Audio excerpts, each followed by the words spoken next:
Been 2.5 years, 1.5 years since we've seen the Stormgate teaser at Summer Game Fest, and now we're here with an open beta and a $10,000 tournament. This is day 2. We started with 512 people yesterday, now we're down to the final 64. Who qualifies for the main event is the question for today. My name is Neo, I'm a Back to Warcraft caster just like this guy. Hello, Remo Demo. Hello, Neo. Hello, chat. Excited to be here. My first big cast of a Stormgate tournament, and I guess the first big Stormgate tournament that there is, the EGC Stormgate Open. And we're starting off with a bang. Yeah, yesterday we had a crazy open bracket already. And you know what? Over 500 players signed up already in the open beta. We fully slotted that whole thing, and we came back down to the top 64. We had some issues, first day jitters, but everything worked out well in the end, and we're starting to separate the wheat from the chaff here. Here we go. And the quality of games have been pretty damn amazing. We've been part of the testing for quite a while now. And, in the early versions of this game, things were kind of snowbally, things were kind of cheesy. But everybody figures out how to open, how to respond to the openers, and how to drag games into the late game. Game is already in a pretty solid state, I'd say.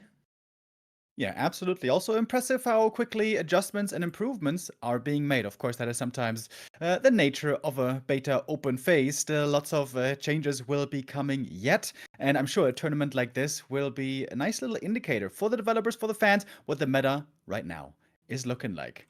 The Vanguard and the Infernal is going to be battling for dominance. A big story of the last few months has been that, in RTSs, when there's different factions, of course, there's always that team you're on and the team you're cheering for. And sometimes some are more strongly represented than others. And so far in Stormgate's lifespan and this tournament, we've been seeing a lot of Infernals, especially. Yes, of course. I'm Team Infernal myself as an undead player in Warcraft 3. It's kind of easy to draw comparisons to the Infernals. And 2/3 of the players here in the run of 64 are playing the Infernals. Yeah. Seems like that is roughly the distribution right now, which is pretty lopsided, right? Like 2/3, aka 66%. That is pretty damn high, but who knows what will happen when the third race will be revealed, which I wonder when that's going to be happening. It's going to be pretty exciting as well. I must say, I haven't yet decided. I'm still playing random at the moment, the same way I did with StarCraft 2. At the moment, I was sticking with random for a good while in the beta. I land on Zerg in the end, and I gotta say, this feeling of creep spread and of undead blight. I'm also an undead. I can certainly see myself with that race, but Vanguard is also pretty cool, so I'm still keeping my options open. Yeah, there's certainly what's it called? A philosophy behind the two races, I'd say. For the Infernals, it's all about sacrificing their units, right? We don't have any way to heal our units up except the white health that is basically our shield. And so we just throw them into the Vanguard and hope for the best. While on the other side, the Vanguard, it's all about preserving and restoring. They have a lot of utility to heal their units, and of course the veterancy system that their units have is coming into play there as well. Yeah. So this is very well defined already. Yeah, we like that they implemented that as well. On the developer side of things, on the developer team, I think there's also some Command & Conquer's veterans, right? Fittingly, veterans. I imagine there the experience may have contributed to the veteran system being included then in Stormgate. Excited to see where that's going to go. It's also a different development lever, right? Where you can get creative, maybe. Maybe different units have different things that they can benefit from. Most units right now get a little bit of extra HP and damage. The Hornet, for example, gets attack speed, but I'm sure there's ways you can, get creative there and come up with different ideas as well. But yeah, I think that's pretty cool. Okay, it's not exactly a Blizzard game, but Blizzard-inspired games seems like the faction identity is always really important to etch out for this development team and the Blizzard development teams of old, meaning that the more specialties and the more uniqueness that you have to a faction, the more it seems special and handcrafted, I guess. As a Warcraft 3 caster, Remo Demo, I have a very creative idea maybe for the dev team. How about at the beginning of a game, maybe let's say at the 1 minute mark or something, you get a pretty big unit that also has a veterancy system. It gathers XP, and then you can select from certain spells and skills that, might that be a good idea? Heroes, maybe. That sounds very innovative, Neo, and like Right? something that could be used to great depth as well. Something that in the 1v1 so far hasn't really been explored too much in Stormgate, but as we know in the 3v3 and co-op, heroes will also be a thing. But yeah, of course, you guys, some of us who are tuning in already may know us from Warcraft 3 over at Back to Warcraft. We still cast Warcraft 3 to this day in our beloved game, of course. Heroes is what it's all about. Stormgate seems to bridge the gap in many different ways between the different RTSs, and it's very interesting to see where it's going to be going because, yeah, almost nothing here is final. I guess nothing is final still in this open beta. Yeah, it's really, really cool to see the development process. Every single version is different, has a different meta. But what we can say also from day one of the tournament, it seems like at the current state of the game, almost every single unit has its use. Yeah, I agree. To be honest, when I've been playing, I've been having a tough time getting the Weaver to work. I don't like the slow units. Why are they so slow? Why are they It's so slow. Speed boost. Why? Speed boost, please. Yeah, but I agree. Also, we're seeing a limited version so far of the game. We have had inside the game a little hint, if you want to call it that, already. There's going to be tier 3 as well, apparently, for the Infernals and the Vanguard, which is at the moment not yet available in the current build. So yet more complexity will come, yet more additions will be joining in the ranks, and that's maybe something that the development team still has to figure out itself. We'll present you both of the factions here on our first map. Every single series today will start on Jackmaw, which is also the map that we are playing on the ladder currently. We have a nice Vanguard versus Infernal game to start things up, and that is with a couple of people you might be familiar with. A certain player called YouThermal. Does that ring a bell? For me, it certainly does. Very famous StarCraft 2 player from the Netherlands. Very successful there, and like a lot of top players in Stormgate or at the moment, coming from that StarCraft 2 background. Some of the very highest on the ladder, in fact, from that game. Of course, the comparisons there are pretty easy to draw between the two games, and still does carry over, I guess. But that is just Demu because our Warcraft 3 boys, Vortex and Lucifron, they're already qualified as top of the ladder alongside the legend that is parting and Kivian, of course. These four will be represented in the main event, and we'll see 8 players who's going to join them. On Friday, we have an extra qualifier for the StarCraft players who are at Katowice at the moment, and we're just moments away from starting the game. YouThermal's opponent is Kyras, also a StarCraft player. Yeah, indeed, I've heard. I must admit, I'm not too familiar with him. Much to my shame, I must now tell you all that my StarCraft knowledge isn't super deep. But yeah, apparently also a good StarCraft player, so we can expect some solid play out of him as well. Speaking of StarCraft players, by the way, do we know the details of the Katowice qualifier? Can all players participate, all StarCraft players? Is it at their own discretion?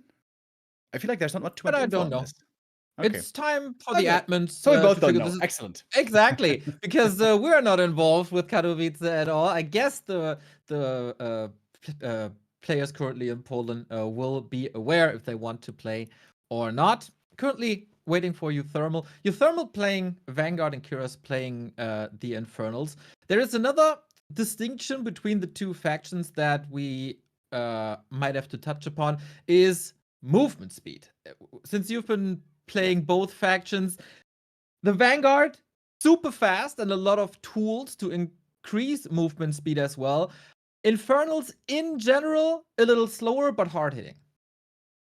Yeah, I've also been trying to puzzle that out, how it works exactly, and what it's going to mean for the meta in the future. And here, of course, again, we have to come back to the fact that we're still in early development. But just to display my thought process, I was, for example, watching IM Katowice StarCraft yesterday. And I don't know if you saw the game, but it was Clem versus... who was the Zerg? Solar, right? And what a sick game it was, dude. Terran versus Zerg, always really exciting. Lots of back and forth, and so fast. Super high octane. There's medevacs flying around everywhere, speedlings, of course, running around, banelings and stuff. So, in general, high velocity makes for a lot of excitement, can also be hard to control, But I was also thinking, this is, of course, a Legacy of the Void, StarCraft 2. If we think back to early days of StarCraft 2, Wings of Liberty, things were a lot slower. Medevacs didn't boost. Not everything was racing all the time. Not every player had 400 plus APM, I think. Point being that at the moment, Stormgate might be some races and some units rather on the slow side.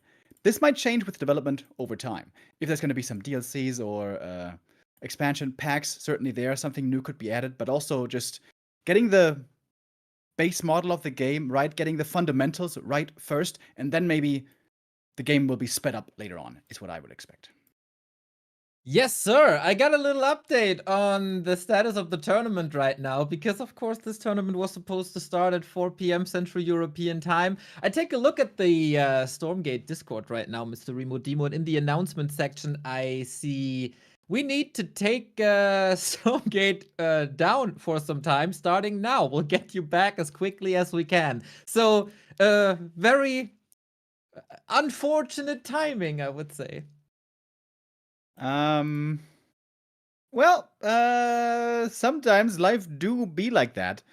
After yesterday, we are kind of used to slight interference already, but that's all right. I'm sure the guys are gonna figure that out swiftly. Yeah, we noticed earlier when we were trying to host lobbies, that didn't work, right? And we're hoping that that might be just an isolated issue for us, but maybe there's something deeper at work. Okay. A restart will be attempted. There's no ETA on when the server's going to be returning, right? Unfortunately not. I think it's done when it's done. So, to not keep ourselves too busy here and your guys having to listen to our rambling here, we show you what happened yesterday. In case you had anything other to do, there's definitely not anything better to do than watching this tournament. We have prepared some highlights from day one and have fun with them, I guess.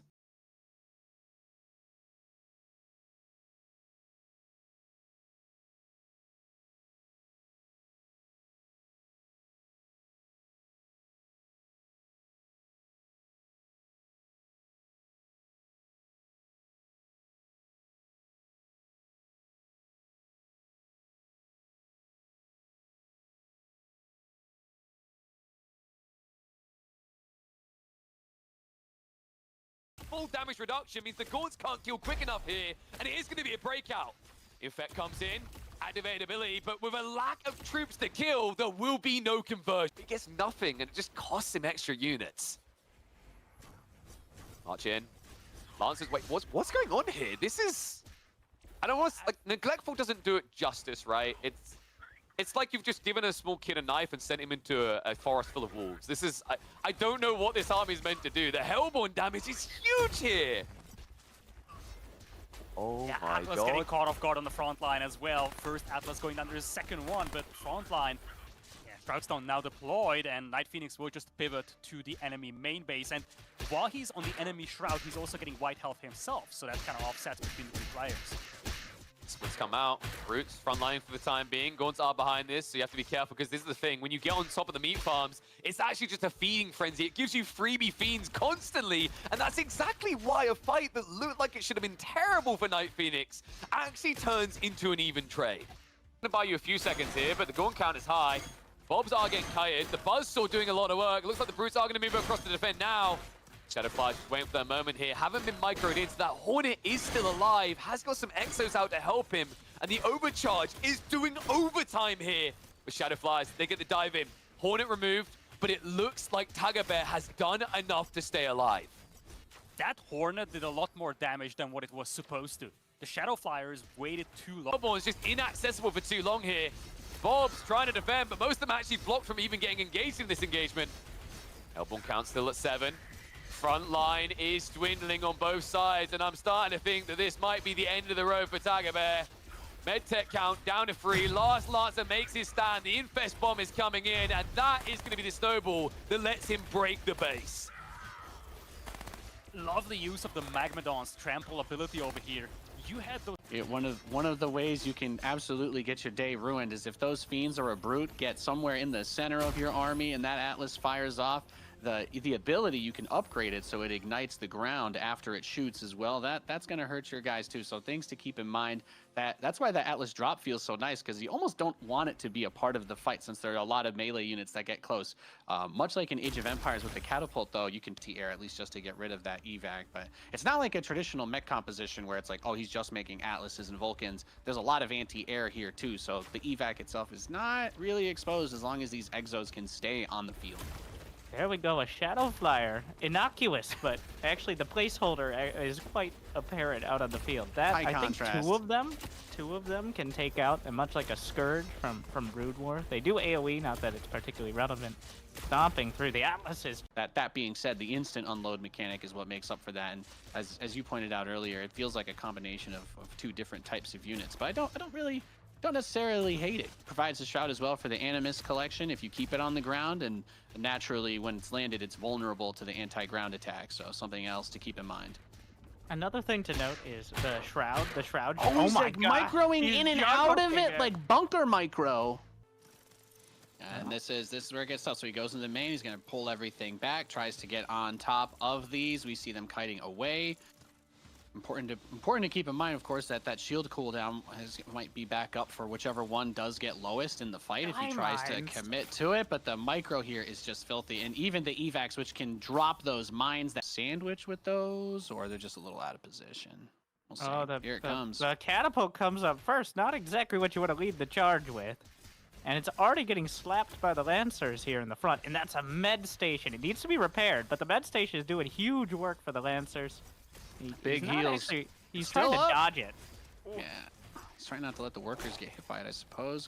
Good logic there. And then the Hornet comes out, so just a little bit of extra support to help push this back. And good SimCity there is going to box out the Magmadons and funnel the Fiends.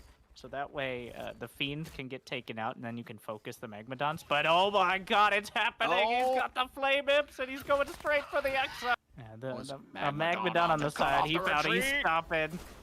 And body blocking him in. Here come the Magmadons from both sides. Nowhere to it's a go, nowhere to disaster. go.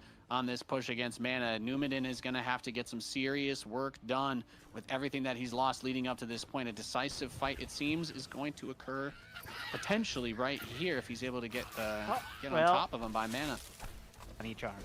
The Gaunts retreated so deep into a huge concave in the inside of the center base. So you're talking about whether he was going to be able to keep the Hellborn safe in the back. Some of the Fiends did try to go for a little bit of a flank on this spot, but as the Magmadon count reduces, the Gaunts are going to go for the chase. They can't run away too easily, but there's a lot of firepower still with this. Another Magmadon's going to come out of the back for Akiris, going for his big infest all over the Gaunts of his opponent and looking for that opportunity. You can't just walk away and let him have this and be behind. It's not going to go well for him. It's not a single base. It's got all the economic provisions of 2 full expansions.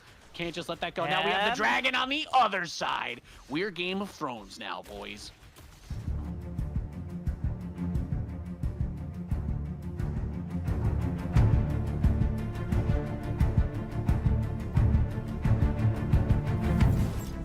The Vulcan is one of the primary mech units available to the human vanguard. Armed with a chain gun, the Vulcan is able to decimate groups of lightly armored units in mere seconds. Thanks to their heavy armor, Vulcans are also able to stand their ground in prolonged combat. Their unique ability, the jump jets, allow the Vulcans to dash into or out of combat quickly, while also allowing them to clear destructible terrain, such as forests.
Brutes are the main frontline units of the Infernal host.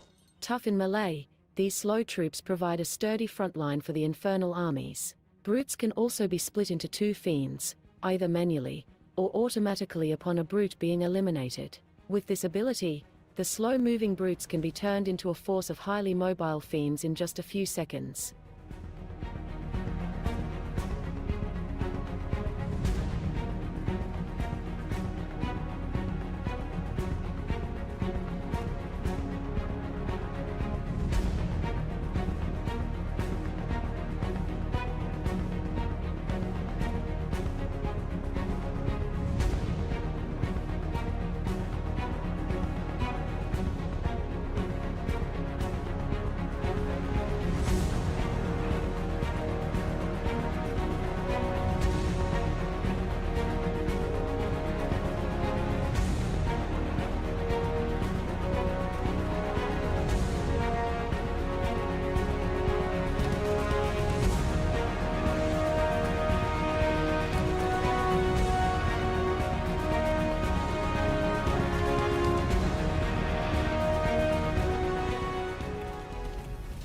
The Atlas serves the role of long-range artillery in the armed forces of the human vanguard. While Atlases are capable of combat without being deployed, their true power is unlocked once in stationary siege mode. Their long-range cannons can annihilate buildings and groups of units very quickly. Projectiles from Atlases take time to travel, however, allowing enemies to escape the danger zone.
Welcome back to the Stormgate Open, everybody. Unfortunately, we're still experiencing server issues, but we thought we are hopefully a little more entertaining than a 10-minute countdown, so here we're back. Yeah, in case you guys weren't here earlier, we have the worst of bad luck because, yeah, the timing could not have been worse, really. Right at the beginning of this here tournament, or the next stage, the second stage of the Open Qualifier, the servers had to be brought down. Some players were experiencing some issues already with hosting games. I assume that has something to do with it. And now Frost Giant have made the announcement they need to bring the servers down for a while to fix the problem. That's good. Not so good is that we have no idea how long that's gonna take. So sit back in your chair, maybe get a cup of cocoa, and yeah, let's wait and enjoy this time together. Or if you want to be interactive with us, you can post your questions in the channel. If you have anything you want us to talk about, feel free to do so. But hopefully this is an issue that the team ran into before, so it's an easy fix. And hopefully for the game itself, it's a sign that people are flooding onto the servers. It's one of the last chances to play Stormgate for anyone who wasn't on Kickstarter. So maybe people are just flooding onto the servers and that overwhelmed them.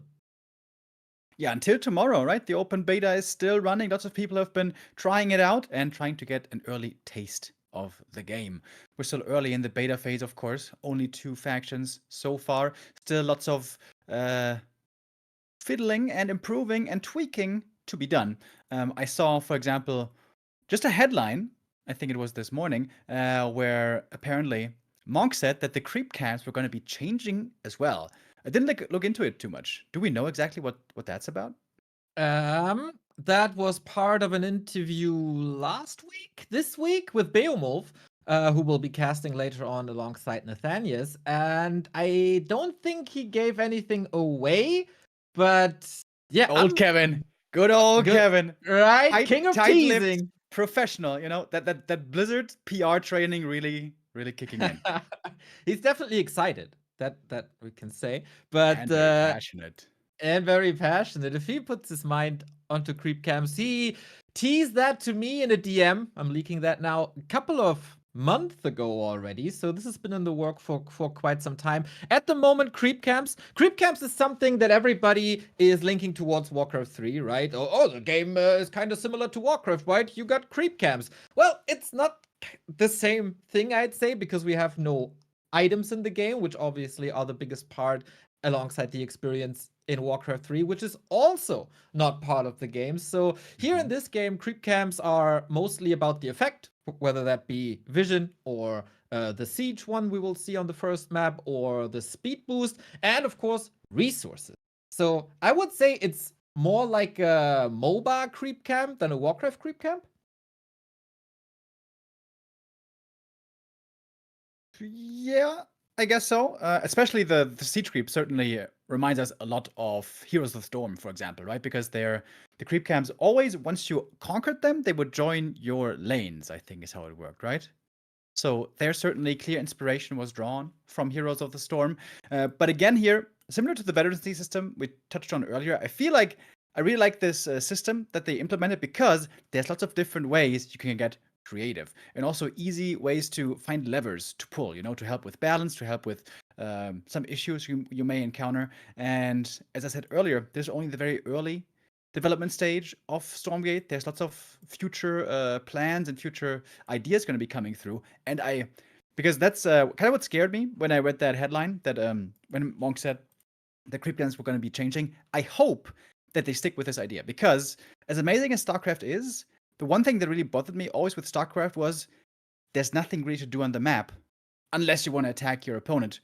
And I hope, dear StarCraft fans, I don't want to, make any enemies here, but coming from a Warcraft background, we have tons of objectives on the map, and I feel like you can make the map much more interactive and interesting if you do have some objectives to go for.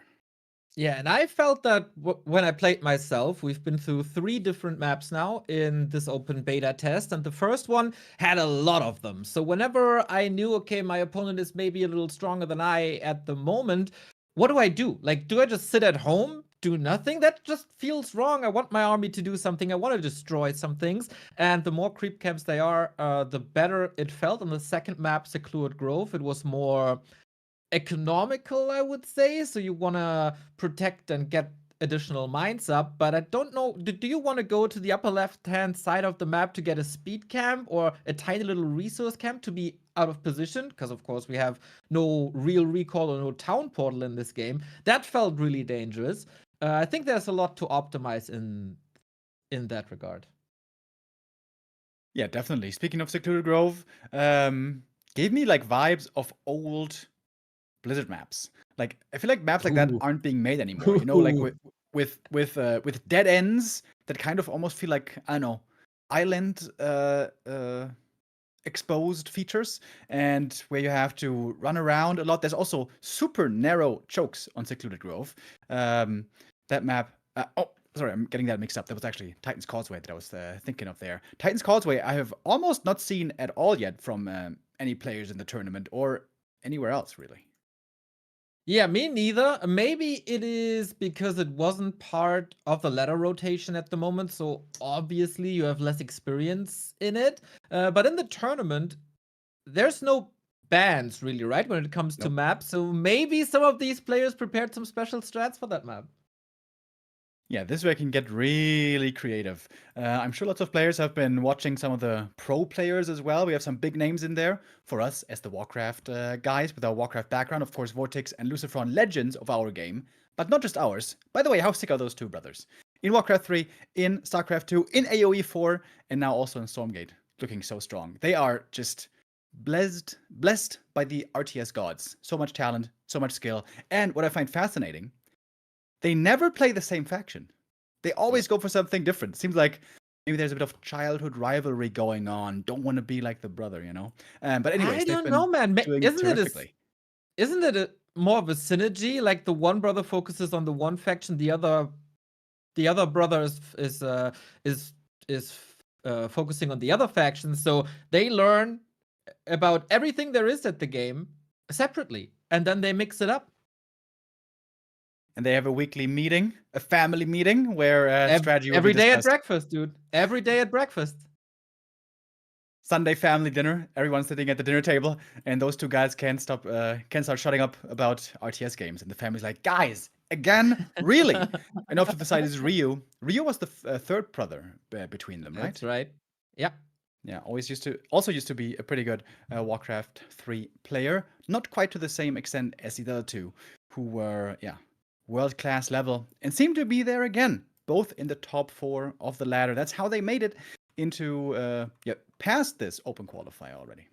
Yeah, we also got Kiwikaki in from the Warcraft side, also Night End, but apart from that, Krolu, of course, as well. But apart from that, lots of StarCraft players, obviously, a few Age of Empire players as well.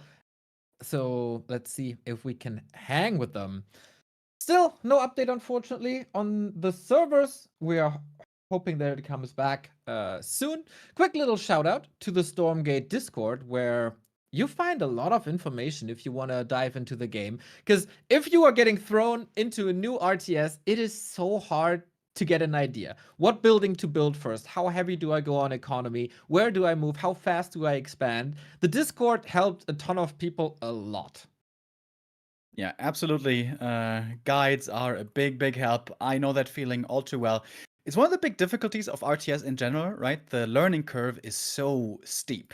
And unless you are really resistant to getting demolished for multiple hours in a row, that can feel frustrating to players at times.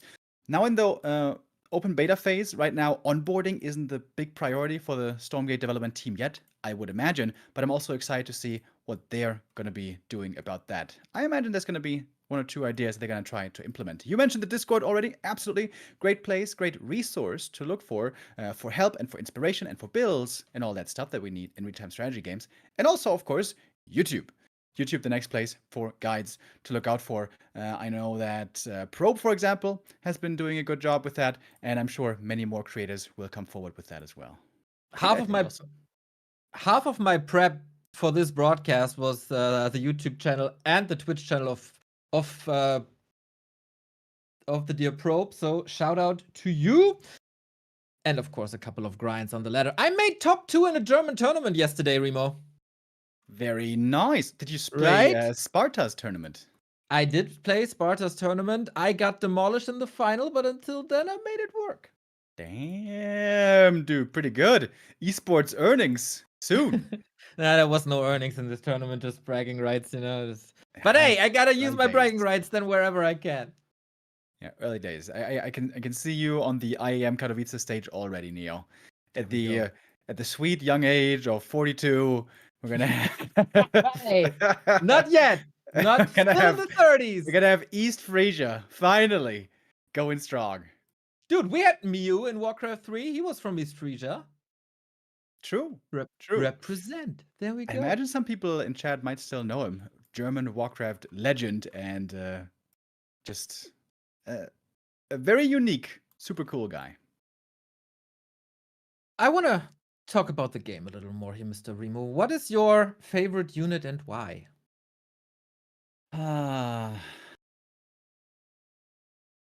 I instantly want to jump to mind. I'm trying to think of if anybody can contest it, and I think the answer is no. Magmadon. Yeah. Magmadon, #1 so far. Really, really cool. Also, though, Vulcan #2. I didn't really get to use the Vulcan much, but Magmadon, dude, it's basically an equivalent of a Tauren in Warcraft 3, but a lot better. That Stomp ability is the funnest thing you can do. You do a lot of AoE damage, you plow through the enemy army, and you stun. Hells yeah, that's the best feeling. Yeah, if you use it right, lots of micro ability there as well, of course. I imagine lots of great plays still to be shown by the top players. One thing that I feel like I almost never see is that they use, is it called Cannibalize? The C button? Yeah, they eat a little fiend for white health. That is indeed pretty cool. I think you need it eventually at some point on the ladder. Very, very convenient. If you can heal your tanks up just by a click of a button, it's nice.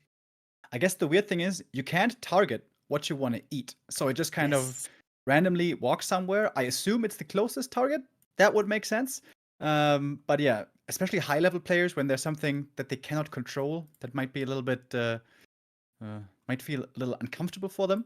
But yeah, this is one of the big ability, of course, is Trample. And this is something, by the way, that I noticed so far from the different factions, Vanguard and Infernals. A big difference in terms of abilities of units and upgrades of units, right? I think it's 5 different upgrades for Infernals with Soulforge Ascendance, Demon Hoof Tremors, so that's, Magmadon, Flame Imp, Sanguine Surge, and Reaper's Rush. And that's it so far. And we have like 11 upgrades with Adept Training and Master Training stuff for 2 of the units. So way more abilities, way more upgrades for the Vanguard. Is that just a current development thing? Is there going to be more abilities, more upgrades coming for the Infernals? Or is that a design choice of the development team, I wonder? That is the big question. Of course, the Vanguard faction was started first, finished first. Second race was then Infernals. Maybe there'll be more down the road, but who knows, man? We need Monk on the call to tell us more about it. I wouldn't mind if it's different, though. Yeah. Also, I wouldn't mind it if it would also make sense if the Infernals faction was just kind of more straight down the middle, less complicated. It would fit thematically, certainly, I feel like. But I think one spellcaster should still be in there. Maybe still to be added in the future. I guess there is... Can we call the Weaver a spellcaster? Not really, right? Not really. I think for that, it's a bit too tanky. It's not really a spell, it's an ability, right? That big tongue of theirs. I also feel like the Weaver are in a bit of a weird situation at the moment because they have a lot of HP, but they're still relatively easy to kill due to low armor and being so slow. I have to figure out what the right use of them is. Speaking of armor, by the way, took me a while to figure out how the armor works, but tell us. Fortunately for us, we were given some spreadsheets and some explanations by the Stormgate team to how it works. And indeed, where is it? Mechanics. Yeah. So the way it works is not the way it is in StarCraft, that the armor number is the points of damage that will be reduced from the amount of damage you're taking. So 5 armor reduces damage by 5, but rather it is similar to how it is in Warcraft 3, meaning that's a percentage-based reduction. The more armor you get, the more damage reduction it is. So in Warcraft 3, for example, 1 armor is 6 damage reduction, 2 armor is 11 damage reduction, and then, diminishing returns, as with so many things. And that's very similar in Stormgate as well, but the armor values are higher, sort of 5 times higher. So 1 armor in Stormgate doesn't really make a difference, but 5 armor. In 5 armor increments, pretty much, I would say, there is a noticeable difference. And most things have either 0, 5, 10, or 15 armor, so those are the most important number values to know, and 0 armor is 0 damage reduction, believe it or not. 5 armor is around 5, 10 armor is around 9% damage reduction, and 15 armor is around 13% damage reduction. That's normal units, but then of course there's specialties, like the overcharge of the Bobs, which gives them 100 armor, or the Rampart building buff, which gives 200 armor, which is then a lot of damage reduction.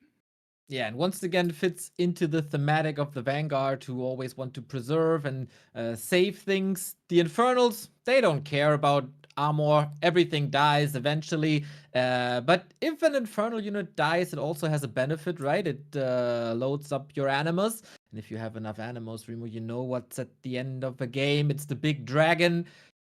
My second favorite unit of the game so far, right after the Magmadon. Yeah, definitely. Feels also very, like for us Warcraft nerds, feels very Ultimate-like. You spawn the big dragon, and you have this awesome thing to work with, and, yet another tool at your disposal. And yeah, seems like 6 abilities so far. So we have, what is it called? Orbital Calldown, right? And Rituals on one side. We need to one term that is an umbrella term for both. Do we have one already? Top bar abilities. Top bar abilities. Oh, that's because a it's a bar that's a work in progress name, though. What? Why? It's perfectly describing what it is. But where's the poetry, Neo? Where's the poetry? You sit down there and come up with something. Okay, I will do that.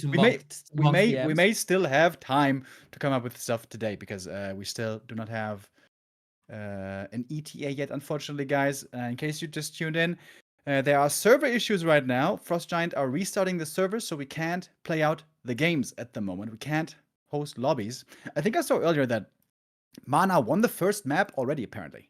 That must have been wow. time. Yeah, that was a quick game indeed. But speaking again of top bar abilities, Neo, I was very surprised to see that Infernals have all their 6 abilities already, and Vanguard don't. So they're still in development? Yeah, I guess it's a little bit of a disparity, right? Vanguard has a lot of upgrades that you can research, as you said. On the other side, Infernals have their top bar abilities ready. I wonder... That's also still work in progress, right? Because some of them are used very, very frequently, and others not. Like, for example, that one ability where you cover the entire map in Shroud. I have not seen it once in almost 200 ladder games and the entire day yesterday watching this broadcast. So that might need a little rework. Yeah, maybe a bit too expensive in energy, or animus in that case. Yeah, lots of things there certainly left to be tweaked. Very cute also, some details in there. Of course, we all know that the scout dog has the placeholder image still in it. But yeah, I wonder what they're gonna keep doing with that. There's lots of room there to expand, and if we can't have hero abilities, at least having these abilities is pretty cool already. And I think there again we see how Stormgate is trying to draw inspiration from different games and come up with a new twist, a unique idea, and their own take on it. And yeah, I'm liking what we're seeing so far. Yep.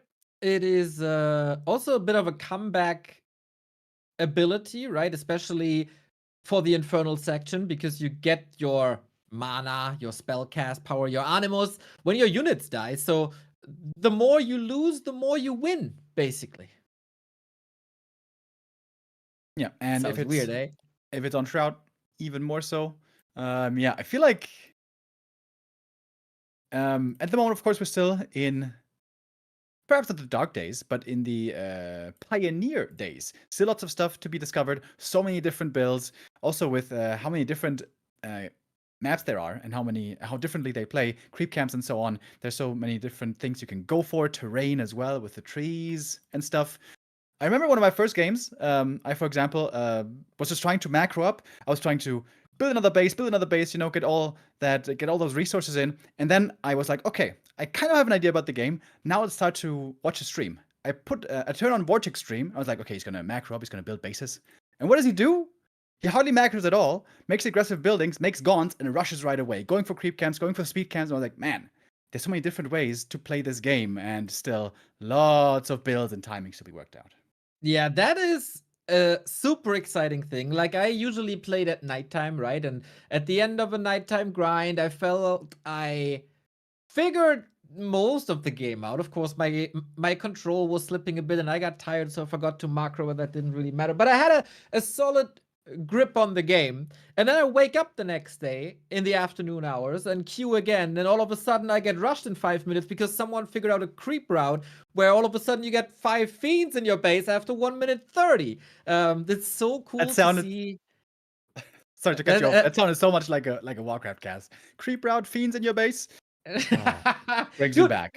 It is. My brain is so confused with the fiend term, because in Warcraft a fiend is slow, it has ranged attacks, it's bulky, and then I turn on Stormgate and a fiend is what? Super fast, super small, and does melee damage? Like, come on, guys.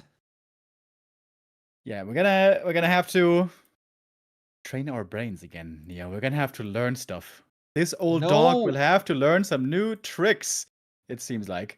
I told you this on Discord just yesterday, I think it was. The one thing that I also noticed, the mouse wheel camera drag, so you hit the mouse wheel button and then you drag the camera around, is very different from Warcraft 3 because the mouse stays where it was. It doesn't move across the screen, so you can theoretically endlessly scroll if you hit that mouse wheel button, and it's way faster than in Warcraft 3. So this is definitely taking me a lot of adjustments, but I think it's better that way. I think if the mouse stays where it was when you hit the button, then you can keep microing, you know, in that same position. It's pretty good. Yeah, this game mechanically has some improvements over good old Warcraft, that's for sure. Dude, me having a select all army button, I've been waiting for this for 20 years. I've been trying to avoid it. I feel like this will mess with you long term because you're always going to hit that button all the time. Yep. I went for the convenience, though. It's just now I can use it. I will get rid of it later, but you know, just to get the feel of things. Unfortunately, we still don't have an update on the server situation, so we throw you guys into yet another hopefully tiny break, and we'll be back once the servers are back, or you guys come up with a lot of questions that we can answer. But yeah, for now, a little bit of a break screen.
You thought we would reset the timer, hey? Not doing that. There's still some server issues, but there's some good signs that it might be back in a second. And after a little bit of waiting time, we can go into the action soon-ish. But what do we talk about? Oh, I think we got a good sign. Looking at our clean feed. What are we seeing? What are we seeing? We are seeing that our clean feed producer was able to log in. Oh, nice. All right. Damn great timing. Just when we came back from the timer. Sweet. We are just blessed. We are, as by the always. gods. Yep. Hopefully getting our first game underway soon, guys. Sorry for the big delay. It was unfortunately very, unfortunate timing with the servers going down just at the start of the broadcast, just when our first round was supposed to kick off.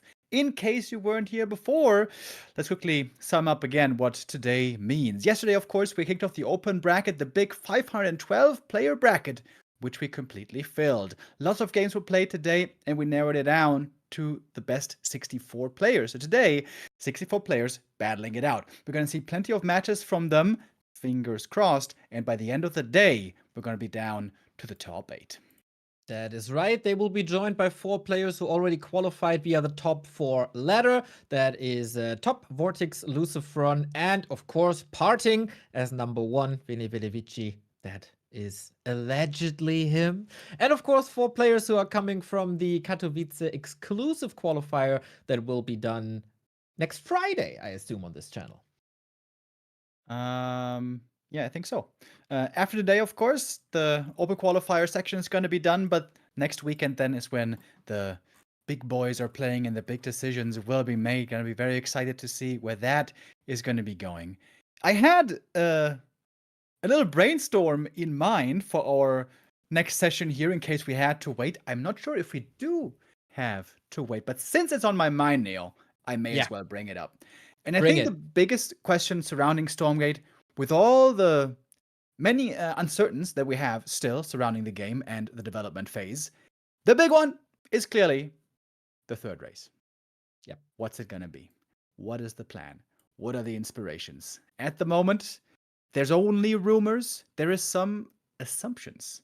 And if we follow in Blizzard developer and classic tradition, then of course a high-tech alien race seems to be not too far-fetched. But we saw from Frost Giant already that they're also willing to put a spin on things. Of course, the Vanguard are very much the human-centric, classic sci-fi, what's the word? Sci-fi trope, I guess. But with the Infernals, we didn't just have the insect aliens. No, it also has something demonic to it. So, you know, that's a little special twist that I was referring to. So the third faction, the third race, might also bring some things together. Maybe something high-tech alien, maybe something psi power, you know, like mental power-wise, or perhaps something entirely new. That's right. My assumption is, or my guess is, that we already saw it in the very, very first teaser. You remember that? We were exploring a dungeon, more or less, and there was a holograph of an ancient knight with a shield and a spear, I think, in the hand. I think that's going to be the theme for Race 3. An ancient race of knights? Yeah. And like the helmet they wore looked like System? Mandalorians. Maybe. Okay. Interesting. Yeah, this is a very exciting question for me. I really wonder where they're going to go with that. Hopefully, this is going to distribute our players more evenly. At the moment, the Infernals are definitely in the majority, which does fit them thematically as well, because they are, after all, high in numbers. But yeah, when do you think the third race is going to be revealed? Well, I guess we go into early access this summer, right? And I think it was said that we go into early access with 3 races. So I would say we're less than half a year away. That would be cool. Of course, you know, everything is always work in progress and subject to change. And as gamers and video game fans know, sometimes production is halted a bit. Sometimes things slow down. Sometimes things have to be delayed a little. So I could also see that we're going to be beginning the next big phase with only 2 races. But of course, 3 would certainly add in a lot more splash and a lot more, variety that we'll be looking forward to. Don't know if you all know this. I assume most will. Of course, in Warcraft 3, the game that we come from, we have 4 races. But it is truly the case that balancing 4 races at the same time is not the easiest. Yeah, I don't know if they are experimenting with sub-factions. I think this was discussed a little bit in an interview with BO last week, that it is possible that you get sub-factions of a faction that then plays a little bit differently, just as we see in the co-op version, where the Vanguard in co-op doesn't necessarily have to be the Vanguard that you play in multiplayer. So maybe that's an option. Okay, interesting. I wonder if that has some parallels with Age of Empires, but I guess it's not exactly a sub-faction, but there's some overlap between the different factions. I remember back in Warcraft 3, a couple of years ago, there were some people advocating to have, what was it called? Different matchup suffixes. And that means that depending on the different matchups, the races would have different changes to address the matchup. Meaning that, for example, if Vanguard was underpowered against Infernals, then if they face each other, Vanguard would then be only in this matchup receiving different kinds of buffs. Which I always felt like was not a great idea. I feel like that makes things very, very complicated. It was a questionable suggestion, to say the least. But I have the news, and I see it on our clean feed, that we are in a lobby of our very, very first game of YouThermal versus Curas, the round of 64 about to start. Curas is ready. Click the check mark, and now we're waiting for the second player for YouThermal, and then we are good to go. Okay, finally. Wow. Both with ready, and we're finally getting some gameplay to observe here. Oh boy, oh boy, oh boy. Here we are. The first map today is always Jagged Maw. And here we go, everybody. The first map of the second day of this $10,000 tournament. YouThermal versus Curas. We got Curas in the red upper right-hand side playing as the Infernal, and YouThermal as the Vanguard in the bottom right-hand side as blue. Oh, I hope my brain can keep up with that one. All right, let's go. Jagged Maw, our first map, seems to be very hot on this planet. A little bit desert-inspired. Perhaps somebody like me, a big fan of Dune. By the way, I got the pre-orders in already for the ticket coming out end of this month. I hope you guys are excited as well. But let's focus on this map. It is a map with axis symmetry, meaning that in the middle of the map, if we look at the minimap on the horizontal axis, this is where everything is flipped. And so we don't have the point symmetry, but along the axis. There's going to be some destructible, I almost said rocks, but it's petrified trees, I suppose, as well. You can cut through to shorten the path between the two bases, and perhaps most interestingly, we have some siege creep camps on this map. Exactly, and you can cheese a little bit, as Infernal especially, to get them early and try to overwhelm, but that doesn't seem to be the case here. We see 2 dogs already coming in, where YouThermal was very, very heavy on the second resource there. Ooh, don't want to lose that god early, but the dogs prevail. Oh. Didn't get a fiend out either. The dogs get away, at least can't do more damage. But yeah, those dogs early on, such high move speed, really high active potential. And they get their first kill there right away. Well done. Important pickoff. And a lot of workers on Ethereum here right away. That's right. And these dogs, they barely have health anymore, but since they are bio and mech, they can be repaired now. And then, as we said during the intro phase of this cast, it's a lot about restoring and preserving, and this is exactly what will happen here now. Power build for the hangar bay, and we get air units. And that is, of course, nice, as you can just fly up into the north and tear this economy apart. So here we see the reason for the heavy Ethereum at the start. We're going to have a hangar bay right away. This most likely should mean Hornets, though we'll see what is going to be coming out in a moment. Not repairing the dogs just yet. Now, there we go. They've done a good job. Good boys. And they deserve being patched up. Yeah, this strategy was called Horn Dogs yesterday, with the dogs first and then the Hornets follow up. I really, really like that, and I will immediately steal that. I wonder what Kira's response is to this. He should be aware of this happening now, and then there's several options to play against this. You can go for the Gaunts, but it's not really that effective. You would love to have some towers, or you can go for the Shadow Flyers to just detonate into the Hornets, but that is further down the tech tree and also pretty expensive. Oh, good scout though. The Fiend spotting the Hornet on the way in right away. Some valuable seconds to get prepared for this tag. Anti-air though in the form of Gaunts still a little ways off. Oh, and here comes the shield on the Hornet as well. It's a 1000 HP shield for 10 seconds. And that's always the baller move. You put that on and the opponent just has to run. Almost like an invulnerability potion, trying to micro against this now, but yeah, Gaunts. That's a lot of kills. That's a lot of kills. Very good if they snowball, but in one to one with fight, attack speed. Not that much. Yeah, Hornets are going crazy, and now you send them back to the hangar, and the next one pops in.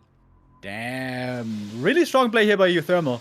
Playing this build absolutely wonderfully. Finally, we have a Shroud Stone, right? Yep, now it's ready, but it doesn't have infinite range. Hornet number 2 here still active, preventing mining from the main base. YouThermal doing a great job here, inflicting serious damage. Which I guess, though, he does have to, because with this aggressive opening, the thing that he doesn't have is a second base. That's right, Kira's ahead in that regard, and ooh, can he get that Conclave up? It's close. It's too close, I guess, and has to cancel it. Nice tower setup, so not too much economy damage possible, and I think we see that YouThermal is not going too heavy on the Hornets. Yeah, only 2 I think we've seen so far. Oh, there we go. 3. Okay. Serious damage now stacking up. One of them has been promoted to veteran already. The 2 Shroud Stones in the main will help though, but what about the expansion? He's scouting things out, and there we don't have that much defense. That's right, and Ethereum is what you absolutely need for the late game stages, as Infernal they're super Ethereum heavy. And where to get that? Outside the main base, of course, they're on the high ground, but there's no tower. And I think the game is looking more and more as if YouThermal will take this. Just clicking on the shrine, half HP already. Is there some way to defend it? Trying to go for Shroud Stones, but they're either too far away or too late. And this expansion is getting sniped. Wonderful, aggressive strategy here by YouThermal, which is working out beautifully so far. We have a couple of Gaunts again coming out, but they never seem to be sufficient in numbers. True that, and it all comes down, of course, to the very, very early moments of this game where the 2 dogs were able to kill one of these Gaunts, and then from there on out, it's a little bit snowbally. We have the shield up once again, and the damage is just too crazy. If you can deal with the towers now, with that little group of Hornets, you're in a very, very comfortable position. And the Gaunts have just been having a tough day, buddy. This is not a fun day at the office, let me tell you. Everything's just been going wrong, and YouThermal... Hold on. Has he not lost a single unit yet this game? I don't think so. The 2 dogs were saved. He sent the Hornets back to hangar to heal up now. Would love to have a little bit more repair here, but should be fine. It's a little time to breathe for Kira, though. So what's he doing with that sad time? What is he doing indeed? I think we have a couple more Shroud Stones coming up here in the main base. I can't blame him for trying to secure his base more. He's been getting absolutely abused this whole game. Re-expanding as well at the expansion, but that shrine is taking quite a long time. Still no tier 2, right? Still no greater shrine, so not much tech coming out. Also, as far as I saw, no Twilight Spire to go for air units, the Stormgate version of Bat Riders, who do AoE damage if they explode 2 air units, which would be a great way, if microed correctly, to deal with the Hornets, but it's so far away. Yeah, seems like YouThermal here is in full control. The Hornets have done a terrific job, but as is the case most of the time in RTS games, Arians are, of course, very mobile, and you can use them greatly to harass, but normally they aren't the best bang for your buck just in terms of stats, damage, and health. So perhaps transitioning into a more ground-based army might be the next move. But of course, with these Hornets still active, still all alive, all 7 of them, still looking for a little holes and weaknesses to poke into, but now we finally have a big Gaunt count. It took a long time to get here, but this should be sufficient now to deflect this force. Okay, with that, YouThermal pulls back, maybe takes care of some camps in the meantime. The thing about the Gaunts is... Oh, there we see the Twilight Spire, by the way, for the AoE anti-air unit of Infernals. Thing with Gaunts is they're pretty good in the early game, and Fiend Snowball can win you games, but down the road, against a big bio ball that Vanguard loves to build down the road, they're pretty much useless. And also, Kyrus wasn't able to really make use of any creeping, you know, with the Gaunts also being ranged. You can kite the creep cams oftentimes, try to go for some fiends here and there. You mentioned already, the snowball can start to begin, but it's just all defense. Kyrus has been holding back, has had to stay back in his main base, has gotten nothing out on the map. Scouting now with a fiend, sees what's going on, and sees YouThermal in a very comfortable position. We get some dropships here as well. More echo damage coming with some Lancers, and Lancers are incredibly tanky, especially against the Gaunts, as the poison damage that usually is coming from Infest doesn't really work on them. So I feel like some imps are going to the slaughter. The Greater Shrine did at least just finish. These Gaunts can soon be upgraded with a move speed upgrade, I assume. But what is the next move here? Like, how is Kyrus going to try to take control of this game? How is he going to be able to get ahead? Because he's really locked in here. He seems to be very much contained on 2 bases, whereas YouThermal has gotten his 3rd up already. That's right, and it's supposed to be the other way around. I love the attention to the upper Therium field. As I said, like, the late game units consume so much Therium for Infernal. If you get a big army up, they are competitive, but YouThermal made double sure that this is not happening. And always scouting well, right? In the early game with the dogs, after that with the Hornets, he always knows what's going on here. Late game, another dog.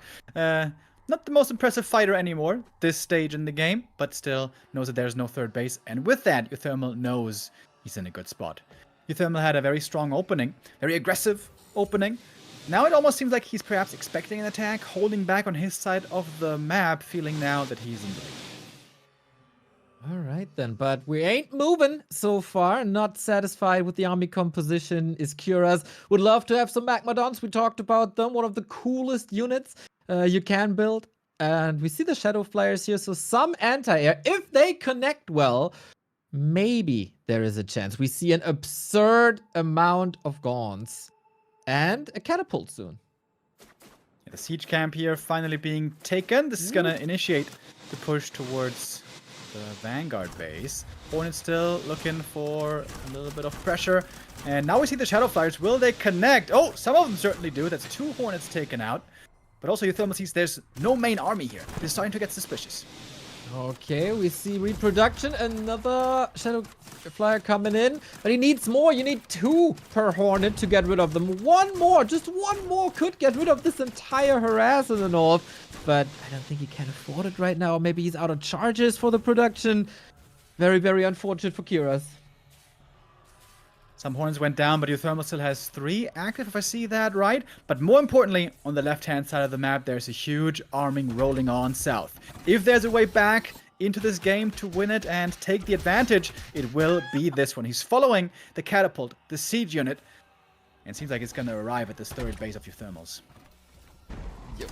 Oh, we see another connection. Did this justify the means? Oh, with return to hangar, he's outspeeding them. Will they connect in the base is the question and take 2 of them out.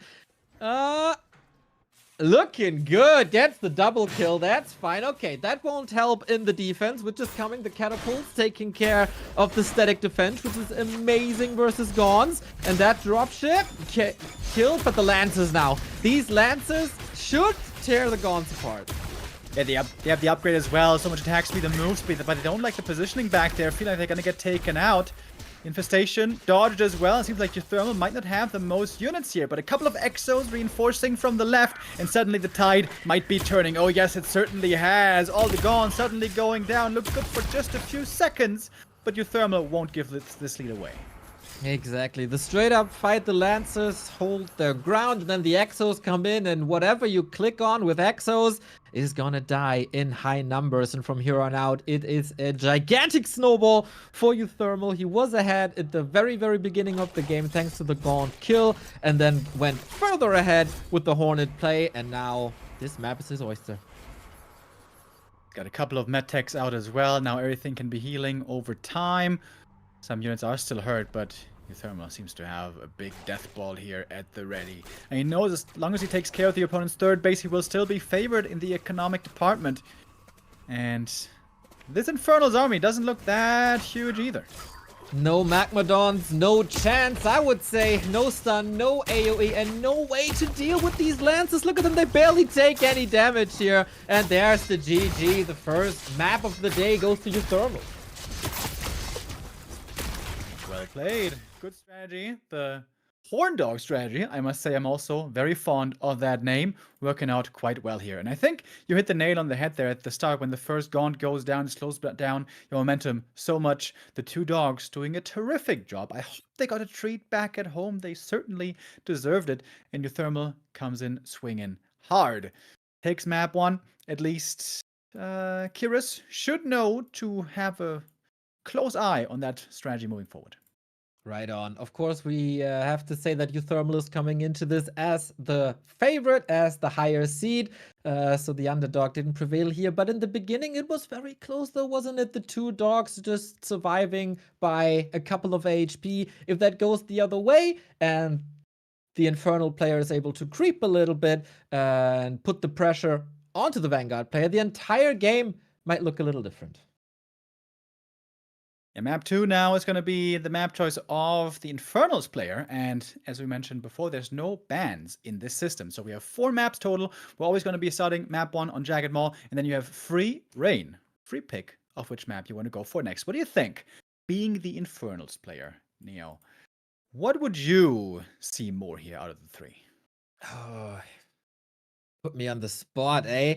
I always like Broken Crown for just the amount of creep spots. As we said, with Gaunts, you create fiends from creeps, and the more fiends you get, the more tempo you got, and then you can overwhelm in the early game while gathering resources from killing creeps. So Broken Crown could be a potential pick.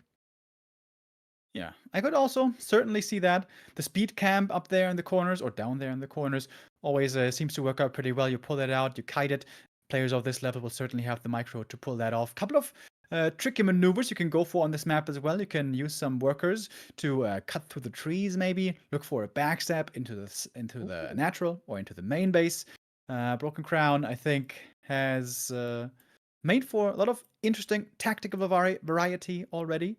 We'll find out in a moment. I can tell you already. I can tell you already. I'm in tell the me lobby already? already. Yeah, Titan's Causeway, my dude. I did not expect that at all. I didn't even prepare for this map. Yeah, I have basically not seen this map at all yet, to be honest. So this will be a learning experience for you and I and our viewers. And perhaps that's why Kiris might be picking this map. This is certainly the least explored, the least developed map so far. Perhaps wants to take YouThermal out of his comfort zone and force him to play something unusual. Let's go. This was the map we saw first, I think, of the map between TLO and Monk from the very, very, very early alpha stages of Stormgate. Now we see it again half a year later. On the upper right-hand side, we got in the leading position as Vanguard player is YouThermal, and his opponent is Kiras, facing elimination. As here today in the round of 64, there's no fallback net anymore. If you lose, you're out. Going for a bit of a wall off in front of the base right away there at the ramp. Scout gonna be scouting as the name suggests. What is this is now interesting, right? Because this map was not part of the map rotation in this week of open play testing. It was part of earlier play tests, but maybe people didn't focus on that at all. So this is a good underdog pick if you prepared a certain strategy for it. So perhaps this time it's going to be Kira's having something specific in mind. We're going to have the two dog tag team. Once again, the Paw Patrol is on the way. Lots of scouting being used and that first gone. This time accompanied by a brute. That's a good friend that keeps you safe. Nice to see. Blocks the ramp so nothing can enter. And of course, it is supposed to be your tank once you approach the creep camps, because you really don't want to take damage on your Gaunt. And with that, Kira's, what's your opening really? Is he doubling down on dogs? It kind of looks like it. So we're going to establish a group of 5 and then go into Lancers, I guess. Nothing on Ethereum just yet. We have Kira's, entirely focusing on the Luminite. And, oh, gets a kill here. Catches once again, very well done. The Gaunt outside the base, and once again an annoying loss to suffer. Oh no, another imp going down. These doggies are hungry. They're a little bit ill right now, but I think they're going to be sent to the doctor, and then they will be fine.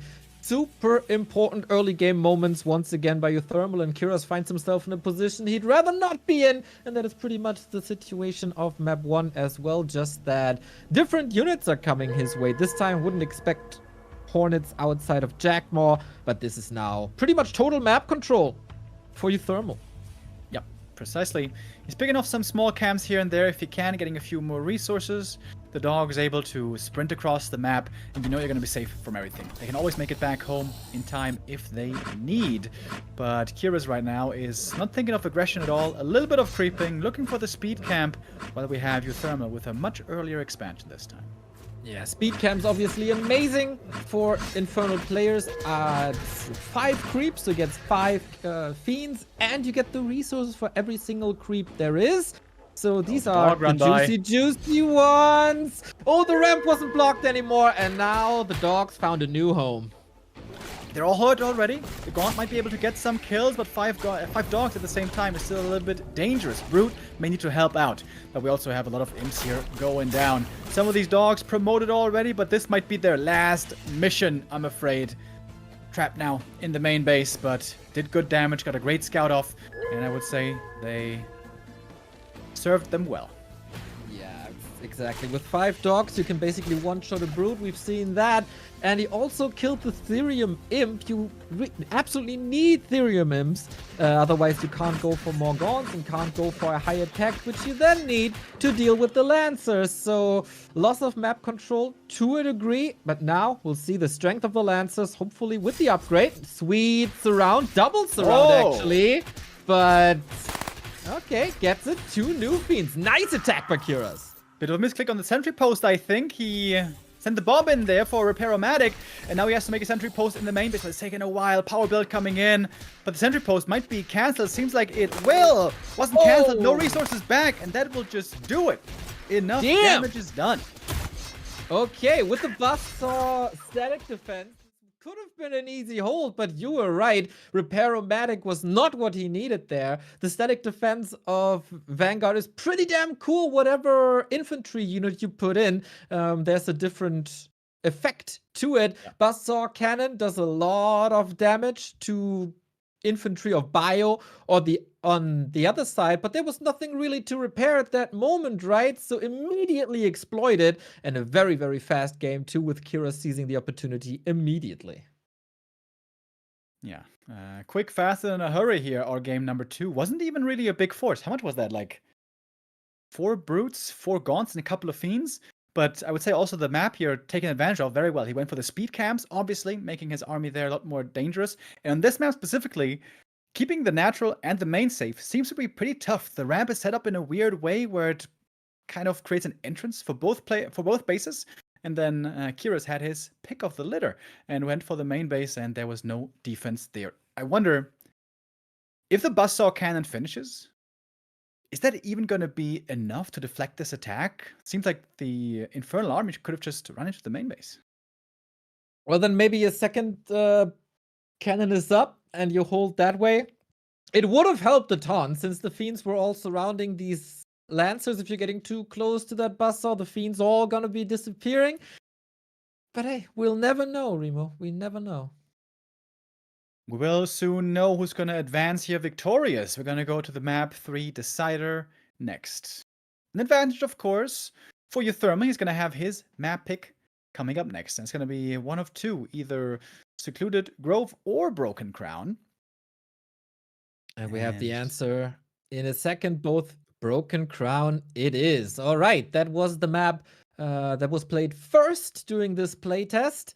And man, our big favorite, YouThermal, struggling, facing elimination here. Whoever wins this advance in the round of 32 today, you got to win 3 series total to advance into the $10,000 main event. So tournament life on the line here. Yeah, the competition is ramping up. This is nothing for the weak-minded. The pressure is on. No mistakes allowed. 3 wins to advance, 1 loss to be out. And let's jump into our third map. I'd say Thermal wasn't too prepared for this map. Kira's used it greatly. Here we go. Okay, we once again have 2 speed camps here. This is the map with the most camps, I guess. We have 2 vision towers in the middle. We've got 4 resource sections there, as well as 2 speed camps and the healing section that will help you a little bit with Therium, but the healing effect can probably be neglected. Annoying dog harass at the early stage. I think everybody who played on ladder will be used to that by now. So the game plan for Kira's doesn't really change, I'd say. Get some Therium in, get a Brute, get a Gaunt, and then try to use the speed camps as best as you can. 2 mobs on power build right away. Did he only make 1 dog this time? Or made 0, I guess. This is the starting dog. Is this a fast mech bay? No. Could be a relatively simple and safe bio setup. First and foremost, I guess he has to block the main to be safe, but wait, 3 imps? 2 imps? What is to cut trees, no? They seem a little confused, just as I am. Might be looking for a quick expansion. Yep, there it is. Kira's with a fast second base. This one seems to be a little bit easier to defend than, for example, the last map. We have 1 big ramp leading up there, but we have the dog heading up right now. So if you protect that ramp, you protect both bases. Unless somebody cuts through the trees at the backside. That is a tactical specialty you can go for on this map. Well, we see the first Lancer out as well. YouThermal is taking early map control here, but not really finding any damage just yet. Not yet. He didn't build anything of value that tells us too much. So far, it's Lancers. Trying to get the resource camp boosted up a little bit. And then we move away from the main bases and explore the map a little bit. As, of course, we need a Gaunt to tank. But I haven't seen an imp cutting through the trees on the left-hand side just yet. So maybe no speed camp first. Yeah, the trees are still enjoying a pristine condition up until now. Later on, of course, there's also units that can take care of trees.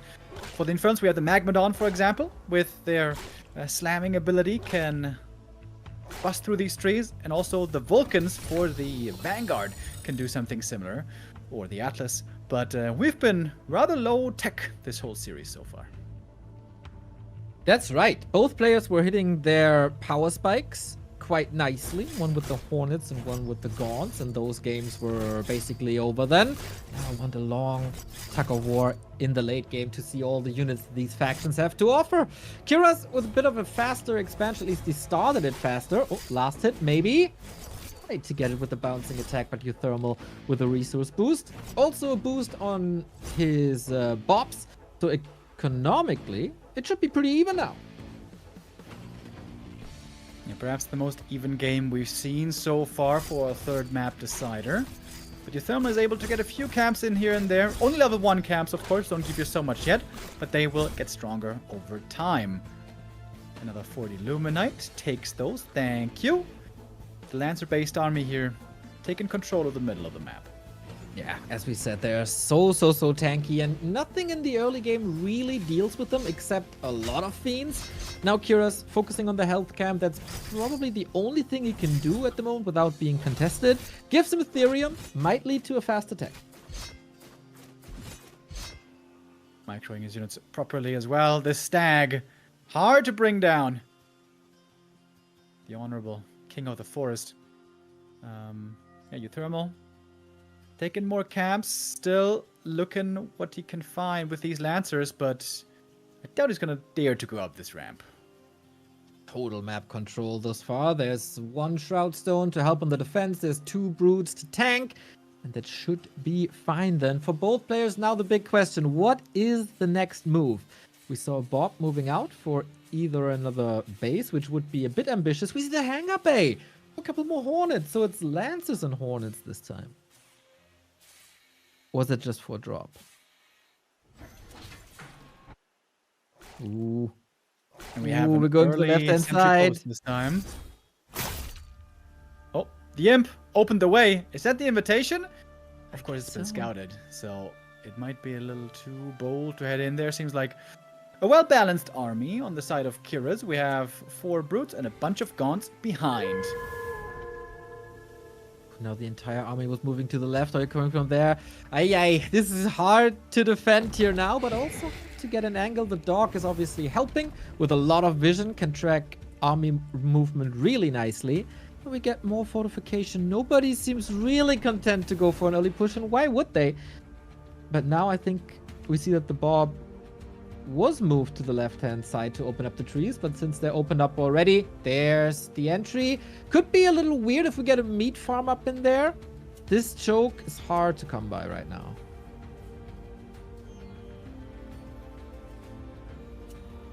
YouThermal also cut through the trees, getting ready for a third base, still nicely controlling the movement of the opponent. And indeed, Kyrus' army hasn't been too active, not much fighting, not much creeping, not much killing, which means not much animus. Not too much you can use there just yet in terms of rituals, whereas of course the specific resource for Vanguard automatically increases over time. Hornets are coming out indeed. It's not too normal, I guess, but if you want to poke onto the Ethereum workers, then that's of course the perfect choice. If you don't want to commit to a drop, that's exactly what we get. But we have an anti-air solution already. If he has the resource, he can go for Shadow Flyers pretty much right away. Might need 3 of them depending on the AoE, depending on how you connect. But this is way easier to deal with than on Jackmore map. 1 nice snipe. Oh no, he didn't pay attention. The Hornets. They killed them all. And all the resources down the drain. It could have possibly dealt with these Hornets and relieved a lot of headaches, but yeah, small mistake there. Unfortunately, the Shadow Flyers being sniped. Very well done, though, by YouThermal. Really keeping his eye on that and making sure he's going to take care of that threat once it arrives. And this certainly seems to put him in the lead now. Indeed, looking good. 3 bases up. On the left-hand side, we see an Infernal base establishing as well. Here we see the Buzzsaw cannons well protected against any Fiend run-bys. But we also saw the first Magmadons. The core later on. Oh, another harass. Oh, this is so obnoxious.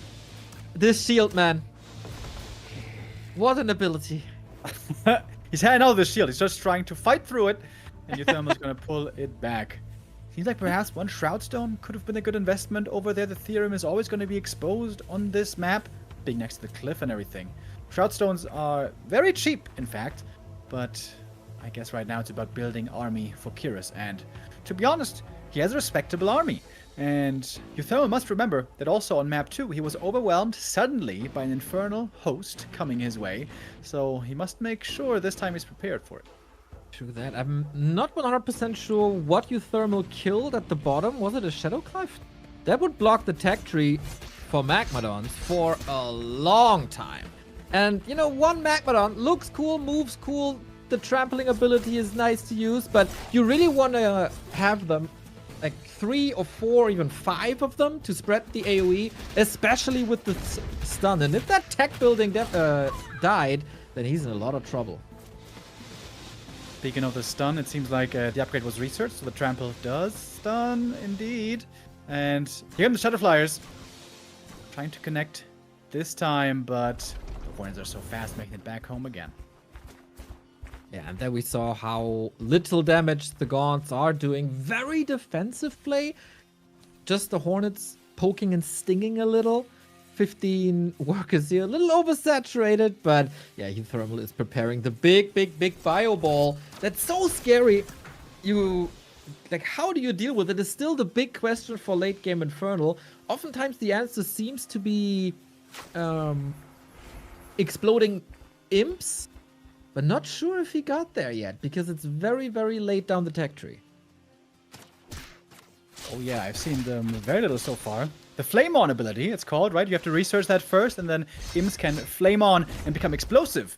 Very much reminiscent of Banelings, but they have a very short lifespan when you do that, so you gotta be careful with how you use that. 4 seconds, man. You got 4 seconds to connect, otherwise they just explode wherever they are. And Hornet, this Hornet choice by YouThermal was amazing. Can only kill one here thanks to the shield and that expo. Is that still enough? Yeah, has to be cancelled again. Little bit too late with the Shadow Flyers once more. I like that shield though. He was trying to use it last second, so perhaps the Shadow Flyers take the wrong target, but also good reaction by Kyrus. Yeah, the big army is being built. Speaking of big army here, also the Infernals with a big blue force knocking at the third base, but YouThermal is looking confident, pushing this back with ease. No real fight just yet. Exo is so good, so fast, so much damage, but we're establishing quite some Magmadons now. The front line is there, but what's the backup? Is it really just mass Gauns? We have a bit of an awkward flank where the range units are connecting, but now we see the speed advantage for the Vanguard player. It's so hard to catch if you don't connect with the Magmadons. Get the quick draw hustle on the Exos, and the kinetic redirection on the Lancers. They're so fast here on the chase, looking for more and more kills, and the Magmadons are the big brutes in front. Not actually brutes, but you know what I mean. The cavalry, I do. If you will. But they haven't really had a great opportunity yet to use the trample ability. Nope, not at all. Nicely put in the front, these Lancers, and there we go. Another cancel on that base. These Exos seem to be taken over. We got healing in the front. We got protection in the back, of course. We got protection by Lancers. This position a little awkward. But man, this Vanguard army is just so fast, and no stun is connecting indeed.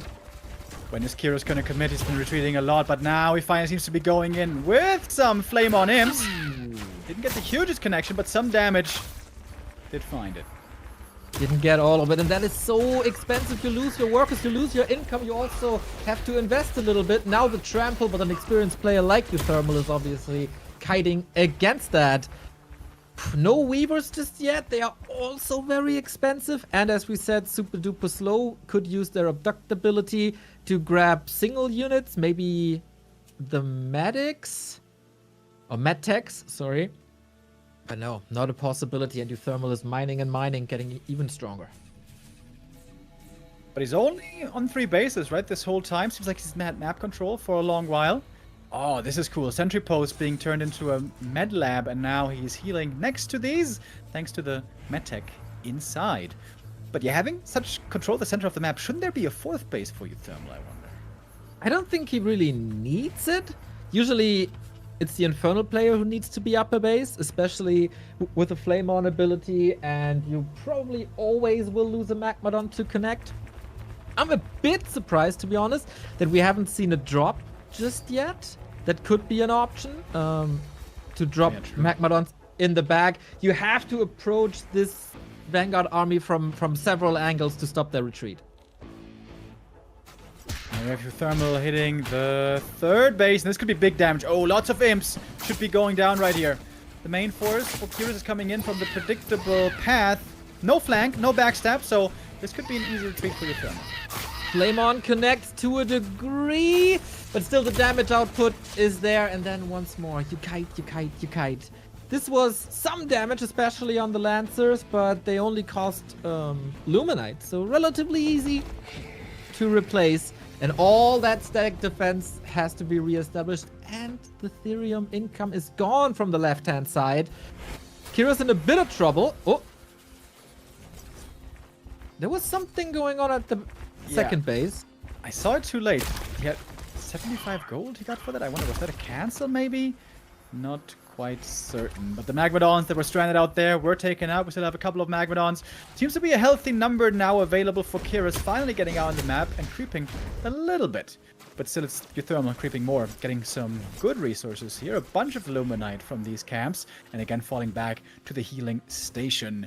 And he finally has an evac as well for some drop plays. Yeah, love that little sanctuary that he built with the mad techs. These resource camps are getting quite juicy now on level 3, soon to be level 4. How do you crack that? An expansion here on the left-hand side. I actually haven't seen that taken, but the natural at the bottom right-hand side couldn't really get it because the Hornets were destroying it. Now I'm curious if... this is basically just a pure Exo army, right? With a little bit of support. Wonder if that's not a bit too fragile. Some of them also leveled up to Veteran and Elite already. Some bonus damage there as well. Speaking of damage, this expansion being taken out by some Exos. Nice spread by YouThermal, not clumping up everything. He's trying to keep his army in a large area. Exactly, you need that. There could always be flaming imps at any point of the game. I wonder if we're getting into dragon territory, because these Magmadons, they are a lot of supply, and supply is what gives you animals, so that could turn the late game around. Awkward position now for Kiris. Here in this choke point is having a tough time getting in and doing that damage. You touched on the mobility earlier, and now we really see that coming into full effect. The Vanguard army, swift and mobile, kiting across this map, and the Infernals having a tough time connecting. Ooh, now, maybe, finally, the trample. We see a couple of stuns, but immediately out-healed. Oh, this is devastating here. Can he push through that choke, through that ramp? The Magmadons are holding the fort for now, but it's just an absurd amount of Exos, and with that, an absurd amount of damage. Finally, we get a little bit of siege damage here to operate from range, but too little, too late. You need like 5 of them to one-shot the Exos and get an AoE in, but this is an overwhelming force, and YouThermal takes a 2-1, advances into the round of 32. Alright, YouThermal, our favorite, does make it through in the end, but good fight here as well by Kiris. Takes that map 2 very convincingly, and map 3, I would say, a strong back and forth. Didn't seem to have the late game answer though to the big bio ball.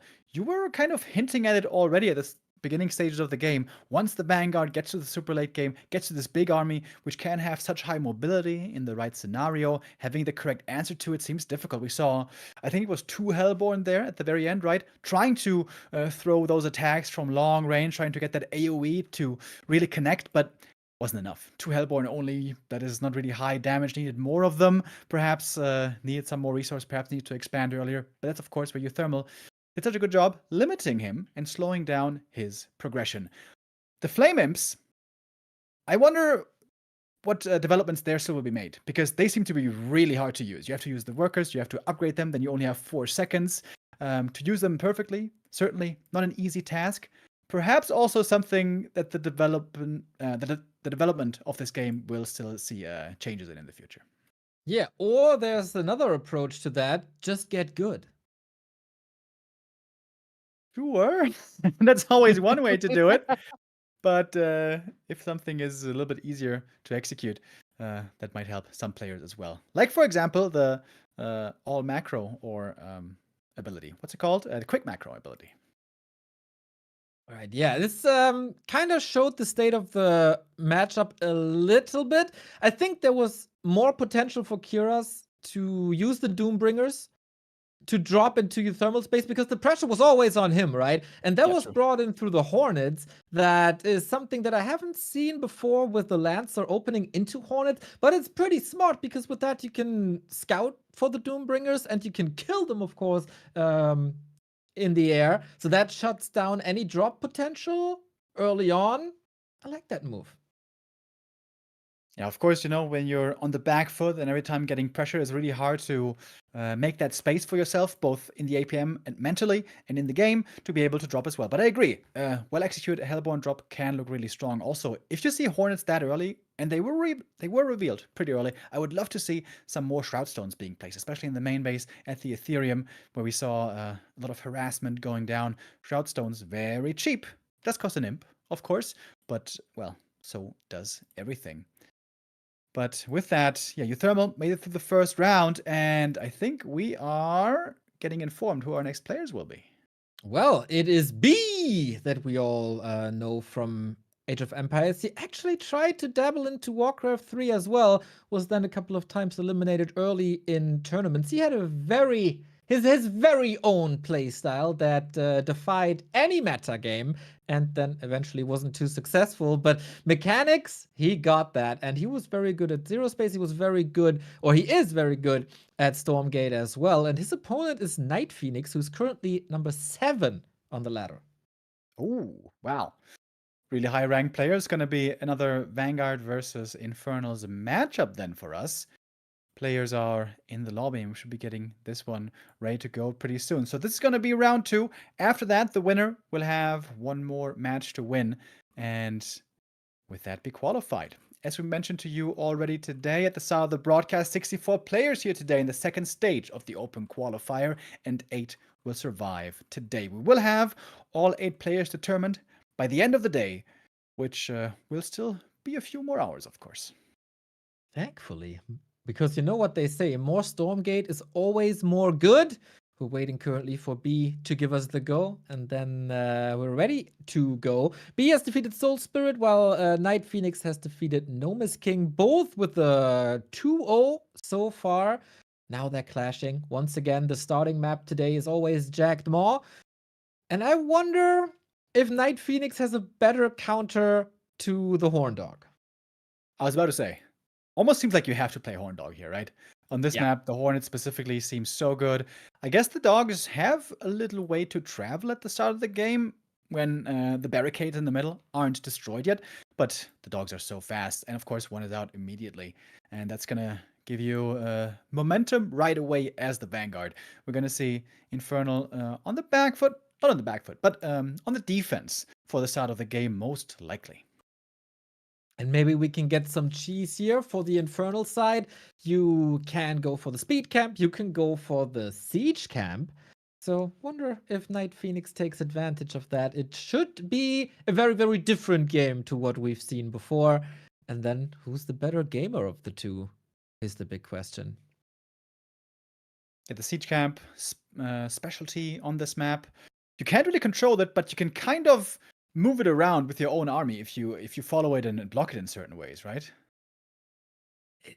I'm not too sure. I never go for that thing. It scares me. The big chicken guarding it scares me. I think that chicken would certainly survive in Kentucky as well. As one of the few, I guess. Chicken and bourbon, Kentucky specialty. We are getting ready for our next match. It's going to be Night Phoenix versus B, a CIS clash. And here we go. Let's go, everybody. Night Phoenix as the Infernal player on the upper right-hand side, and B as the Vanguard player at the bottom right-hand side. Okay, let's see. Maybe we won't get the Horn Dog, but I would be very surprised. It seems to be such a strong strat here. One of the Bobs are a little bit confused, but okay, I think first and foremost, you gotta defend the 2 dogs, and you really, really, really don't want to lose your Gaunt. Yeah, if you can trade 1 for 1 between the dogs and the Imps, that would be also wonderful if you have some dogs still alive. But yeah, we've been seeing quite a few Gaunts going down early. We have the Conclaves coming, but no Ethereum mining at the moment.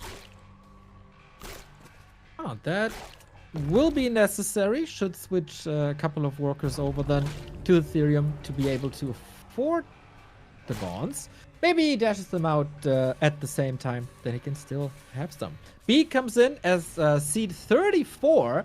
I think that is a little on the lower side. He should be way better than that, as Chad is informing us that he takes maps off of the top seeded players like Mana.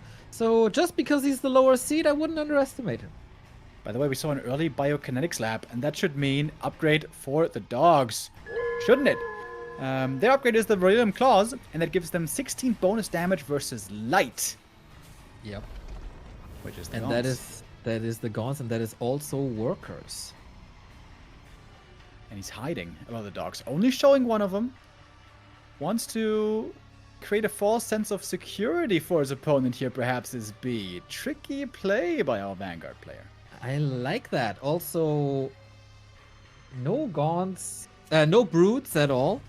So, these dogs are scary. Nicely guarding. How many do you need to jump on these 3 Gaunts. I think he one-shot with 5?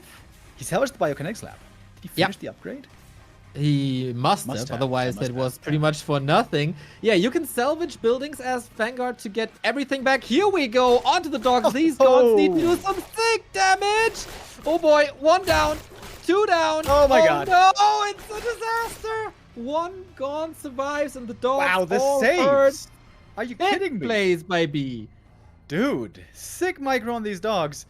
Somehow 1 gone survived, but if you can heal all those up again and come back for round 2, this should be the perfect start for B. Exactly. And then we go into Lancers, and again, the answer to Lancers is so hard to find in the early mid-game, late early game stages. Whew, this was a huge exclamation mark for the lower seeded players. And here we go. Lots of repair with the Repair-O-Matic. Sick. You mentioned it earlier, the dogs are mechanical and biological at the same time, so they can be healed and repaired. This just seems like a sick start. Beautiful build by B. And man, this pressure, he will not let go of it. Dogs, not the craziest versus buildings, but everything that comes down this ramp, they got the scent, man. This pack of dogs, it's hungry. Is there an Iron Vault by now for Night Phoenix? Seems like he needs some roots, right? Need some beef. But yeah, another only concave. coming in now. Okay. This is so many dogs now. How much is it? Like 10? Oh, here we go again. This could be it. Oh, he covers the retreat. The ramp was pretty much his. And it's another one, and another, it's a massacre. and another. No chance at all for Night Phoenix so far.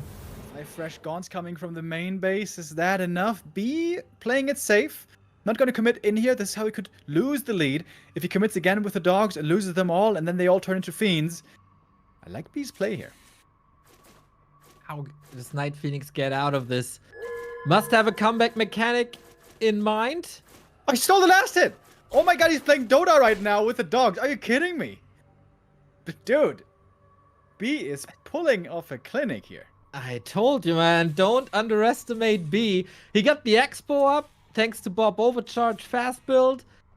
And now he can go into pretty much whatever he wants.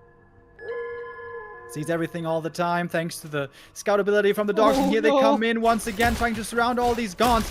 This might be perhaps finally a trade going Night Phoenix's way. It's still a close call. Who's got the superior numbers in the end? 2 Gaunts, 3 Gaunts still left. And I think Night Phoenix finally is able to win one of these fights.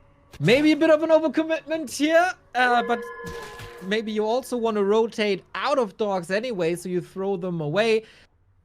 Whew, there was a lot of damage done in the early game. And now, what's the follow-up is the big question. Little bit of repair once more. We got 2 barracks up now. And is there a switch even? Feels like Night Phoenix is getting a little more confident, pushing out on the map. And there is the big speed camp on the left-hand side. We're just going to take here, get some more fiends from this, and nice speed boost right after. But, you know, despite the great kills that B found early game, it seems like he wasn't really able to ramp up on the macro side too much. No big army following, no third base, certainly. Even the second base was not saturated for a long, long time properly. So it seems like we might still be in a very even game here. Wow. Really? A pun like this? We might be in a game? I like it. You know me. Pardon me. No, pardon that. Me. No. We have a Shroud Stone coming up. That protects greatly against the dogs. They have, of course, a vision advantage. Sees the enemy army movement even under the fog of war. And now, this is something we haven't seen at all in the first game, really. Oh, I think at the end. But we're moving towards the siege camp and get the big catapult. Okay, this will be a true test for B, because certainly these Gaunts are going to get this camp. The dogs have nothing to answer here at the moment. At home, there's a bio army being built. Lots of Lancers. And then we move into Exos. But yeah, first he has to defend the siege. Dog still getting information. Seeing, okay, you're doubling it. Oh boy, double siege camp. With all the fiends, they can block, of course. Damage seems fine. But the catapult is on its own. Yeah, a little too far forward. Some Lancers being sent out early. But it's not that many Lancers yet. Ooh, and of course, every single one that falls becomes a fiend. But you see again how tanky the boys are. First catapult dealt with. Night Phoenix was probably hoping for something better. And this expansion on the right-hand side is very, very rich on Luminite. And it's not getting punished so far. It's not been scouted, dude. It's not been scouted. The Lancers, by the way, so fast. They have that upgrade, of course, which gives them increased attack speed and move speed when they get attacked by the enemy. Okay, second try with that. Lots and lots of gaunts. Kinetic redirection is up, so the movement that you are talking about. Also, the damage is always diminished by 3, whatever attacks them, and so the gaunts infest damage is not really reaching them so far. Okay, here's the big push. This has to work for Night Phoenix. We have some Shroud here deployed as well. A ritual for some Animus. Here we go, going for the Buzzsaw Cannon right away. Mass repair, can he hold it? Such an important building to keep standing, but it does go down. Again, the catapult is helping out. Oh, but the Gaunts are quickly falling as well. That's right, lots of AoE damage coming from the Lancers as well. They're so fast, can't really deal with them, can you? The Fiends are helping out to a degree. Whoa, we cover everything in Shroudy with the effigy. Oh boy, I don't think that's gonna help them. They get a little bit of white health back now, and of course lots of animals, and that might just help turn the tides. Yeah, we have a bunch of Fiends here. We have still a good number of Gaunts, and it's hard to get to them. We don't have the Exos just yet. We don't have the range yet to snipe them at the moment, and the command post is taking tons of damage. The second base might just be going down. Holy moly, that top bar ability coming in clutch for Night Phoenix, despite the dog harass in the beginning. But he still has that double base on the right-hand side, and Lancers only cost Therium, which he gets in masses. So maybe holding on is enough to stabilize. Oh, but there's so little production, it seems like, for B. 2 Lancers coming at a time, but it seems like Night Phoenix, on the other hand, has way more production. Lots of Brutes and Gaunts always streaming in. Trying to snipe now some Gaunts at the back, but good control here also by Night Phoenix. Keeps them safe. The glaive attacks from the Gaunts still bouncing. Some Bobs in trouble as well. And this command post seems to be gone soon.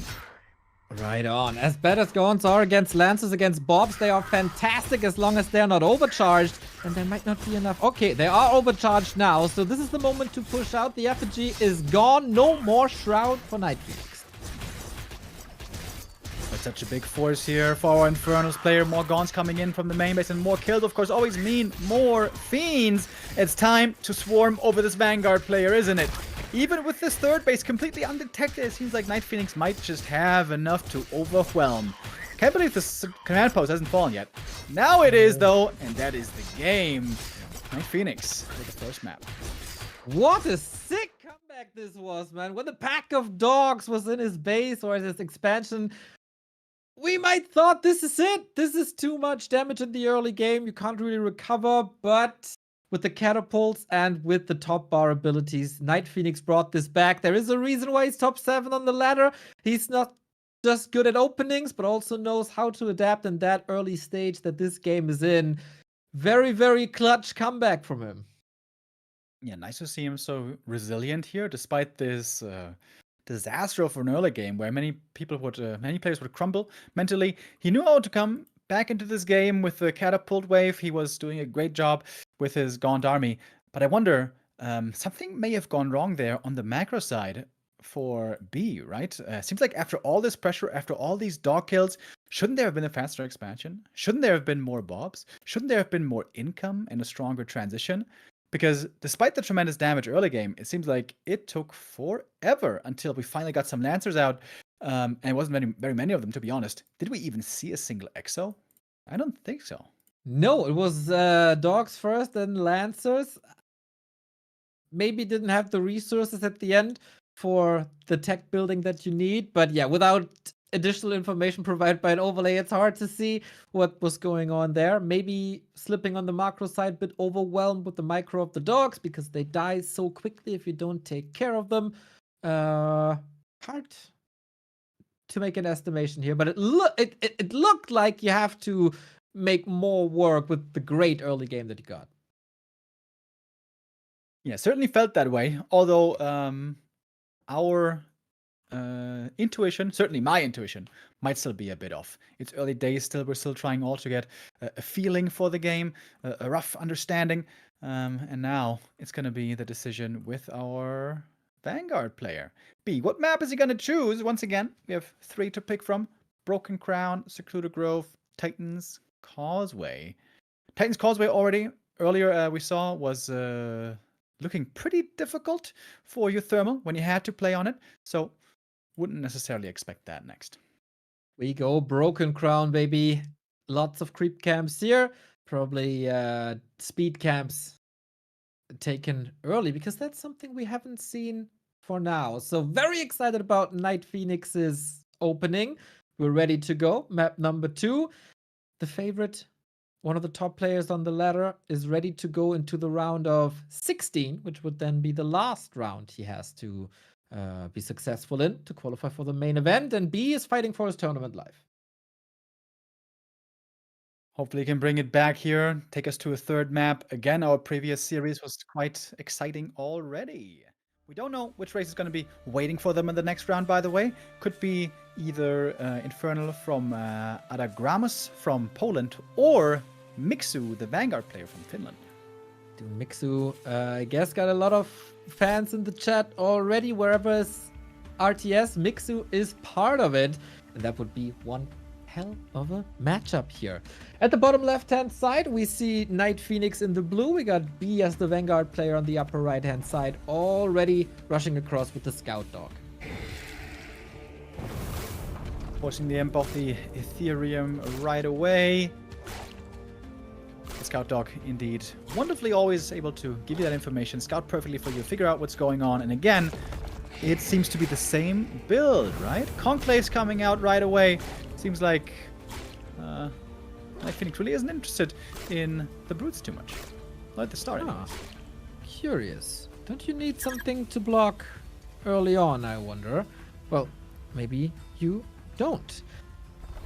Here, no catapults, no easy rush distance, but we certainly will see more dogs, because that worked great on map 1.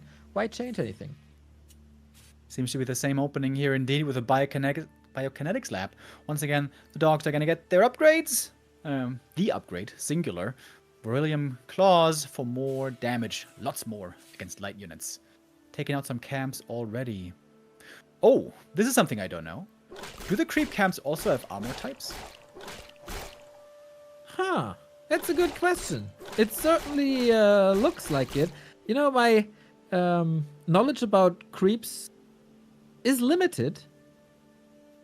It just has armor, no heavy or light, so it doesn't look like it, although that could be hidden, perhaps. Like in Dota 2. In Dota 2 there is armor types, they just never tell you. You're just supposed to know. Oh, we get help from the chat. Yes, they do. They are light, but health camp is heavy. Ah, cool. Damn, Twitch chat very well informed. Nice. They're always right. Everybody knows. Yeah. I don't know about that. Wow. Can you believe this guy, Chad? Doubting you. All right, we see the opener of the tree line. The dogs are eagerly awaiting this, of course. They see the movement there. Now they know that it's up, and that might backfire. Gaunts being kept very safely in the main base. Don't want to get ripped apart again by these hounds. Sick 'em is what B would like to say to them. But now with this many Gaunts, target fire and Fiend production, I suppose, is also a danger. Oh, he's got superior vision, right? With the scout ability, he knows that the Gaunts are getting over there to the creep camp, and perfect creep jack, if you will. Oh, wow, B. Now I wonder how that will turn out. First one down, second one. Oh my god, he's in a sandwich. And he's not getting out of there at all. Needs a little bit of white health. These dogs, man. Terrifying. And all the Gaunts are gone. That was a picture-perfect creep jack. Dude, this looked like a Warcraft 3 Pro move. Waiting for the creep camp to be taken and then coming in for the flank perfectly from behind. Wonderful start here for B. Yeah, that was a creep jack if I ever saw one, and we saw why gaunts are called gaunts. Need to work a little on the spelling, maybe. No, yeah. G-O-N-E. Yeah. Very frail indeed, as their stature suggests. But still, seems like Night Phoenix is not feeling too terrified to go for a third base. That will be attempted once again, while Gaunt production is still continuing. Favorite unit so far, as it seems. And of course, as remember, on map 1, despite those painful losses in the early, he still found a way back. Okay, so similar-ish situation than on map 1, but it looks a little more stable for B here now. Economy is saturated. We're moving way earlier into Lancers, as it seems. And Night Phoenix didn't learn the lesson from Speed Camp number 1, just approaching the next, but this time without a creep jack imminent. Yeah, he is in vision, thanks to that vision camp that was taken before. Imagine if it happens again, dude. 2 creep jacks back to back. But not gonna be suffering that humiliation this time. Takes the camp, gets the resources and the speed, at least on some of the units. Not all of them, but fair enough. While... Wait, is he going for a 4th base already? Seems like he might. Okay. Well, first we get the health camp for the Therium. And Luminite with the 3rd base. Wow. This is pretty economy heavy. Wonder if it's turning out to be a little too fragile, but the Rams can be held relatively easy with the Bastar Cannon. And this mine on the left-hand side, not saturated at all. We do have a greater shrine now for Night Phoenix. Can try to go in some higher tech. Shadow Cleft and Ritual Chamber if he wishes.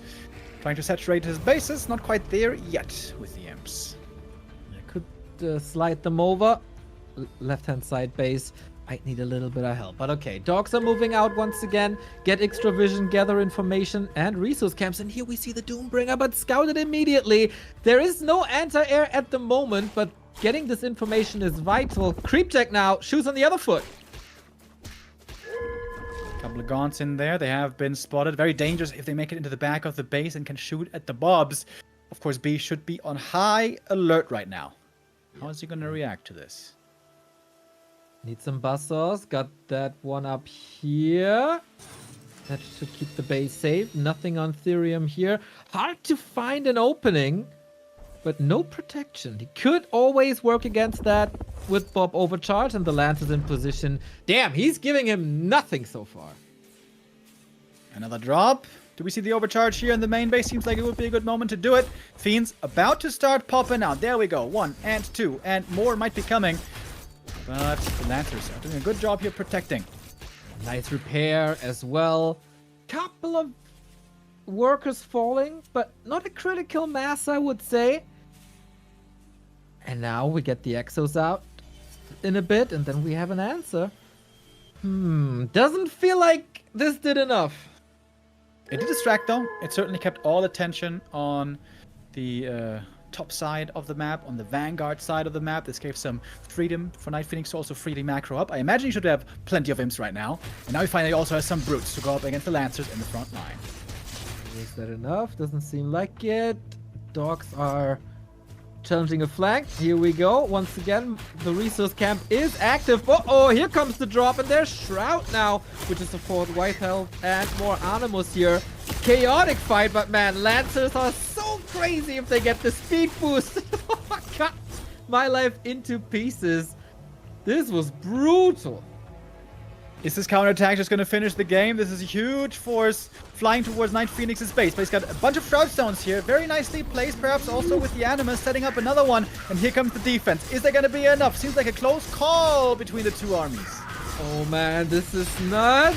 Can he move out of range of the tower? Doesn't look like it. Everything's about to fall. These Lancers, they hold the ground for now, getting some reinforcements. Oh, can he trample? There we go. Sweet AoE damage. We see the upgrade isn't finished yet. If it did, that would have been like a quad kill. Still a bunch of Lancers here alive, but many of them so hurt. One more trample into the mix, and this could be a disaster. Plus, of course, the upgraded trample, indeed. But B made use of this time, expanded again. He's got 4 bases now as well. And finally, B is able to macro up hard. Okay, game on a knife's edge as it seems. B stemming against elimination here. So, what's the next move is the question. Upper left-hand side expansion can, of course, be amazing if you get the scrapyard in front of the Therium, and then you get rich, as they are enriched with that vision. But then you can also siege it from the high ground. Upper left-hand side and bottom right-hand side, always 2 very interesting positions in the game. After a lot of action just a moment ago, seems like we're entering a bit of a lull. Time to macro up. I imagine there's also going to be seeing some upgrades coming. We mentioned the Magmadons before already. I wonder. Night Phoenix he must have an understanding here that we're nearing the late game. We're nearing the big bio ball. And what's his answer to that going to be? You were pointing towards drops earlier. Indeed, drops are coming. This is a different drop now. Before we only saw Gaunts. Now we have Magmadons in the mix as well. And against that stun, it's really, really hard to maneuver and keep the workers safe. He should be on high alert. He saw that drop coming a minute ago almost. Here we go. So a couple of units falling. Exos here, not that great. And not too much room to kite as you have to endure this attack and hope that there's no fiends that the Magmadons can eat. Evacuating, trying to with some of the units here. 1 Magmadon saved and a bunch of Gaunts. Pretty good drop. Of course, 1 Magmadon went down, but good escape as well. And again, lots of attention forced in the north, which means that there's another expansion coming up as well. Night Phoenix trying to get up to a 5th base bottom right, and we might be close to unlocking the late game tech. That's the downside of a Doombringer, right? To move units in and out of that transport unit, it has to land. You can't pick it up from air, and that would cost him a Magmadon here. Is he willing to go for that fight again? Trample should be recharged. Oh, the Bob's being pulled back perhaps a little bit too late. That is a feast possibly for the Gaunts. Is it time to drop though? No, not the Vanguard army is at home. He's looking for a more exposed position. Or maybe that base here. Can he close it somehow? Oh, was tempted. Oh no, the Magmadon on the left-hand side could have trampled through the units, I guess. A little unlucky with how the unit spawned. Man, this is such an economy-heavy game and a big fight is imminent. Yeah, over here at the Vision Camp, seems like the different armies might be meeting and a sandwich position coming out from our Infernal player. Magmadon's on the left-hand side, but the right is getting cleared up by the Vanguard. Lots of these Lancers, though. Very hurt. Only 3 mags remaining. Brutes are helping out. Can he reach the Exos? Gotta diminish the damage somehow. Oh, he found a connection to the Lancers, but they survive. Lots of Exos still on the field. That's a lot of damage here raining in. They have the upgrade as well, chasing after with quick speed. But here come a huge trample from the Magmadon. Oh my god, stunning the entire army. Magmadon dies for it, but well used. But now the Shroud duration is over as well. Here on the high ground, Night Phoenix, not sure if he wants to keep fighting. Huge trample. Oh boy, oh boy, oh boy. Reinforcements coming in. That scout dog being taken out immediately. 4 Shroud Stones. This looks very secure. Man, what a match between these two. Seems like B needs to come up with something here. Oh, he's making a Shroud Stone here, right? On the high ground. Love that. We're going to have some additional Shroud, of course, being spread out. And you can also summon another Shroud Stone with the Animus. And heading again down the ramp. Seems like right now Night Phoenix is feeling very confident. Indeed, the Vanguard army is looking rather small right now. Exactly, and that might be due to the lack of Medtechs. We only see the first one now. Army attention split, and that means the Exos are on! There we go! Flame on! And Exos gone. This could be the end already. Has he enough to push through? The Vanguard right now on the ropes, hoping for more reinforcements from the main base, but they're just trickling in slowly. The Magmadon tramples, man. This was a showcase game for it. This ability, the showstopper. Yeah, found amazing connections with the key unit of Infernal. And all of a sudden, man, B standing against the defeat. Another 2-0 for Night Phoenix. All that experience gathered over the past few weeks. It is so hard to stop that Infernal force now. production is suffering as well. A couple of barracks might be getting taken out. The Infernal's army now wide spread out in the main base and the natural. Perhaps these units can be stopped. Oh, perhaps they can't though. Ooh, the big ball congregating. Well, Flame Imps into the economy. That sacrifice was absolutely worth it. And now the 12 o'clock expansion is in shambles. The natural is in shambles. The base is being stormed by Magmadons and everything's just taken out. Night Phoenix is everywhere. Also in the round of 16. Well played. Good game here, going back and forth once again. The Wolf harass, not Wolf, the Dog harass looking pretty good at the start. That Creepjack, man. Absolute beauty of a Creepjack. But in the mid game, it seems like Night Phoenix knows exactly what to do to come back into a strong position and knows what to moves to go for next. What his power spikes are, what strengths and weaknesses he has to play around. I really like those drops as well, creating space across the map. Even if he didn't find the most damage with the drops, it certainly enabled him to macro up back at home. And the Magmadons. Man, did they look awesome. That trample seemed to change the entire game. That's right, man. And also, maybe lesson learned here is losing so many Gaunts early on isn't the worst thing in the world. Yes, that's of course takes you off the map for a little, but they are very, very cheap in comparison to Lancers and to Gaunts. You only need a little bit of Therium, which is a bit annoying, and you can get more charges with the top bar ability of Infernals as well. And we saw that was a sick comeback. Once you get the Magmadons out with an upgrade and there's no counterplay to it, it's rough. Yeah, B did a good job holding on for a while. Unfortunately, we had to say goodbye to him. He's now out of the Open qualifier. Night Phoenix has one more win that he needs to get, and then he's going to be in the top 8 indeed. His next opponent will be either Mixu or Adagramus. Mixu from Finland, Adagramus from Poland. I'm refreshing the bracket right now. Indeed, we have a couple of players in the decider round already. Exo Striker, Nicara, and Kel, all 3 Infernals. Also Eric from Brazil, Vanguard player, and Baka and Bosse from USA and Sweden. Infernal players as well, vying for one of those 8 spots. All right, then. I wouldn't mind seeing Night Phoenix versus Mixu. That's a pretty hype matchup, but maybe we get that later on as some series will be held. So our follow-up casters will have a little bit to talk about. We got Beo and Nathanius coming up later. It's gonna be awesome. I will not move too far away from the seat. I'm gonna watch the cast. Oh, we get a Jodosa game versus Krolu. That's a player right here. If that's the game. If should be, right? Yeah. Damn. Okay, Jodosa. Huh? How do you know this is Krolu?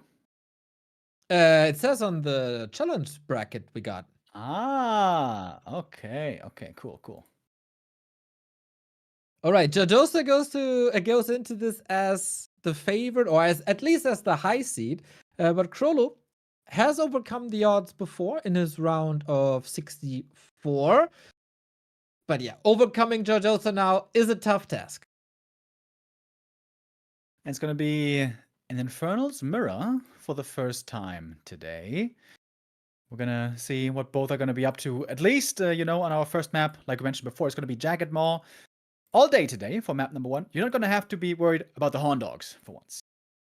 That's right. There's no horn and there's also no dogs. Infernals in a mirror match, this should be, again, a lot about the Gaunts and then a lot about the Fiends. And the speed camp. Can you contest this, or will you go for an early siege camp here? There's a little bit of cheese and mind games involved in mirror matches on this map. Yeah, we'll see who's going to be feeling more aggressive, who might be looking more towards the macro side of things. I wonder, how aggressive can you be? Is there a quick rush available to you? Of course, there's going to be no dogs, no scouts involved. And as you mentioned before, in the early game, it seems like the Infernals is certainly the slower of the 2 races. That's right. They're very, very special. We know it. You could, of course, go for a Brood and split it into Fiends. That is very expensive, and you can't double down on Gaunts then. So we'll see what the meta is. on Jack Moore between two Infernal players. So, now the big question, who's who? Let's hope that the overlay is correct. Krolu on the upper right-hand side, Jardosa on the bottom right-hand side. All right. What do we have at the start? We have an Iron Vault first, after we've been seeing a lot of Conclaves first. Speaking of it, both going for... Wait, is it double Iron Vault for Jardosa? No, I don't No, think so. no, excuse me. No, I No, got oh, those no, mixed no, up. no, no. No. It wouldn't be. How silly. You silly goose, you. Yeah, we go for the resource camp to take that out early. Then, oh, we scout with an imp, actually. Oh, is he building a tower at the speed camp? That helps a lot to contest it. Both are. Yeah, we got a tower war here at the speed camp. Dude, tower creeping. We're back in 2002. I don't know if you guys I know remember Taker is this. watching. Yeah, I don't know if you guys know this from old Warcraft 3 days, but before Reign of Chaos, before TFT, the Frozen Throne, I think it was, you could creep with towers and get experience from them. And then a change was made and you couldn't do it anymore. But we see it now as well, but we see also two Fiends taking on Jardosa's Shroud Zone, and that has to be cancelled. Nice play by Krolu so far. And this should be the upper hand already. A super duper snowbally situation here now. Also loses the Gaunt. Oh, he split, trying to get the Gaunt as well. But, oh, doesn't quite get it. Oh, man, that seems to be putting Krolu in a big lead. Okay, this is an opening that I did not expect to go this way. The Gaunt is safe. It's building up white health, even though his regular health might be gone. He gets that little shield up, and all the damage from creeps is ending up on the Shroud Stone. Love that opening so far. Yeah, it seems like Jardosa is in trouble right out the gate. Creeping up a bit here at the resource camp. He got one Fiend for it, but there's 6 Fiends on the enemy side. Jardosa needs to be on his heels here. So now I'm really curious, what's the way to stop the snowball? There's so many Fiends, the Gaunts are healthy as well. A creep Jack would of course be nice, but he's just a hair too late, and that's a lot of Therium going Krolu's way. Looks like Gaunts are going to be dying everywhere. Yep, every one of them taken out at the moment, but of course more will be produced still. Lots of red dots heading across the minimap. And this Iron Vault is far out in the open, by the way. If Jardosa loses that one, that might be painful. That's right. He was able to push back before Krolu arrives at the production building, but take care of it. We have a rare situation that for the first couple of minutes in this game, we have a one base play, and Krolu eyeing up the next health camp. Yeah, showing indeed that he is a very experienced Warcraft player, just heading from camp to camp, getting the benefits.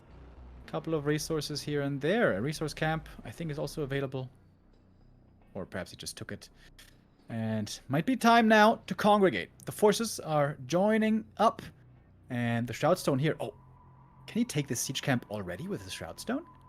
Ooh, I've seen it with the meat farm, but I haven't seen it with the Shroud Stone. Sweet! If you don't have any help with this creep like Jardosa does now, this will take a long time. As you can see, that chicken is massive. Oh, don't want to lose the Gaunts, certainly. But good kiting by Jardosa as well. But Krolu certainly finishing this camp quicker. And there we go. Last one goes down. Here's the siege creep. Yep, Has he don't opened forget up to pick it up. Passage? Oh, yeah, it is open. Yep, thanks to the imp.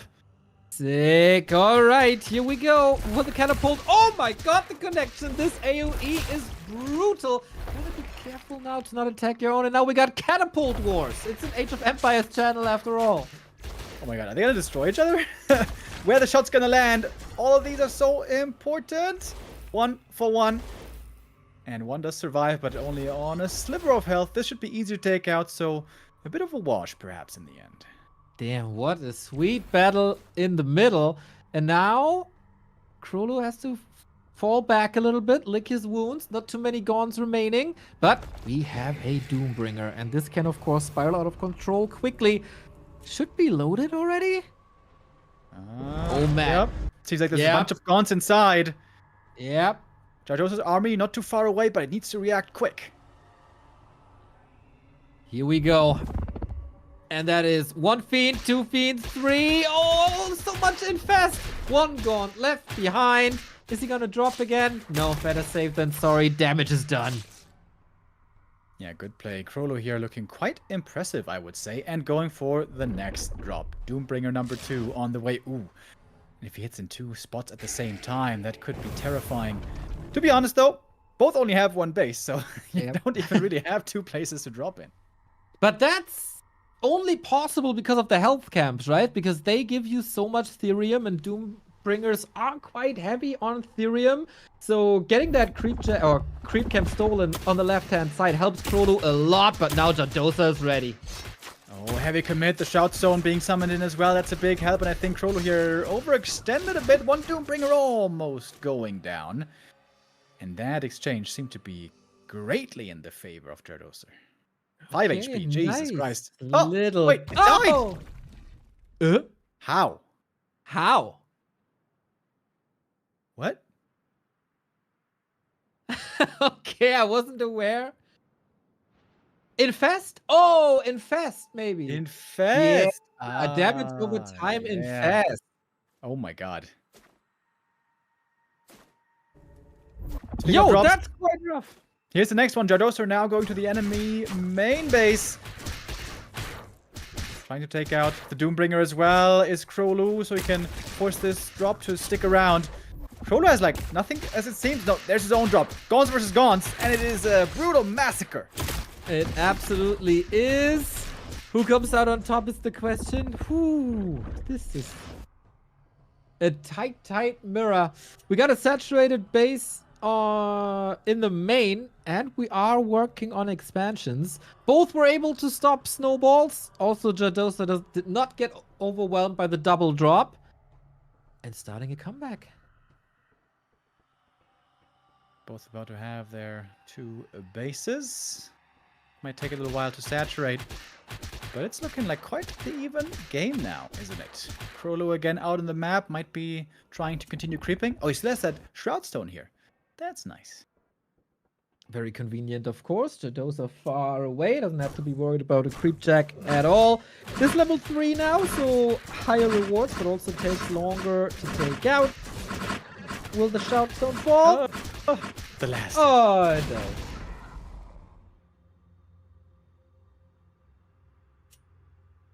So where are we going from here? It should once again be Magmadons down the road because they're just too good against pretty much everything. Yeah. It seems like that should be on the agenda, although until then we can still try to get a bit feisty, say with some drops. We still got a bunch of Doombringers out on the map. That's what I have my eyes peeled for at the moment. There is one, but oh, great heads up play by Jardosa. Was looking for it right away. Nullifying that's the threat. The Achilles heel. That is the Achilles heel, as we've mentioned before in the cast. How to get a lot of Therium without that high ground. It is pretty much impossible. So this is where you can attack further out the main where there's no fortification. But we're approaching that siege camp. Man, Krolo and the towers coming in handy.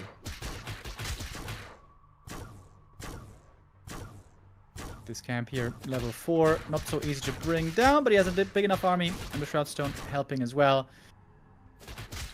Wonder if he could go for both siege camps, maybe? Would take a while, though. That would be quite a sick timing, as we have Jardosa expanding on the double Luminite spot. Ooh. And the first Magmadon. First Magmadon for Krolo is out. His trample will be crucial. Shroud Stone this can is be dealt with here by this catapult. A very fragile state for Jardosa, isn't it? Just investing into that expo. Krolo not following this up. And a catapult push.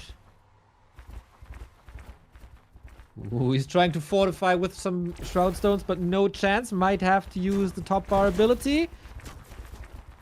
And here we go. Trample away, my dudes, and restore white health if possible. Krolo, both are gonna lose one of them, but no big commitment yet. The catapult hit also huge on the Gauntz. Oh my god, there was so much damage twice in a row. Oh, Jesus. That was like a huge blow into the backline right there. Though Jardoso might still be able to hold. Seems like Krolo doesn't have too many units left in this attack. No Magmadons, except for this one who is far behind enemy lines. Yeah, I tried to go for some economy, didn't really work. Fiends are clearing up Gauns, but new Magmadons are coming in. The tug of war continues. This is the essential unit, but Jardosa survives. And oh, does he see the imp? He did. He absolutely did. I think he knows. Yep. And this base hasn't paid off too much yet. There really weren't too many imps mining. Clear vulnerability right now. This base so far away from the other bases. But Krolo wants to regroup, bring in new reinforcements, doesn't want to throw away his main army. He knows now that he's down by one base. If he falls behind, this could be the end for him. Wonder if there's another Doombringer possible with Magmadons. That's a sick combo, but no, that's already too much fortification with all the additional income coming in. You can easily afford these Shroud Stones.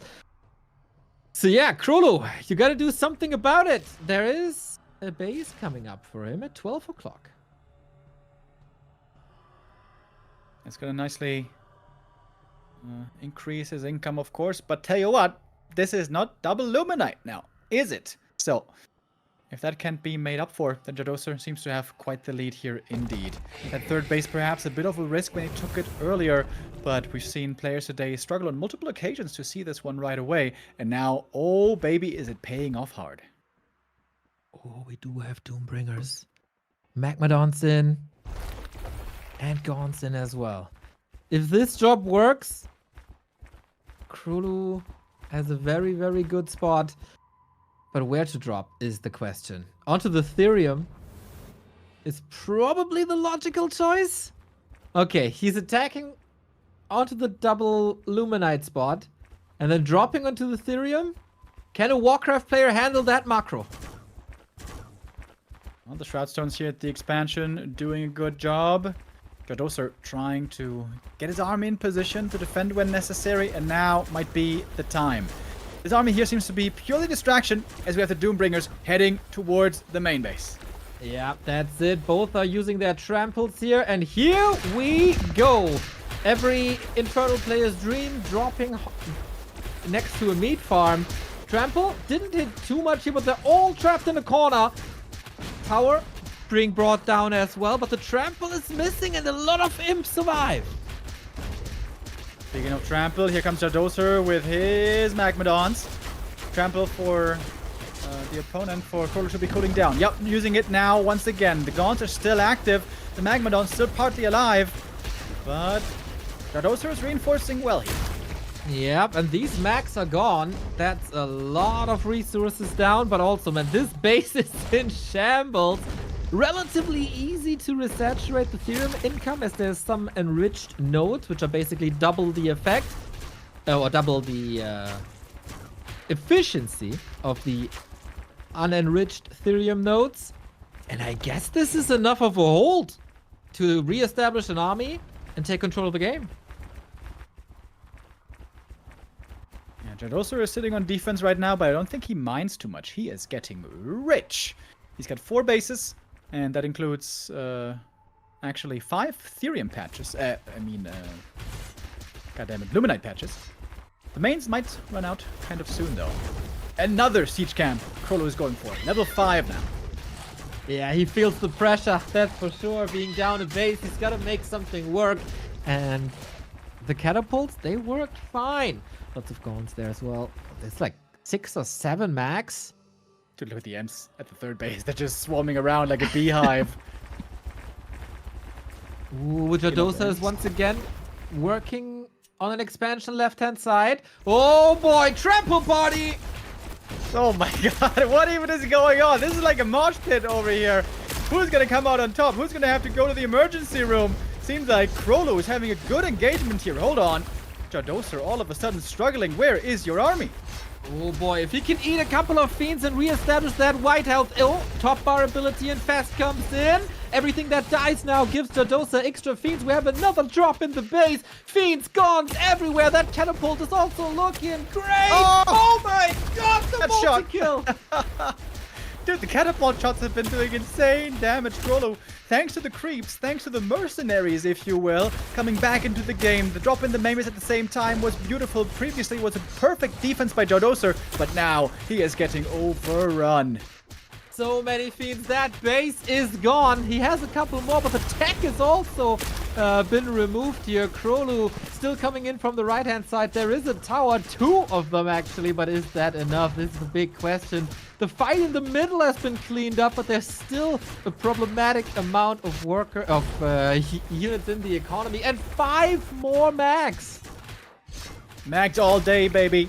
The charging forward, bonus damage also against the buildings, and it might be enough to break through here. Hardly any Gaunts left, I guess. How lucky the Sims are, by the way, that there's no Magmadon heading towards the third.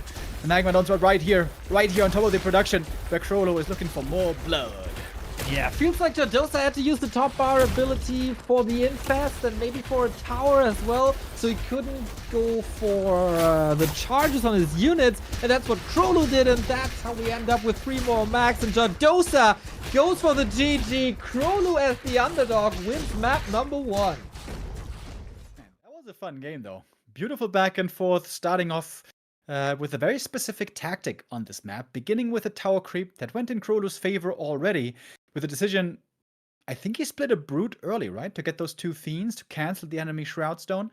And then was able to get his own one up. Got the speed camp, got some resources, a bunch of creeping. And, dude, those siege creeps, the catapults, they did so much damage. That AoE in the backline into the Gaunts, brutal. I 100% agree, man, especially against Infernal when everything, like, there's so many units and they're all kind of clumped up. And when that shot hits, oh boy, oh boy, oh boy. I remember at the early stages of, like, reveals about the game, we saw the siege units of Vanguards, and this is pretty much the same projectile, right? And everybody was like, yeah, with a lot of skills you can dodge these shots, but there's so much going on in a fight. You gotta take care of your trample, you gotta eat some units to reestablish white health, gotta use your top bar as well, position everything. Maybe you can't dodge everything at all times, and this is where the catapult came in clutch. Yeah, I love the play here by Krolo. Really taking great advantage of the map and creating threats everywhere. We had it with a speed camp at the start, then of course in many different iterations with the siege camp, and the drops didn't work out for a while, right? We're well defended by Jardoser for a long time, but you just need to have it kick in once, and suddenly the main base is gone, and Krolu there was able to overrun. Well done. 1-0 up now for him indeed.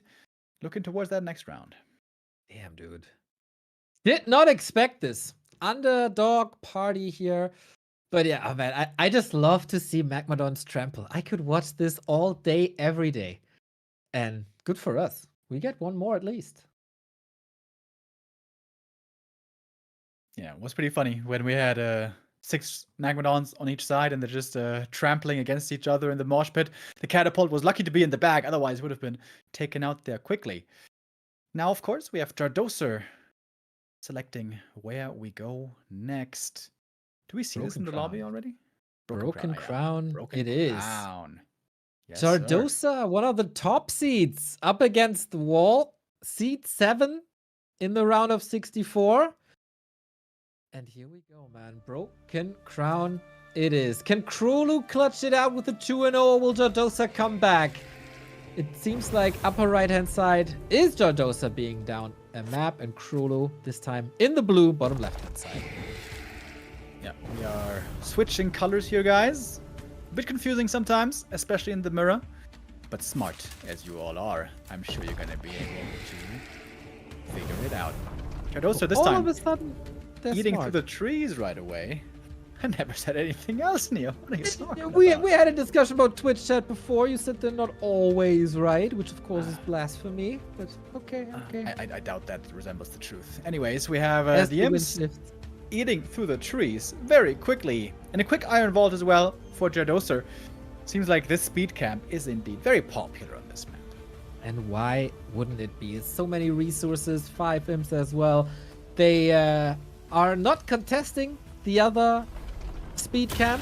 That could have been maybe a thing. Oh, we see a Brood splitting.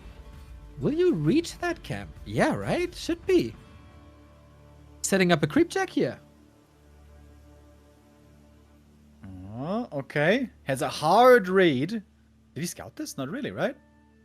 It is what people are going for. Oh, the gaunt. Got him. Oh, juke in the trees, maybe? Slow field thanks to the flower, but still got it. These flowers here, you can destroy them and then everything is slowed.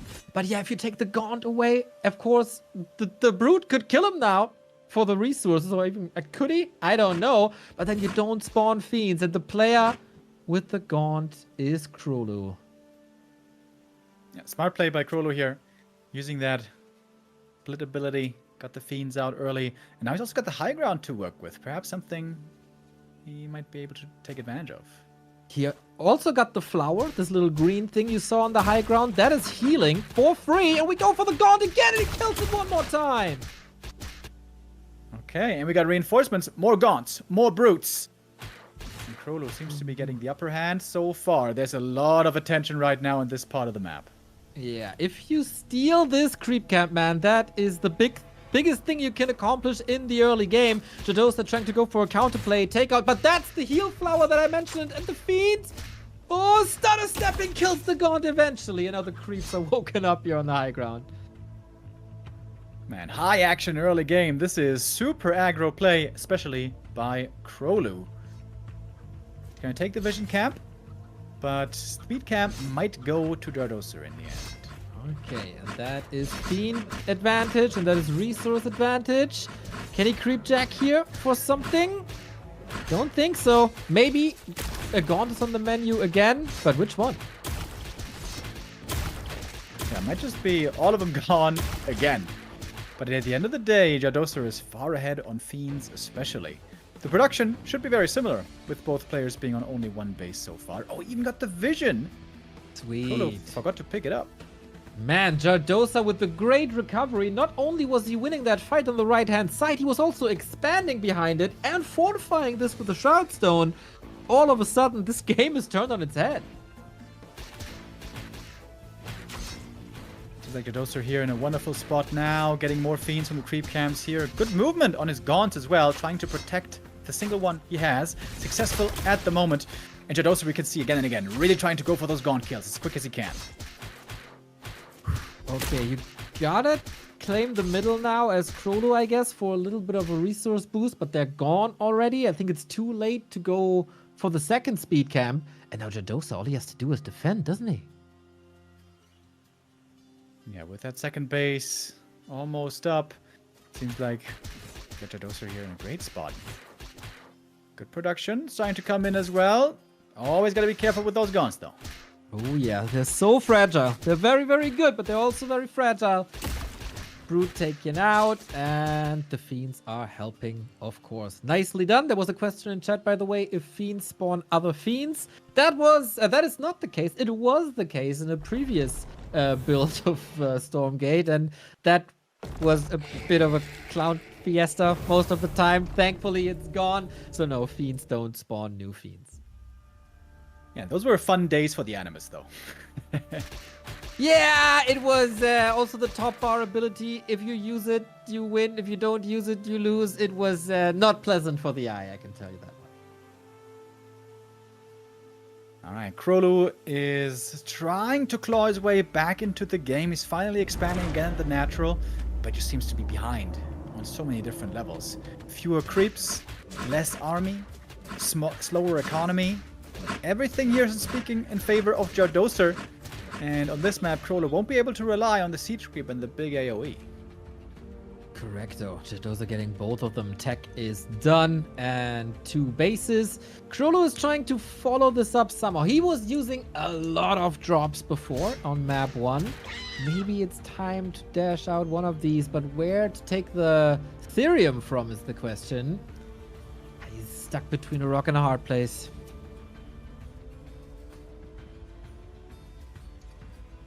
Bit of a calm moment in the game. Jadosa is going to take the opportunity while he's safe at home, trying to expand again, going for a Shroud Stone. 2 Shrouds, 3 Shroud Stones. All right, somebody's feeling a little afraid. he is also feeling like I should drop the base with the Doombringer coming in. And yeah, this is exactly what Krolu did to him first game. And with the advantage, now it's Jadosa. But it feels like Krolu is expecting something like this. We get a Shroud Stone. Oh, no, just to cancel. But a lot of defense here. Tech is way later. No Shadow Flyers coming in. Oh, it's going to be hard to defend. Oh, it's a couple of kills right out the gate, but also here's the army for Krolu. When's he gonna load up?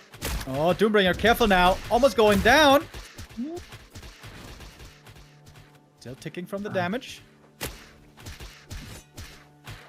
But cleaned up. Nicely positioned by Krolu to be able to defend his expansion at the same time as his main. Can't be active on the map, of course, and that is why Jados is going for another base on the right-hand side. Jadoser playing this position quite well, I want to say. Seems like he's feeling in control and making sure that he is taking the necessary steps to keep that lead and maybe build on it. We saw T2 finish just a moment ago for Krolu. Magmadons, of course, the next thing we're looking towards. More and more fortification and lots of buildings coming in for production. Yo, with all that income, this looking juicy. Enriched Therium is able to provide a lot of tech resource here. Krolu slowly trying to catch up, but it feels like on this map, Jados is always one step ahead. There's a drop now headed his way. This is Krolu's attempt to get closer again in this game, but it's been spotted right away. And here we have the first Magamadon. Trample yet to be upgraded, I imagine. But they were the star of the show on map number 1. Jadoser wants to use them just as well as his opponent did before. A little bit of white health here. Not the best angle to attack from, but Krolu sees the Mac and is like, oh no, I can't fight that if I don't have my own trample.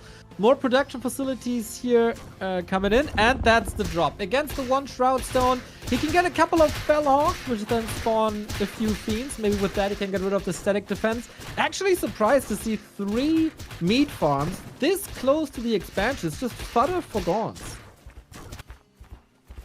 Yeah, decent attack here by Krolu, but here comes Magmadon, forces the Gaunts back right away, and most imps, almost all imps, have survived, while...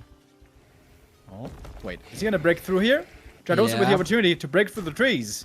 Looks like it. By the way, the Magmadon Trample, funnily enough, is also attacking the air unit, so hard to escape against that. There's the Doombringer going down, there's all the Gaunts going down. This drop didn't accomplish anything. Yeah, beautiful defense by Jadoser. Awkward position for him though here, stuck between the trees. But the Magmadon will break them down. This creates now a clear attack path. But, oh, we have some mags also reinforcing for Krolu. This should give him some safety for a little while. But doesn't change the fact that he's still far behind on the econ side. Yeah, exactly. That base on the left-hand side, also with the Therium, he absolutely needs that to be able to afford Magmadons. Little bit of an oversaturation there, but who really cares? Oh, eats that little fiend. Gets the white health back. Krolu, can you make this hold work? New mags coming in, more damage. Oh, Mystic though on the trample, I think, using it on too many. Yeah, that can happen in no time. Now the Gaunts on the backside seems very protected with the trample being gone. Krolu losing another mag. 4 versus 2. That's an unfair fight with the Conclave. New trample, but easily dodged. Yeah, might just be too much stuff now. But if the mags get to the Gaunts, they could find quick kills as well with the trample. You gotta be careful with that. Oh, baby, there's a couple of good hits. 1 mag cleaning out like what? 7 to 8 Gaunts. He's trying it again. Break through it. No way this just happened. Yeah, this one I would love to have the speed upgrade, the move speed upgrade for the Gaunts. Seems like we don't have those though, and Krolu does actually hold, does win this fight. Wow. Seems like Jadoser was a bit slow there on the micro, pulling back these Gaunts. But the good thing is he can still rely on his 3 bases. Soon to be 4 bases. And he got a lot of animals so far. We haven't seen a single dragon, which is a damn shame. Before we have to pass it over to our caster colleagues, I want to see one damn dragon. We're gonna get one, Neo. Optimistic thinking. We just have to, goddamn, what's it called? Manifest. Believe. Manifest. Of course. Okay. Okay, white health restored. No way to restore the main health, but the shields can always be. Ooh. Jadosa might start to think here after that defense, but no, there's just one way, and that's the bottom left-hand side. Doombringer. Trap. Oh, could have caught him there. Not yet. Alright, here's the next big attack. Control to hold once more. Seems like it's gonna be up to the mags once again, but there's mags on both sides. Gaunts unloading. Oh, but they're fully surrounded by seemingly everything. Had to unload to the bottom right-hand side, and now there's mags everywhere. Bit chaotic here. Tramples used on the right-hand side. Shroud Stone's trying to hold this. With the instant reinforcements, can Krolu hold this again? I think the answer is no. No. GG is called, and we're going to have this one tied up. Jardoser with a great game. Step by step, getting further ahead. This map number 2 right here ties up our series and will bring us to a 3rd.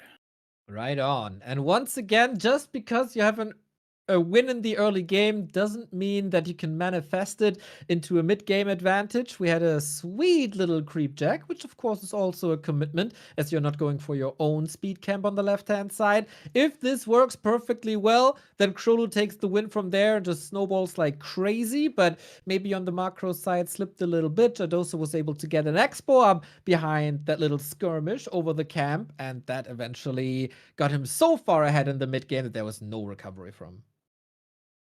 Yeah, and seems like on a more straightforward map where there's not all these crazy drops happening, where not the catapult is ruining your day, and there's too much tower creeping going on. Seems like perhaps when things are more according to the norm, it might favor Jardoser a bit more. Krolu seems to be maybe a little bit more on the gimmicky side of things. Now it's going to be his map choice coming up next.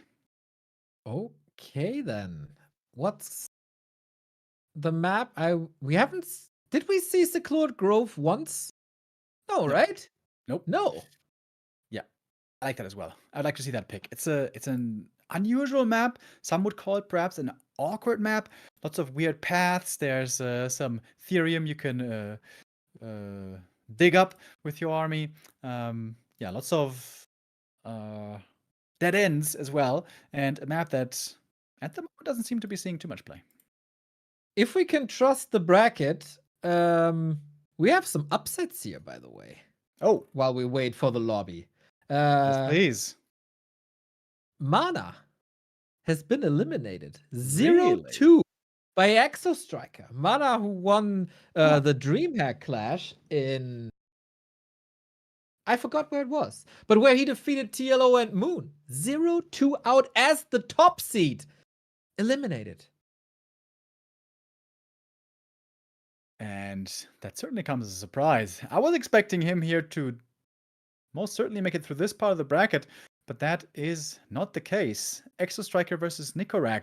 Naiden versus Kel. I'm reading the list here of the qualifying matches, the decider matches. Eric versus Winkle. Mysotus versus Nockstar. Night Phoenix versus Mixu. That's also a sick game. Oh, that is a sick game indeed. One more. Hawk has also been eliminated by Myosotis. This is also an upset where the lower seeded player takes the win. So lots of things happening here in the Stormgate Open by EGCTV. Off we go. Secluded Grove it is. And this could go super duper long or be over in just a little bit, because the speed camps are what's on the menu oftentimes here. With the imps you can chew through the trees, and this might be one. I might just build production here, but yeah, you can take the speed camp, eat through the trees, move up the entire lane on the right or left hand side, and then push the opponent's expansion And then we have a base race sometimes. A complete change of styles by Jardoser. Before we saw a lot of aggression, now we have the fast expansion possible pretty much. With a shrine right away at the natural.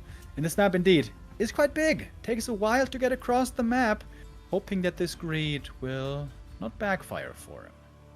This map also has a specialty that we haven't seen yet. 2 specialties, actually. Right next to the natural, there's this cracked ground where you have to attack. And only then it spawns Therium and it has to enrich. So the earlier you crack up the ground, the more Therium can spread over time. But of course, it is a time commitment where you can't be active on the map.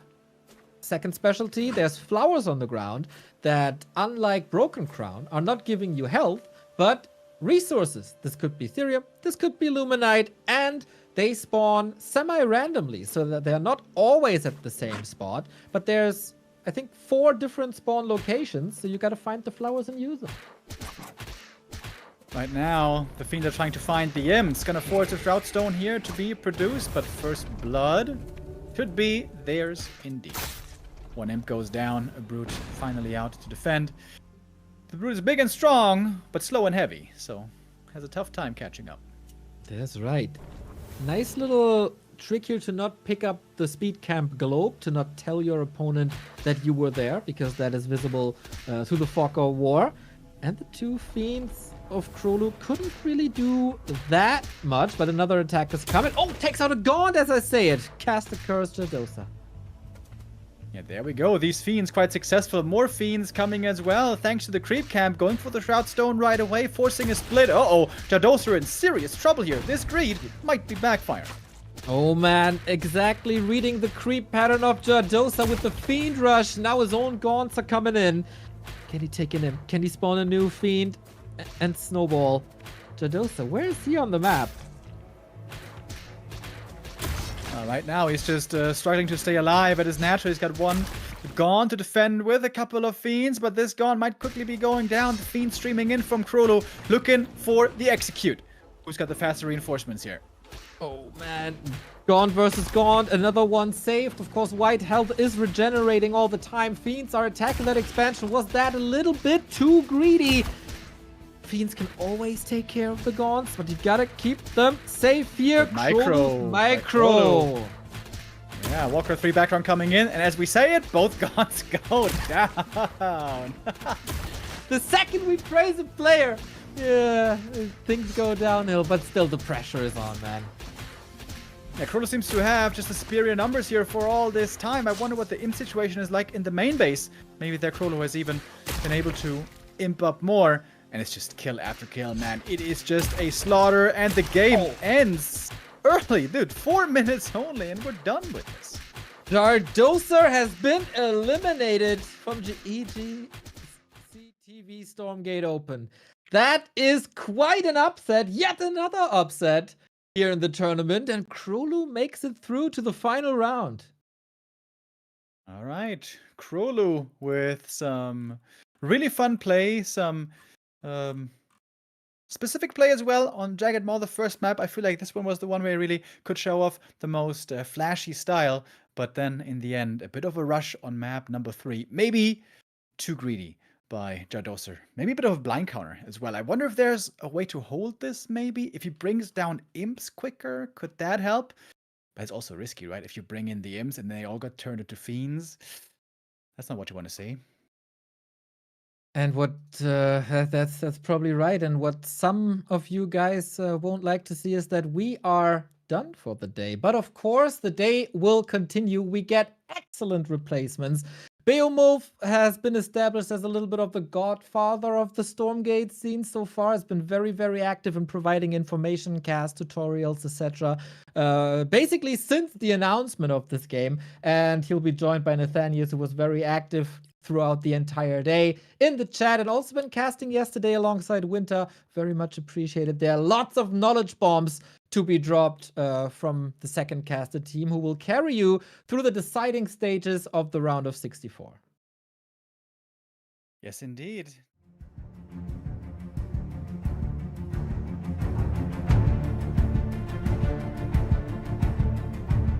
Frontline beyond that.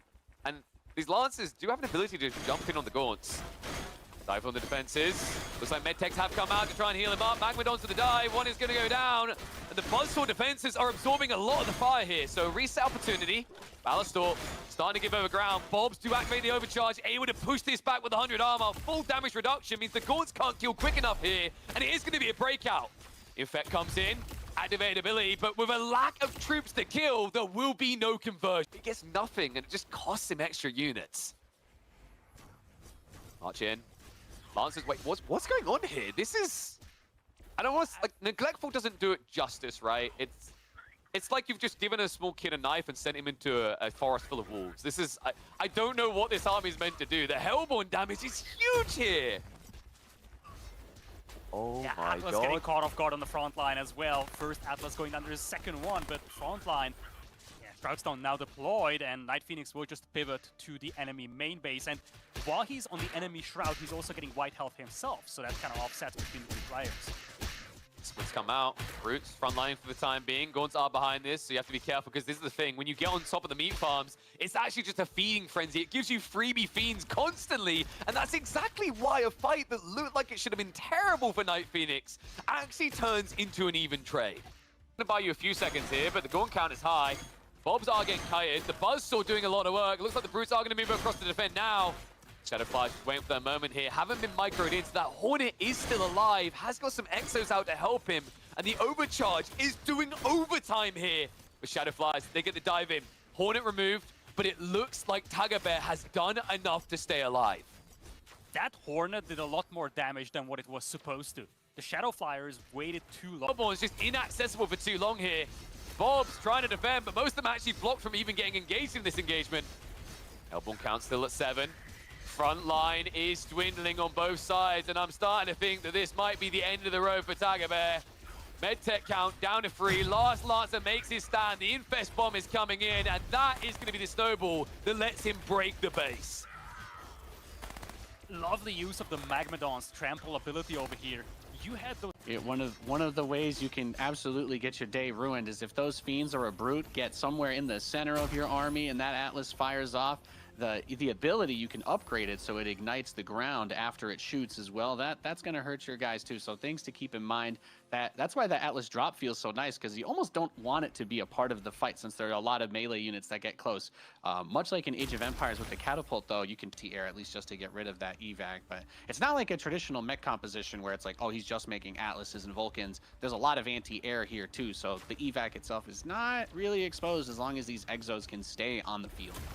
There we go, a Shadow Flyer. Innocuous, but actually the placeholder is quite apparent out on the field. That High I contrast. think two of them can take out, and much like a Scourge from Brood War. They do AoE, not that it's particularly relevant. Stomping through the Atlases. That being said, the instant unload mechanic is what makes up for that. And as you pointed out earlier, it feels like a combination of two different types of units. But I don't necessarily hate it. Provides a shroud as well for the Animus collection if you keep it on the ground, and naturally when it's landed it's vulnerable to the anti-ground attack, so something else to keep in mind. Another thing to note is the Shroud. Oh he's my like God. microing He's in and out of juggling it like bunker micro. And this is where it gets tough. So he goes in the main, he's gonna pull everything back, tries to get on top of these. We see them kiting away. Important to keep in mind, of course, that shield cooldown might be back up for whichever one does get lowest in the fight if he tries to commit to it. But the micro here is just filthy, and even the evacs, which can drop those mines that sandwich with those, or they're just a little out of position. We'll see. Oh, Here it comes. The catapult comes up first. Not exactly what you want to lead the charge with. And it's already getting slapped by the Lancers here in the front, and that's a med station. It needs to be repaired, but the med station is doing huge work for the Lancers. Big heals. He's Still trying to up. dodge it. Yeah, he's trying not to let the workers get hit by it, I suppose. Good logic there. And then the Hornet comes out, so just a little bit of extra support to help push this back. And good SimCity there is going to box out the Magmadons and funnel the Fiends. So that way the Fiend can get taken out, and then you can focus the Magmadons. But oh my god, it's happening! Oh. He's got the Flame Imps, and he's going straight for the Exo. Yeah, the Magmadon on the side, he found he's stopping. And body blocking him in. Here come the Magmadons from both sides. Nowhere to go, nowhere to go. on this push against Mana. Numidan is going to have to get some serious work done with everything that he's lost leading up to this point. A decisive fight, it seems, is going to occur potentially right here if he's able to get on top of him by Mana. Honey charm. The Gaunts retreated so deep into a huge concave in the inside of the center base. So you're talking about whether he was going to be able to keep the Hellborn safe in the back. Some of the Fiends did try to go for a little bit of a flank on this spot, but as the Magmadon count reduces, the Gaunts are going to go for the chase. They can't run away too easily, but there's a lot of firepower still with this. Another Magmadon's going to come out of the back for Akiris, going for his big infest all over the Gaunts of his opponent and looking for that opportunity. Can't just walk away and let him have this and be behind. It's not going to go well for him. It's not a single base. It's got all the economic provisions of 2 full expansions. Can't just let that go. Now we have the dragon on the other side. We're Game of Thrones now, boys.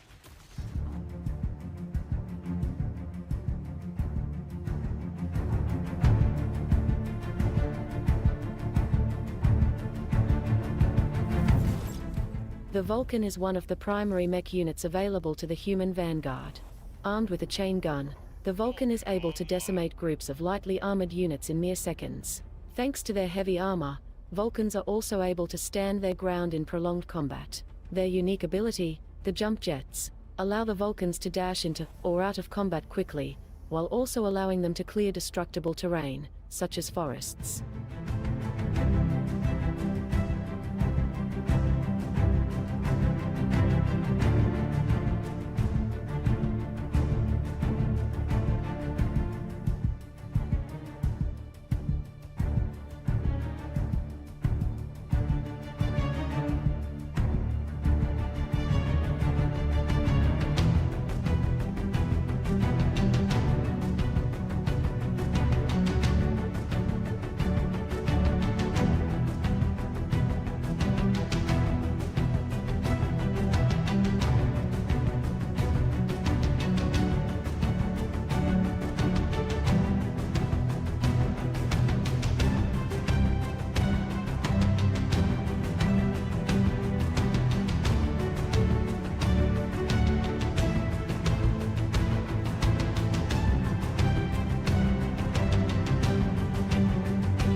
Brutes are the main frontline units of the Infernal host.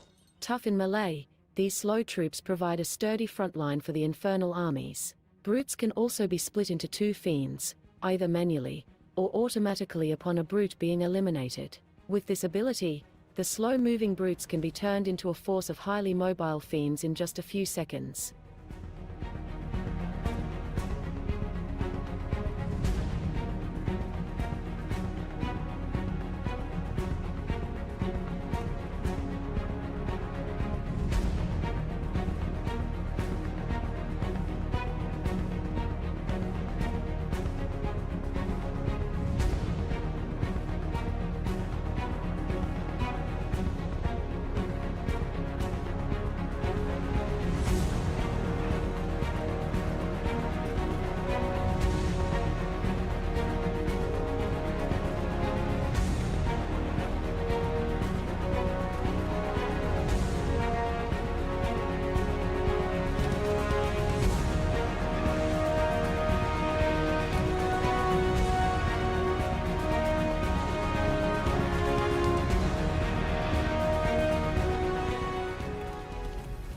The Atlas serves the role of long-range artillery in the armed forces of the human vanguard. While Atlases are capable of combat without being deployed, their true power is unlocked once in stationary siege mode.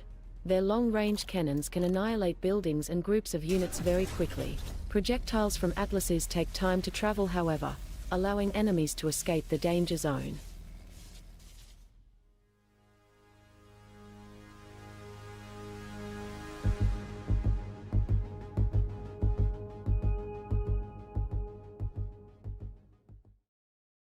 Welcome, everyone, to the second half here of the EGCTV Sunday portion of our qualifiers. My name is Beowulf. With me, of course, off to my left or my right, whatever it is Nathanius, who was here yesterday. And Nate, we've had a lot of qualifiers. We've had a lot of awesome games. But today, right now, is when it really starts to matter, because you win here, you get to play tomorrow. You lose here, you're just out of the tournament. Yeah, it's a big moment, right? Trying to make it to the next phase of the tournament, and the highlights they were showing during the breaks. I love piecing that all together. Obviously, yesterday was like day one, kind of figuring some stuff out. We had some hiccups here and there, but I love that we get to look back on some of the highlights from yesterday too, because the games have just been amazing, and I love that you and I, Beowulf, we get to start with two players that we were talking a lot about during the break.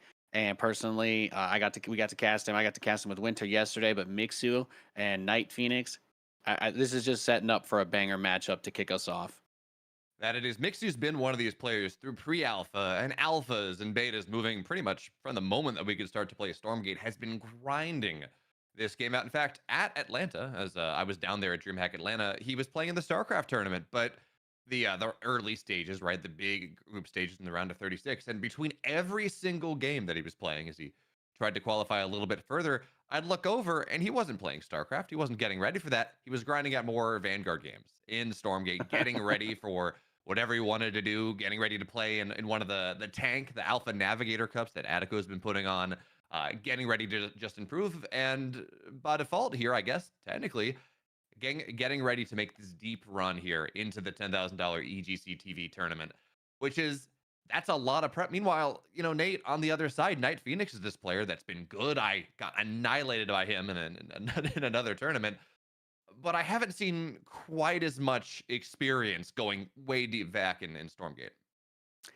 Yeah, what's really fascinating about this is that we have had these periods of time where people have been playing and these online cups have been going on, like you've mentioned, but there's still been because it's in such an early phase of development, a lot of the individual patches have still a huge amount of impact on the way that the game gets played. So it's not just a test of having the mechanics kind of figured out for the players as much, especially with like hotkeys and stuff kind of coming into the mix in the last week. But I really like seeing the adaptability come out of them. And Mixu, really stands out to me as someone that's just been showing a huge amount of variety in his gameplay. That's what's been fun to watch about it, especially because there's a lot of disagreements about whether or not the Vanguard have enough opportunities to beat the Inferno. I think those gosh darn Vanguard do, Beowulf.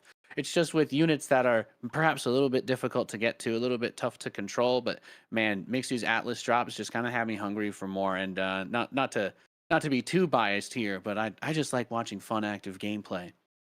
You know what? I also enjoy watching good games, and it's interesting you talk about the units and are they good enough, are they not good enough? I think the big issue that we've seen with Vanguard play, because it was very obvious when the Stormgate World leaderboard popped up and it's like, 10 of the top 12 or something are all Infernal players. Well, first of all, Infernals are the new hotness. They've only been around for about 2 patches. So, you see people playing that. Exactly. But more importantly, there are so many levers that Vanguard can pull in their build orders. You have solar habitats to make things build faster. You have when do you overcharge? How do you overcharge? How many bobs are you going to pull to go build your natural, to go build another structure?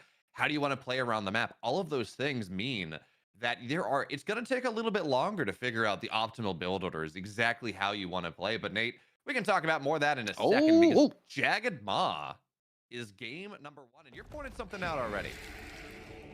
Yeah, we're gonna get into it right here, right now.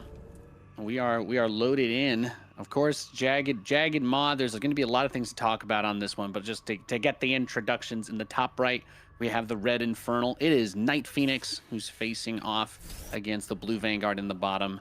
That is Mixu mixing it up, doing all sorts of fun stuff. But we just have to say it. We have to address it because it's happened a lot. A lot of the games on this map, Beowulf, but the Infernal build that revolves around the early catapult push is something we're going to need to keep our eyes open for. Yeah, and especially, actually, I was talking to some players last night, and thank you, Kiris, who showed this off on a different map, actually, yesterday, I think, in one of the games that you cast. But specifically for the melee creeps on some maps, there's a spot that you can find where you can just stick your gaunt there. And they're going to go kite back and forth and rally back and forth. and they're never going to hit your gun, and you don't have to micro at all, and it's just going to sit there. There's perfect least range. You might be able to do this with an Exo as well, but again, Exos are a little bit later in the tech. And it doesn't necessarily impact the catapult rush as much because, again, the single Gaunt does not do a ton of damage to these catapults, and you have to deal with the deer as well, the rocket deer that can maybe aggro onto it a little bit. But it does add kind of one extra layer of efficiency that Infernal players may be looking for. Now, of course, Mixu on the other side, he's doing the other thing that Vanguard players have been doing a ton of. You don't stick on your one scout and go from there. No, you get 2, you get 3, you get up to 6 or 8. You get Beryllium Claws, you get Grinding Gears, and you just really try to punish all the Gaunts, all the Fiends, all the Imps on the map. Because as much as we can talk about this push and the desire to get a catapult, Nate, each Gaunt is 15 Therium. It's really expensive here in the early game for the Infernal player. Yeah, double conclave opener for the Gaunts versus when the potential for that dog build, especially when you get the upgrade early on, can get really nasty because it's a snowball either side. If the Gaunts are able to get picks on the dogs, then of course it's always nice to have the Fiends and get a little bit of extra action when you do get that chance to go out on the map. But if the dogs take away that power, they go back, get repaired, right? Manage to maintain that map control, then it just gets progressively more tough, especially since it is just a lot of Gaunts for the opening and then going to take the expand. So we're seeing, at least for the Infernal side, more of a, I guess you would call it a macro type opener. He opens with the defense setup for that, and we're actually going to see it be the Vanguard player making a move for the siege camp early. Is that what we're seeing here, Fayamwolf? I love the sentry post. He's got the Bob in there, so it heals all the dogs first, and then I'm assuming we're going to get the Lancer in there. That would be my assumption as well. And of course, well, with the Lancer, you can splash just like a Gaunt can, and actually does a little bit more damage. Just repair it. There we go. Although I think, right, so I imagine you would want to target the Rocketeer down with your scouts instead of the chickens at first, just because the deer are light units and the chickens are not, so you get a little bit more damage done. Regardless, he's targeting it down. The Rocketeer will fall. The chickens are going to fall pretty quickly thereafter. And in the middle of the map, I guess we can call them trees, even if they are rock fires or something. Functionally.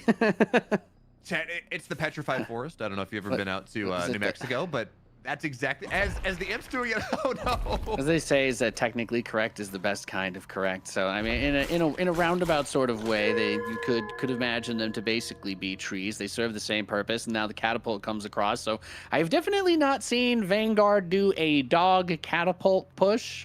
This is a new one for me, and this kind of just I'm just going to use this to say. I don't have any deep analysis for this, but man, this is kind of why I was excited to cast Mixu, getting to see his games, because this is exactly the kind of stuff that he's been busting out. I don't know how much he can get done here, but we're about to see it. A lot of Gaunts coming in on the left side. You have to remember, the splits are going to be pretty nice from the Gaunts to start. The catapult actually doesn't do any friendly fire damage. It looks like his Natless. It's not. So you can just dive on top of the Gaunts, try to lock them in place as the shots go down, and the catapult will die. Absolutely. In fact, not just the catapult. Every single unit that Mixu had on the other side of the map is going to get shut down. No veterancy bonuses, nothing like that. And actually, Mixu, you got to pull that one back there, bud. That Lancer, they're important. You do want to make sure you maintain just about as high of a count as you can early on, especially against these pushes. Because at this point, well, yeah. So was it a little adventurous? It seemed like this is, especially considering the opener he did. Hopefully this pun lands, but it feels like the dog, caught the mailman and wasn't really exactly ready for actually having that catapult with the push. Just wasn't able to execute and get it done the way he was hoping versus that many Gaunts. So it kind of turns on the back foot now, where all of those units he lost, he's got a couple of the extra Fiends to roll with here. So the catapult's going to come up, and the shoe is on the other foot as we swing it right back on Jagged Maw. Well, the one bit of advantage here for Mixu doing this, even if it didn't actually go and kill, is the fact that there's only one catapult in this push. We're not seeing our Infernal player go and try to take the second one as well. And I mean, these saw blades are bouncing here, Nate. They're not going to get. Oh, they bounced on the effigy. So actually, there's no shroud to buffer this push anymore. Now, we did see one sentry post go down, absolutely. But there's this second one here on the high ground. The repairs are really solid, diving in, diving out. But you actually can't go a little bit too far. The sentry post will fall because, well, the Bobs are all about 50% HP, and they're all infested. You really don't want to lose those because, wow, at this point, a level 2 Lancer is very strong. Once the feed starts to spam around, it can really turn things. This catapult play we've seen be defining for this map, and perhaps that was the reason why it was brought in for this test phase, to really see what the limits of the impact of the camps could be, and not just have it be two players mech-ring, you know, normally against each other, quote unquote, but he manages. We got to see both players use it, so there's a little bit less to complain about. It's just interesting to see the double conclave opener going without the brutes and having all those gaunts early. Just gave him the ability to overwhelm this attack with a lot more than I think Mixu was expecting him to have. And it's difficult to transition into one or two things that can stop this, because the siege is always going to be pushing on him if he stays still with any big slow units.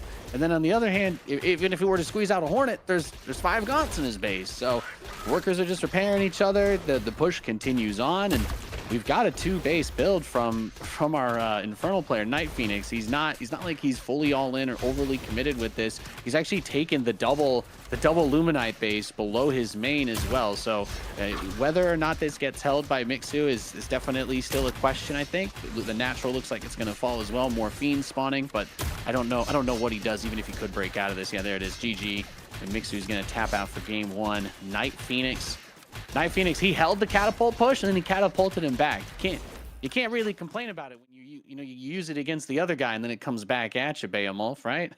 I almost wonder there, Nate, if the play is to go, you set up the catapult push, absolutely solid, and then you just let it go. You say, this is fine. You know, if I get any kills with it, sure, but I'm not going to commit with it. My job here with pushing the catapult like this is specifically to make sure that I'm not running a back up against the gun against 2 catapults, because that's where things get really scary. We've seen some Inferno players mess around with that, you know, use 1 catapult to get the second, or just take the first and do some, because you can do some micro things to slow the catapult down to kind of play around with it so you can sync things up properly, and then take the second, and then it gets really scary. So unleash it, use that time that your opponent is back up against the catapult to go and take maybe some camps or get some more sentinel posts set up, whatever it is.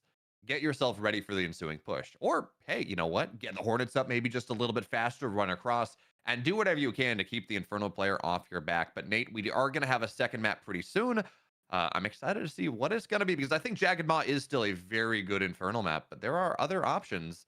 You know, you go back to Broken Crown. That's something that an Infernal player can absolutely, they can get into the game a little bit more. Yeah, Secluded Grove is going to be the next map, and I couldn't agree with you more. It's worth mentioning that for Mixu's sake, it may have been that this strategy was also because he anticipated that it would be a catapult push against him, so he thinks, look, if I can get the jump on him, if he plays a little conservatively or a little bit greedy, then he's going to be in trouble. And the dog build was kind of to make sure he knew that he wasn't going out super early and trying to get that snowball effect going. So maybe he games himself a little bit there. But I think you probably expect Vanguard to do a little bit better on the other maps, like you mentioned. So that's something that we'll have to keep our eyes open for as we continue on. The camps definitely are a little bit, you know, feels like for the Infernals, they're just that much more important, because you can get the fiends out of them, that you don't feel like you have as much of a choice as to whether or not you're going to go for them. So the fact that there won't be a catapult option on this map should take the temperature down a little. Yeah, although on the flip side, you do have 4 speed camps available, or 2 speed camps per side available. So that is, you're looking down the barrel of very quickly just about 10 imp or 10 fiends, which is actually really terrifying. You're gonna have to be really solid on your defense, because while imps are, well, they're not the tankiest unit, Nate. They do a ton of damage. They tear down structures really quickly. So it's going to be interesting to see how Mixu's going to be able to contest that. Does he go in and take his own quickly? Does he try to contest the creep take or the speed camp take on the other? This is the map when we talked about crazy or interesting micro where you can just stick a gaunt and it'll never take damage and you'll take the speed camp. This is the map where that really matters. And I'm curious to see whether Night Phoenix is aware of that tech, because what you can do, you can send one gaunt on the right side, 1 gaunt on the north side, and you take both of them at the same time. And then you cannot do that as fast as a Vanguard player, and it can reach some really nice timings. But again, this is new. This was kind of exposed yesterday. I was talking to some players last night, and they were not aware of it. So the span of a day, how much has been learned? I think that's the other side of it too. Obviously, a lot of players that would be preparing for an event like this maybe aren't the ones that have been streaming Stormgate all week. So a lot of things that people have seen either in the Discord or people complain about on the ladder. Like there's some obvious stuff like the catapult push or the tree cut down right on the other map where you try to push over through the natural. Most people are kind of generally aware of that stuff, but like any other early beta or early release type game, there's always going to be one or two of those strategies that some people will be very aware of, but if you haven't played against it, you also haven't really seen it that much. So let's find out what he brings to the table here in game number 2 as we are loaded into Secluded Grove. Absolutely. So of course, as we take a look at things, we have our Inferno player bottom left, our Vanguard player upper right. As my feed is actually good. There we go. And again, Nate, we talked about this. This is going to be a conclave opener once again. Same thing we saw in game number 1. And I think Mixu's first priority is to see exactly what this setup is going to be on these speed camps. Is it a meat farm rush? Is it going to be just running a gaunt over? You certainly, on a map like this, especially if you open dogs, you can start to mess with things in a way that you really couldn't as the unjagged Maw. Yeah, so you're looking at a lot. It's more open spaces. The map itself. I guess Jag and Maw, people were kind of like also figuring out that the middle, even though it doesn't look like trees, I like some of the early comments that you guys like, oh, it's so much of this fantasy setting with these trees and this forest. Oh, of course. So if you want to have trees you can break down, then every map has to be a forest. But it's like, no, that's also the example of demonstrating that you can use other things to do that too. I'm waiting for the underwater map where it's just giant coral reefs that players are breaking apart personally. I just need that in my life one day. But the other fun side of this too is you kind of have that island map and the island base in the middle of this where we haven't really seen anybody try to be sneaky with it, but a lot of the games end up revolving around who opens it and tries to take it first, and then how much you can get that open. So could be some interesting use for the Atlas in this game, or Magmadons, which I think if the game goes long enough, you kind of always are expecting Magmadons to come out for the Infernals. Although when we talk about it, actually, that very much varies depending on which high-level Van or Infernal player you're talking to. Because while Magmadons can disrupt fights and they can force things around, their trample is really annoying with the stun, they're also extremely kiteable. And these mass exo balls we see in the late game, they just say, okay, I'm going to pull back. I'm going to split a little bit. Your Magmadons are dead. And then that's 150 Therium down the drain. Yeah. That is very expensive. The control matters a lot. It really does. But when you talk about Secluded Grove in the middle of the map, this is also something where we have to talk about the economic scaling of the Vanguard, of the Infernals, because while briefly in the early game, when you open a scout opener or something, certainly the Vanguard player has that map control. Very quickly, the Infernal is going to be able to take it, and that enables a much quicker expansion pattern. So the way I've seen a lot of these high-level Infernal Vanguard games go is it's all about the Infernal player taking the middle, and then the Vanguard player trying to retake the middle, because they cannot allow the double Therium, the double Luminite to allow just totally uncontested. Yeah, it seems like the Vanguard player makes the choice of whether they want to go for either that dog build into a little bit heavier Lancer Exo, and we've seen a little bit of that over the course of these qualifiers where there's some heavy bio play.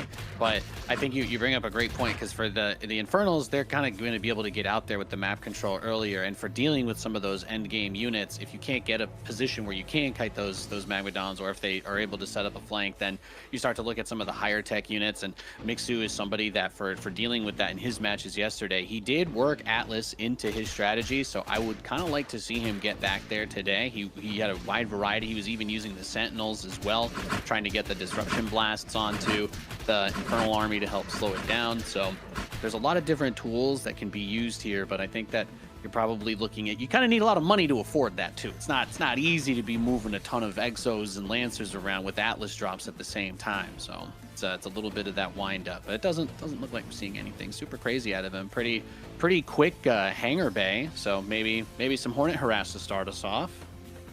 Yeah, you just have to be very worried about this pressure coming in, because, well, not only did we see the speed camp on the north side go down, we saw all the trees get cut by an imp earlier. So it's double speed camp, double resource camp. The entire north side has been taken by our blue Infernal player, which means that he's got about, what is that? 12 fiends for free on top of everything else. He's gonna get even more. He's gonna steal the speed camp from Mixu here. So he's gonna take everything. He's gonna go up to about 15 fiends or so. Depends on how perfect the micro is. And then that's going to be a significant problem. Mixu's going to have to batten down the hatches. He's got his first Hornet out. It's on the other side. But I think that just triggers Night Phoenix to go. That's the go signal, absolutely. Because, well, yeah, there's a Hornet on the other side. He's got a Shroud Stone already in the natural. And that just means that a significant investment from Mixu is not here to defend. 3 of his Lancers are in his main. Yeah, exactly. Kind of considering whether he was going to get hit with maybe like some kind of early Doombringer play. So now the only Buzzsaw turret is on the outside. Solar Battery not able to reach that. We're not able to not set to target it. Can give it a little bit of attack speed boost, but the Lancers do come down. Buzzsaw gets a little bit of work done. Effigy is dropped and sniped pretty quickly by the Hornet, taking that out of play. So no quick white health regeneration during this. And I think he's almost at the point where he could try to step back. It's really about maintaining, I think, the Hornet, keeping the Hornet alive and moving it back for the repairs, because the damage output on that is going to be more than enough to clean everything up. Just don't want to have everything here turned into fiends. As we see as well, we've seen some of the Lancers start to level up, which means not only do they do more damage and not only do they have more max HP, they also get a little bit of a heal. It makes them last a little bit longer. So now all the Gaunts are going to die. Now all the Fiends are going to die. Mixu holds on, despite it being, again, a little bit awkward. The Buzzsaw Cannon exposed, only one of them actually a Buzzsaw Cannon, not the basic Sentinel, or not the basic Sentry Post. We have a lot of money really taken off the map by our Inferno player. And almost as important as all of that is third base goes down. And by the way, we should point out that Secluded Grove is a little bit weird, because the third base is actually not something that gives you a third Therium patch. Not the easy one, not the one that makes the quote-unquote most sense. It's only a Luminite patch, and that really can slow our Vanguard or our Inferno player down. But the seal gets dropped by this Hornet. Now it's gonna go back home, and it should be okay as long as it gets, yeah, it's gonna be okay. It's gonna get repaired back on up here. Mixu playing on the edge of things, 8 HP, and of course, well, each infest does about 25 damage on a Hornet, 10% over 10 seconds. So that was very close there, Mixu. But at the end of the day, double veterancy, more damage or more attack speed, more HP, and it stays alive.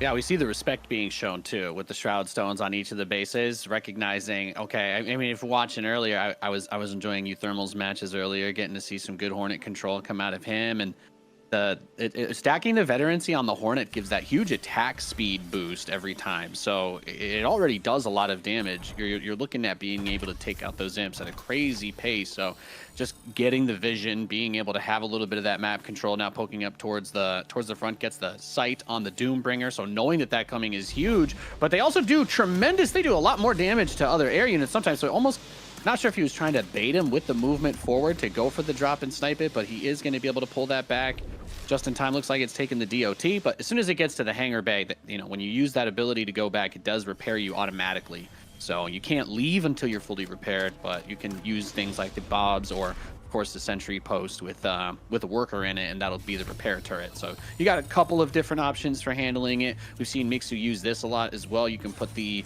med tech inside of the Sentry Post, and it just creates a healing aura. Use that to win a couple of really key fights yesterday, and that's the reason why he's here.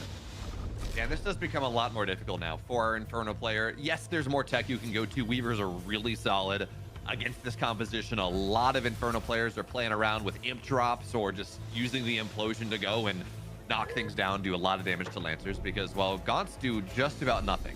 All right, they don't do a ton of damage by themselves. They make up for it by bouncing. But Lancers have a special armor on top of kinetic redirection. That means they move faster and attack faster. But every single attack they get just takes 3 damage off the top. And then there's armor on top of that as well. So they really, truly don't take a lot of damage from these Gaunts. It gets a little bit more awkward.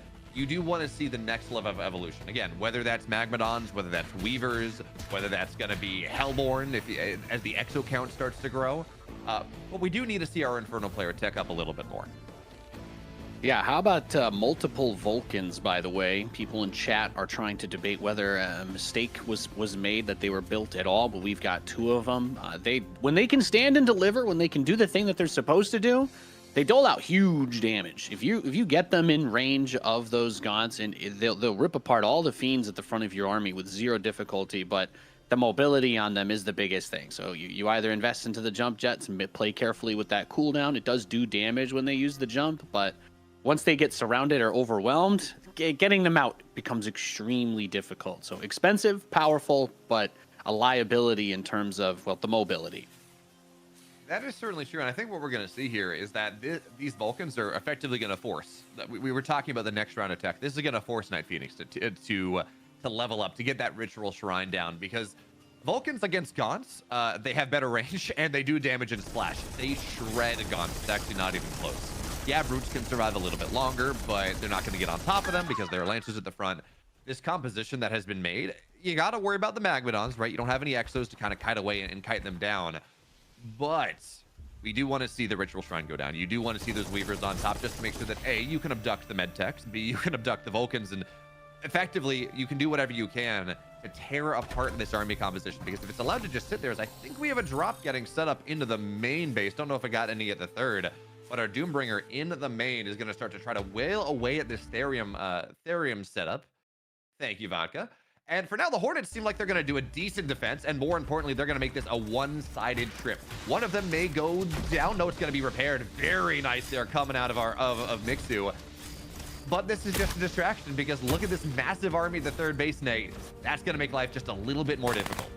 Yeah, he goes for the shield on the sentry post. He has the habitat upgraded for the rampart function to give it that little bit of energy to do it, but it's not going to be enough to hold this down. Shroud goes up from the effigy in the third. Atlas will clear that out, so white health regeneration slows, but you need to be careful with the Atlas on that friendly fire, especially the Fiends on his own buildings. And I think that's why he's going to keep some units trying to focus them down. But he will start to move forward, and we really see the Vulcans in the back actually doing a lot of work, ripping the front line to pieces. Magmadon not going to be able to get away, so while the third dies, most of the key tech and infrastructure units have been taken out. We have the Vulcans move forward with the evac, so Magmadon's going to use that trample to try and push the force back, but you see that Vulcan in the middle just soak up a ton of damage for the rest of the army to continue to retreat. And once the Magmadon's gone, the rest of the army can do a lot more, but another one is going to show up. He's got this rally, this reinforcement continuing to roll, Bayo. It's going to be a lot of work to stop for Mixu. Now, it's important to remember as we look at this attack going in, this is a significant amount of Animus, this is a significant amount of money and charges that Night Phoenix is trying to spend right now to end this game. If it doesn't work, he's not going to have the resources that he would have had just a little bit ago, even as he took the third base down, even as some of these Gaunts have fallen, and that dot damage from the Atlas is starting to do a ton. The Vulcans are hitting high veterancy here, and it's starting to slow down. There is more, absolutely. There are more Brutes, there are more Magmadons. But Mixu, he's starting to develop at least some of what he needs. These Vulcans have to stay alive, though. They cannot go down. They're the linchpin of the defense. They're the most powerful unit here that Mixu has available to himself. But they are doing so much in buying time. The Atlases are starting to get better sieges. And slowly but slowly here, Nate, it's starting to be a hold. It's tough, right? He's almost destroyed his machine shop too in the natural, just trying to get the Fiends off of his Atlas. So uses the top bar shield to keep it alive, but I mean he takes so much damage. He still bursts himself down, you could say. Magmadon pushes through once again, and what seemed like the opportunity for just barely make the hold on the part of Mixu gets a little bit tougher. He was able to secure that southern base. It's important to keep that in mind. It's not like he has no economy. And you mentioned the high veterancy on the Vulcans. They're going to be ready to rock and roll for the next big battle, but it's definitely some tech that's been reset beyond just the economic damage, and it's going to need to get things back together before he's cranking out any more of those Atlases.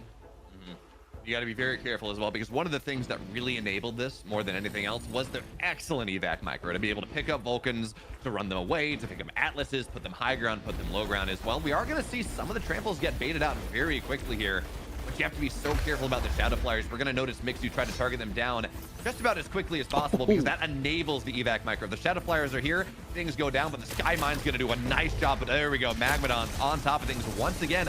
Again, there are no Shadow Flyers. The evac can start to do a little bit more. But again, Nate, you said it. This is looking dire. We're going to see a Nightfall infestation on top of all the Bobs in the natural as well, which means if they go down, all of a sudden it's 12, it's 15 teams ever there, and that can really start to snowball things around. And I love what Night Phoenix is doing. He understands it's infest on everything. Let me splash it down. The Magmadons are going to kill so much of this, but at the very least, the Bobs, they are repairing themselves. They're keeping themselves alive for the time being. But now the natural's dead. Now we're going to see this evac get so low, it's going to fall down here as well. And it's just two Vulcans in a dream for Mixu. It's no dream at all. He tries really hard with Night Phoenix. He hits his timing, runs right on through him. And Night Phoenix is going to qualify for next weekend. It's just a really well played game by Night Night Phoenix, great series, and the number one thing that I want to point out is the end of that game. It was a little bit of a slow bleed for Mixu. Of course, you're a tournament, life is on the line. You're in a position where you're going to do everything that you can, but you do get to see a little bit of a glimpse of where the strength and what he was trying to do is. That movement, the maneuvering with the evac and the Vulcans and the Atlas. But that's kind of what I was alluding to at the start of the game. He likes that army. It takes a bit of work though. It takes a bit of time to actually get to that place. And right around the moment that he was getting those first Atlas out, that was when the big push from Night Phoenix came. And just got to give him credit for hitting that timing as sharply as he did. Because if he waits, if he delays that a little bit, and he's on the defending side of the Atlas drop and can't make that push out the way he wants, or he's getting kited in the middle of the map, that gets very difficult very quickly. So really creative, good play out of Mixu in the tournament. But Night Phoenix just clutching it out. Very, very sharp control, very sharp macro. Yeah, and I'm not going to go say that this is an upset necessarily, because Night Phoenix is a very good player. He's been good kind of across all of the upcoming RTS games. He's a great and established RTS games too. But watching how Mixu's been one of the top players in like every single ladder version, he's been grinding and grinding. He was definitely one of those players that I was looking at and say, yeah, he should qualify. I expect to see him in the round of 16 playing next weekend. So unfortunately, we're not going to see that. But other good news is that we don't have to wait all that long, Nate. No breaks needed. We have a new one on the way. It's going to be Exo Striker. It's going to be Nicara. We're going to get our first look here in our broadcast this weekend on some infernal action. Jagged Maw and Map 1. Are you excited for some catapults, Nate? Does that sound fun? That's what I'm hoping for. The last Infernal versus Infernal match that we saw on Jagged Maw yesterday, and it started with one player doing the classic Shroud Stone to take the speed camp on the west side. But we did see a Shroud Stone opening for the catapult at the very beginning as well. So there's been some interesting moves attempted here to try and one up the other on who's going to try and get the catapult first. But I think it's probably safe to say that we will definitely see the catapult here, right? It would be incredible to imagine a world where it doesn't come out. And Nate, I know you're laughing about the single catapult to try to, or the single Shroud Stone to try to take the catapult. There was a time when you could just get a Shroud Stone, right? You didn't need a vault, and the map was all around. The build was all around triple Shroud Stone rushing the catapult at the catapult camp at minute 0. And so this is at least different from that. But in the upper right, in another red, we're looking at our red Inferno player. His name is Nicara. And his opponent in the bottom right, we have the blue Infernal player. He is Exo Striker. Was this Vault? I'm assuming this is Conclave Vault coming out of Exo Striker, of course.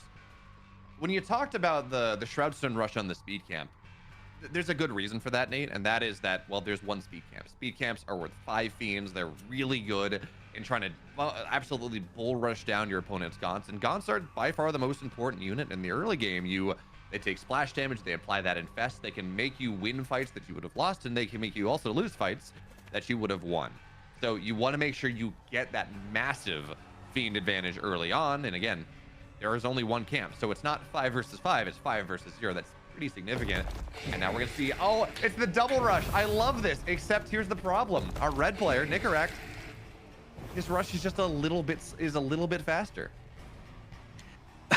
This is the kind of thing that can only happen in a game where you've got objectives like this to take at the very start, and it's very bizarre for me because it of course doesn't fit into the reality that I've grown accustomed to over the years. But it creates this very strange engagement where the fiends are they want to come out, of course, to delay this tower, but then of course end up getting into the engage here. So you're talking about numbers, and that it's not something that you're going to be able to heal easily out on the field. So just makes that Gaunt even that much more vulnerable, something that Exo Striker will have to keep his eyes on. But yeah, the other great point, Winter touched on this yesterday, is that it's just got more of the camp, so you can get more of the fiends from taking it. So big advantage there, and obviously getting around the map is something that is a big factor.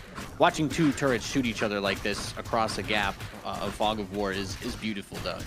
It's truly mesmerizing. This is Nate, you may not like it, but this is what peak RTS looks like. I just wish the 2 shots would like stop in the middle and like turn into one of those Kamehameha things where it's like both of their health just slowly goes down until one breaks. You know, that would. I feel like that's the only thing missing there. Just need the challenge. I should be able to hold position. I should be able to like charge up the shot. Exactly. Right. Exactly. And it just gets. Yeah. Certainly, though, even as we talk about the fact that everything, the damage was done to the blue army faster, that the Shroud Stone was down faster for Nicara. Well, at the end of the day, we do have our blue player at taking that camp faster, taking everything down, and so both Shroud Stones fall, but only one player got any creeps out of the speed camp. That means they got the resource camp as well, and this is a pretty compelling advantage coming down for Exo Striker at this point. And that advantage, Nate, it's turned itself into a natural. It's turned itself into a macro game advantage, not just a full frontal rush trying to break the main base down very quickly. Yes, I wanted to ask your thoughts on that then, Behemoth, because obviously the Conclave and the Meat Farm are a little bit out there. The Iron Vault is a little bit out there. So it's good that he wins the early game in that way. I think possibly because of where he positioned it seemed to be a big part of his strategy. But down the line, is that something that could end up being a liability for him on the flank side to have it that far out, or is it just totally fine that it's a little bit to the outside? You always have to be worried about the meat farms going and again turning into those fiends as your opponent attacks. And actually, the other problem is the fact that meat farms off Shroud.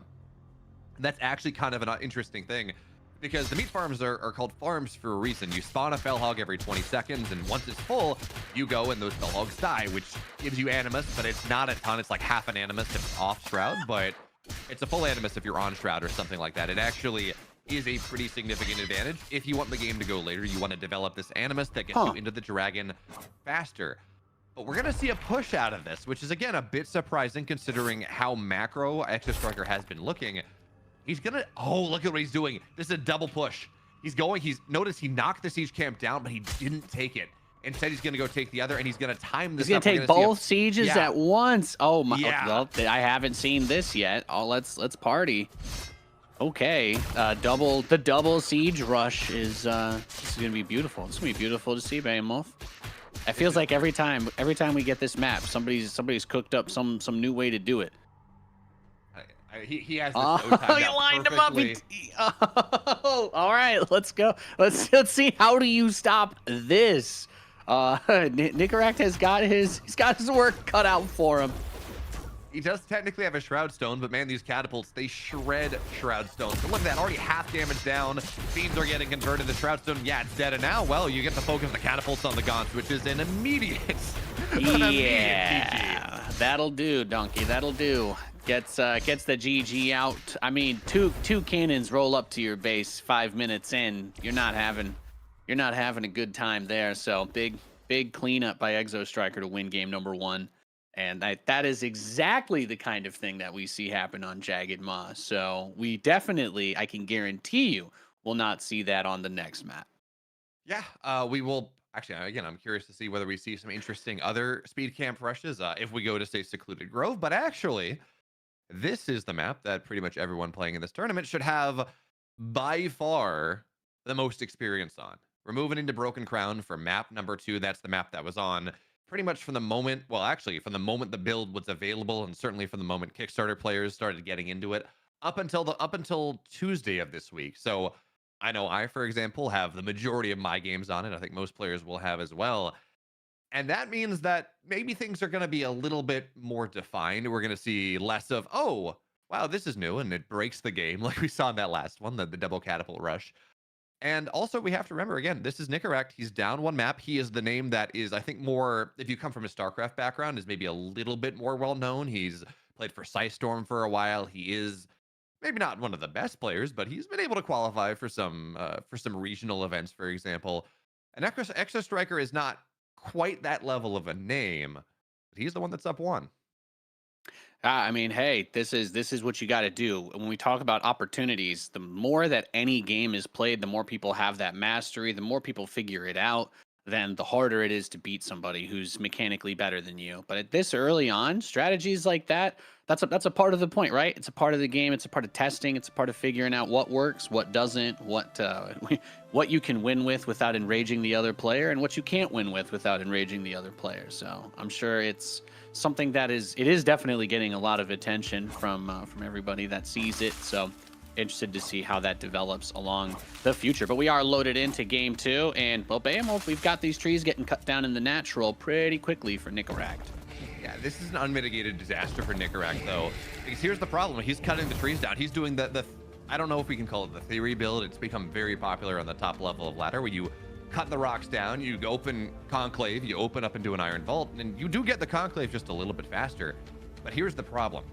We have Exo Striker. He's proxying his first 2 buildings. In fact, actually proxying a 3rd buildings as well. So vault double conclave on the vision camp, which means that yes, there's going to be a quicker gun. Absolutely. But the high ground is owned by Exo Striker. The first fiend will go to Exo Striker because he's got that vision camp right there. And then your goal as the red Inferno player is to flow down the ramp, is to get on top of things and to contest the speed camp, to dive on top of these gaunts as they're ready. It's not impossible for Exo Striker, but you have to identify what's happening pretty much as soon as possible. And you have to micro against, you have to kind of sit away from it and understand that, well, you want the speed camp, sure, but the more important thing is dealing with your opponent on the north side. Yeah, and it's always weird too, because when you end up in this situation, you've got the production for both players very close to each other. So regardless of whatever way it spins out, that snowball factor that we talk about, which is always such a big deal when we're talking about the gaunts and the splitting of the broods, playing around the infest, trading out their gaunts against each other, and now just fiends fighting to the death right outside this valley. Kind of speaks to what I was saying. If you win this and you end up with anything more than a single hit point fiend, then you're starting to worry about whether that base is going to be safe. It's not like you have a tremendous amount of animas to try and recharge the slots on that production this early in the game. And here's the problem as well when we talk about this. This is double conclave vault versus single conclave vault. Dives on top of the gaunt as well. And look at this micro around. It will die, I think. But no, it's not even. There's too much damage here. And at this point, well, you have a gaunt on Exo Striker's side. You don't have a gaunt on Nicara. He's building them 2 at a time. And at this point, Nicara's just kind of dead. The build did not work out. He got counter built on it. He was counter meted. And well, looks like yeah, that is gonna be it. Had a little difficulty microing in the trees there, but you know what? It is hard to fight in the forest, I won't lie. And that is gonna be that. So Exo Striker taking it 2-0, holding it down and cruising on through this bracket, Behemoth. But it's hard to imagine that you wouldn't be a little bit tilted after getting hit by that game 1 build. I can't really blame him. It's a rough way to go out. Yeah, it's funny. We talk about being able to go and being beaten by experience or beaten by mechanics, right? RTSs are obviously a game of both. You have both strategy and mechanics playing into it.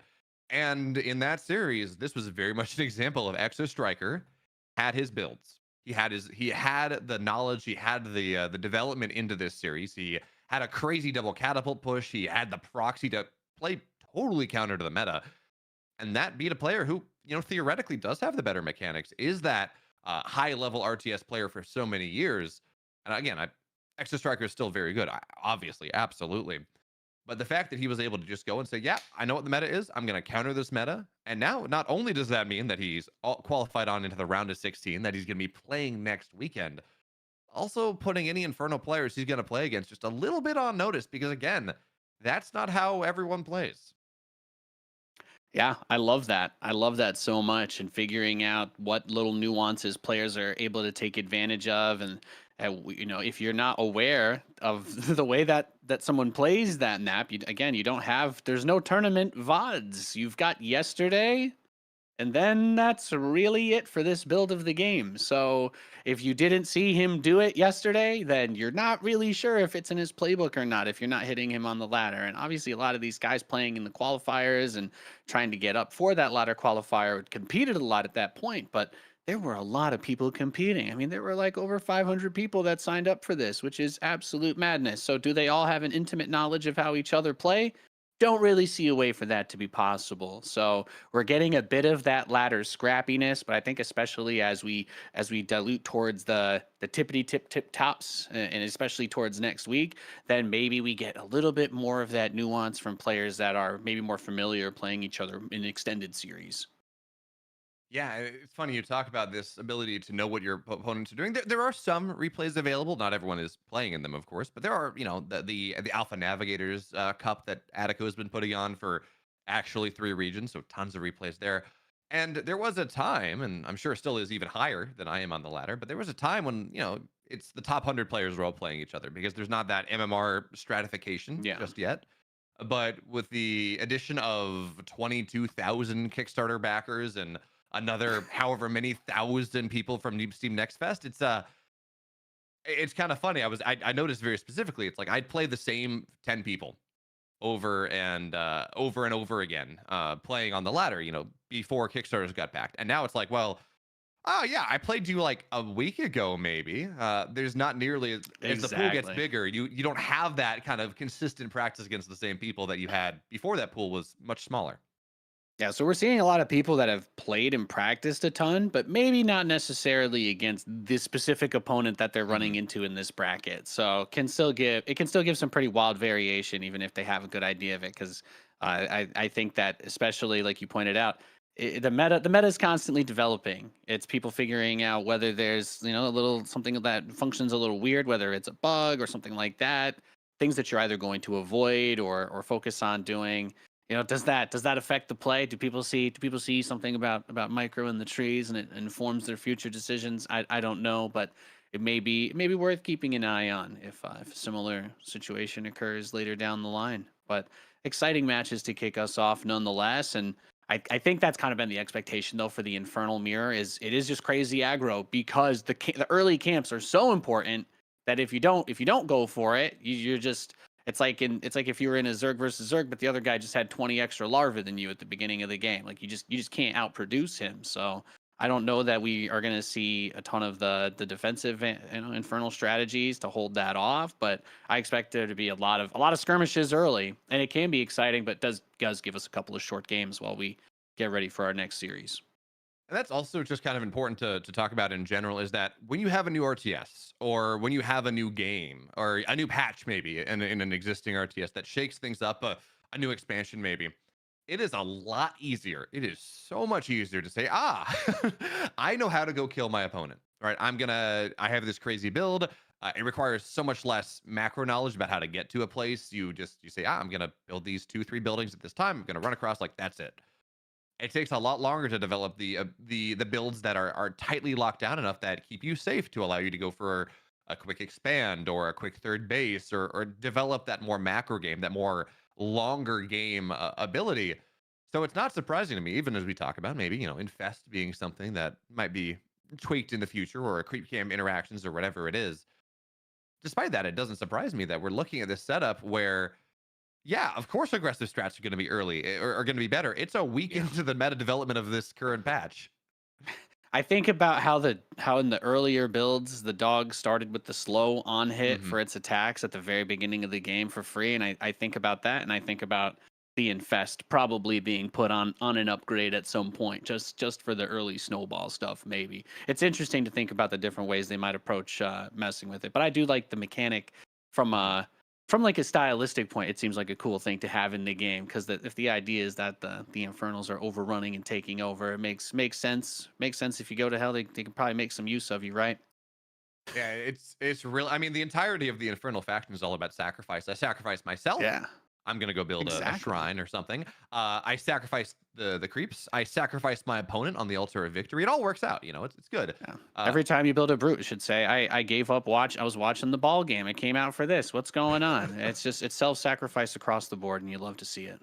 I mean, brutes literally rip themselves right down the middle to build fiends. So, although that does beg the question, right? You do have the tier 2 upgrade for brutes that gives them armor, which is really nice, right? So like a 8% damage mitigation, 9% damage mitigation. But more importantly, they go and it gives you 3 fiends out of a brute when you split it instead of 2, which, Nate, technically the brutes have 2 heads, and that makes sense, right? Each head turns into a fiend.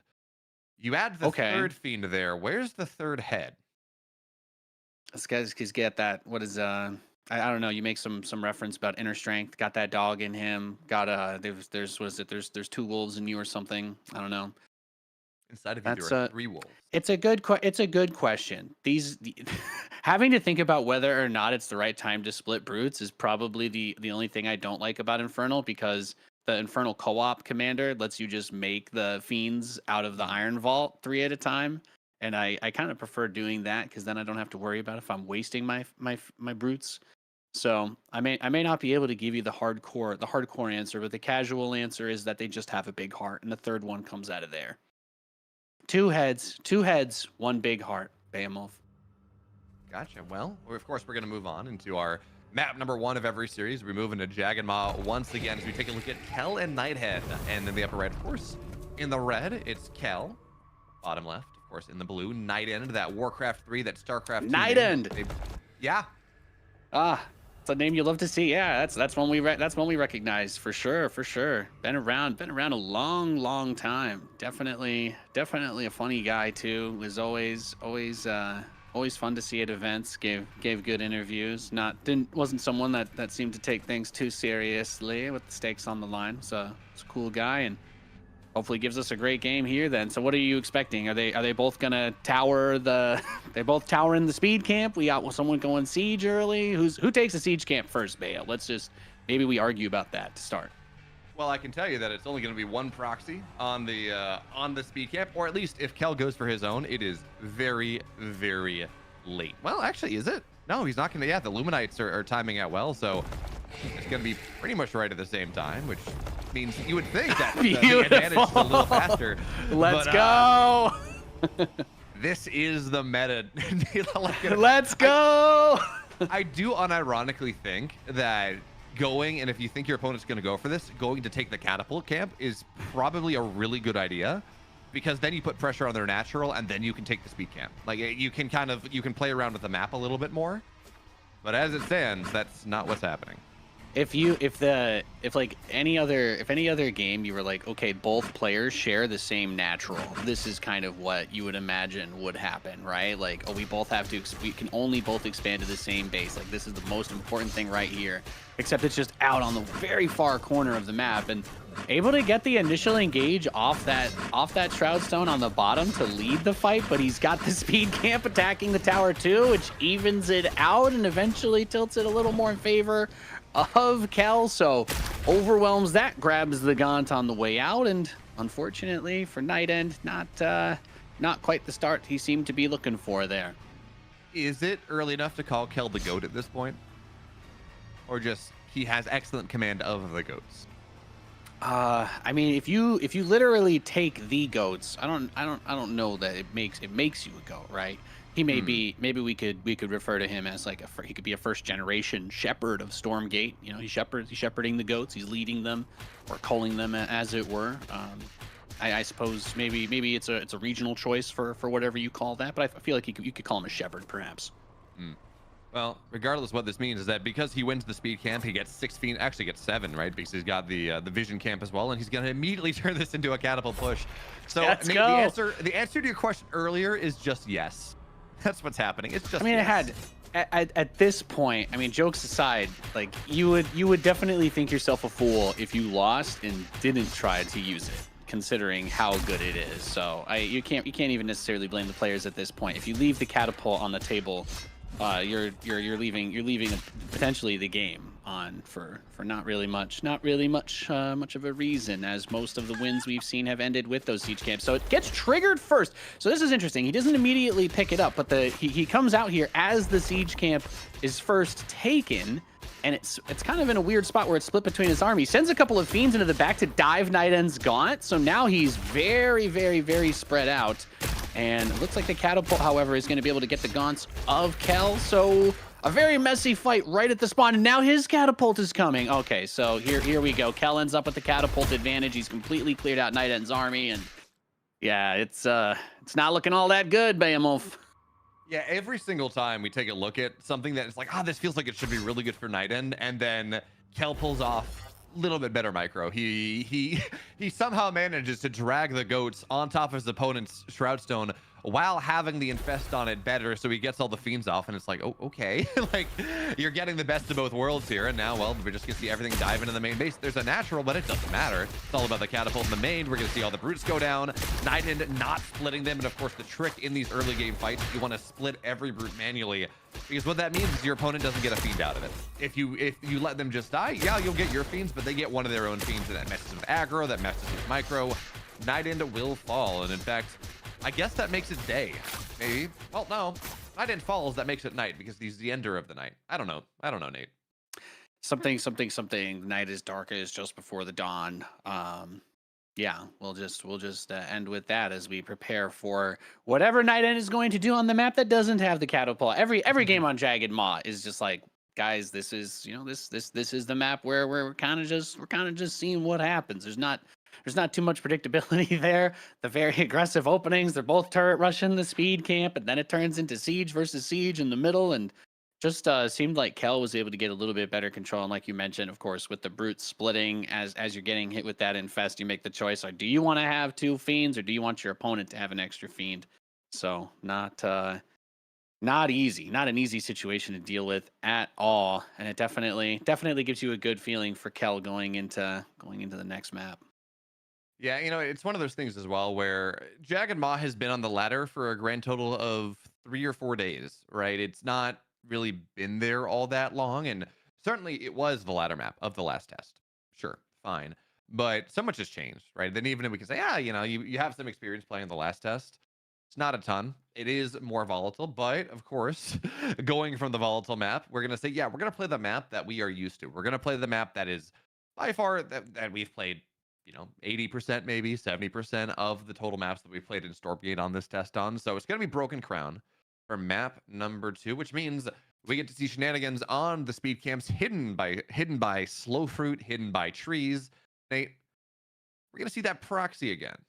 Yeah, I think like if you were in Kel's shoes, you basically tried to do almost the same thing in a way as your opponent, and you kind of dominated him. So I'm definitely expecting him to try and take the forward stance here, because he's got to just keep that rolling, right? I don't think you lose confidence in yourself in a matchup like this as it progresses. So we are loaded in. Here's Kel in the bottom left. We've got him as the blue Infernal, and Night End in the top right as the red one. And looks like Night End getting out a couple of his units quite early. Actually, I think I'm seeing Night End is the blue one, I think, from the unit selection showing under the conclave that's picked, right? You see that, Bayo?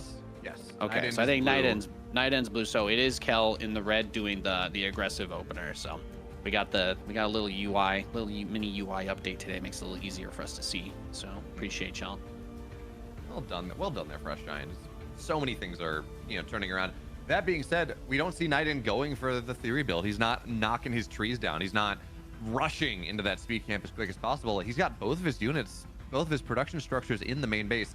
And while this can be a little bit awkward, again, because rush distances are a thing, what this also means is that it's a little bit harder for Kel to go and dive on top of the production structure and do what happened in that last series and just totally knock it down.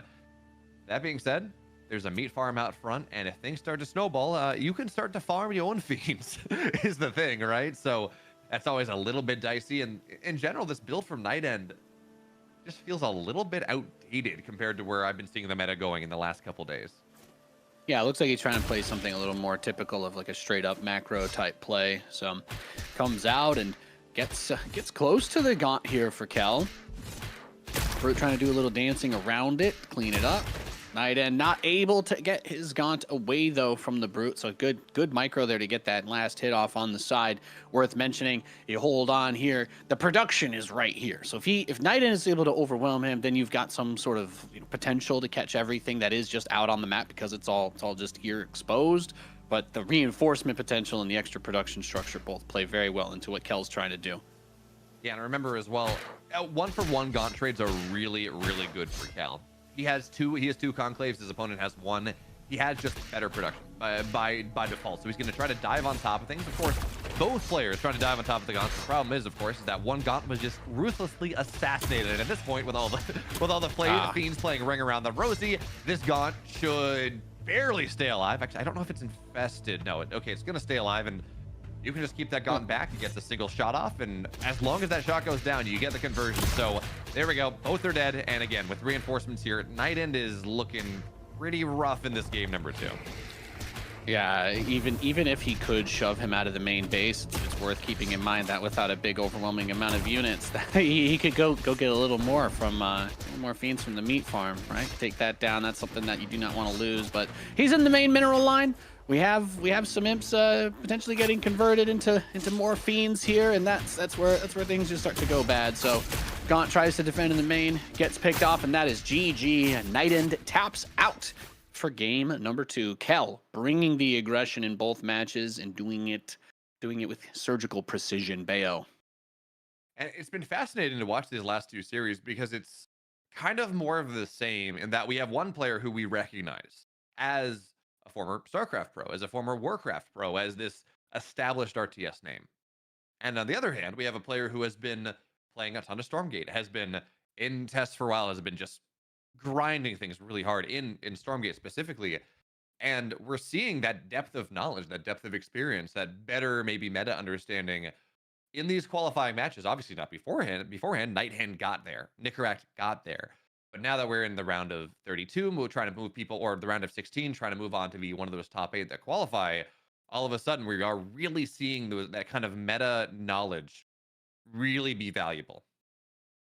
Yeah, you talk about like what the patterns that we've noticed have been, and I've been primarily playing Vanguard, watched a bit of some of the tournament stuff prepping for this, but I was really interested to see what variety would come out.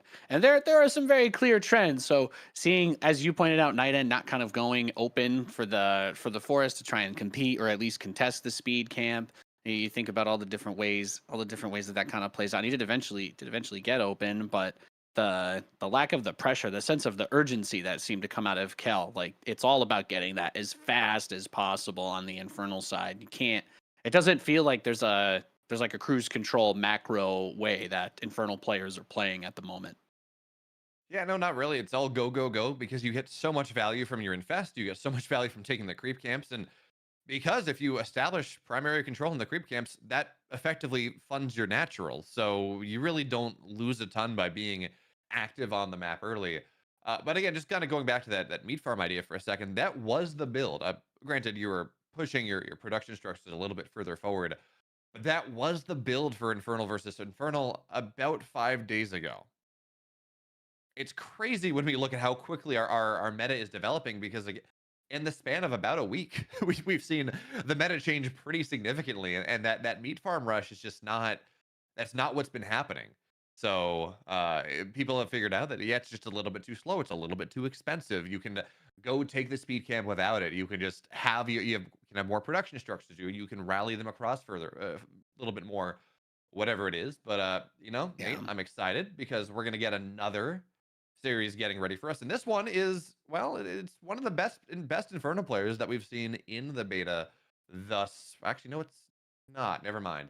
I thought we were going to go to Theory Hydra. We're not. We're going to Baka versus Bosse, Bose, something like that, going forward. So that intro, ignore it.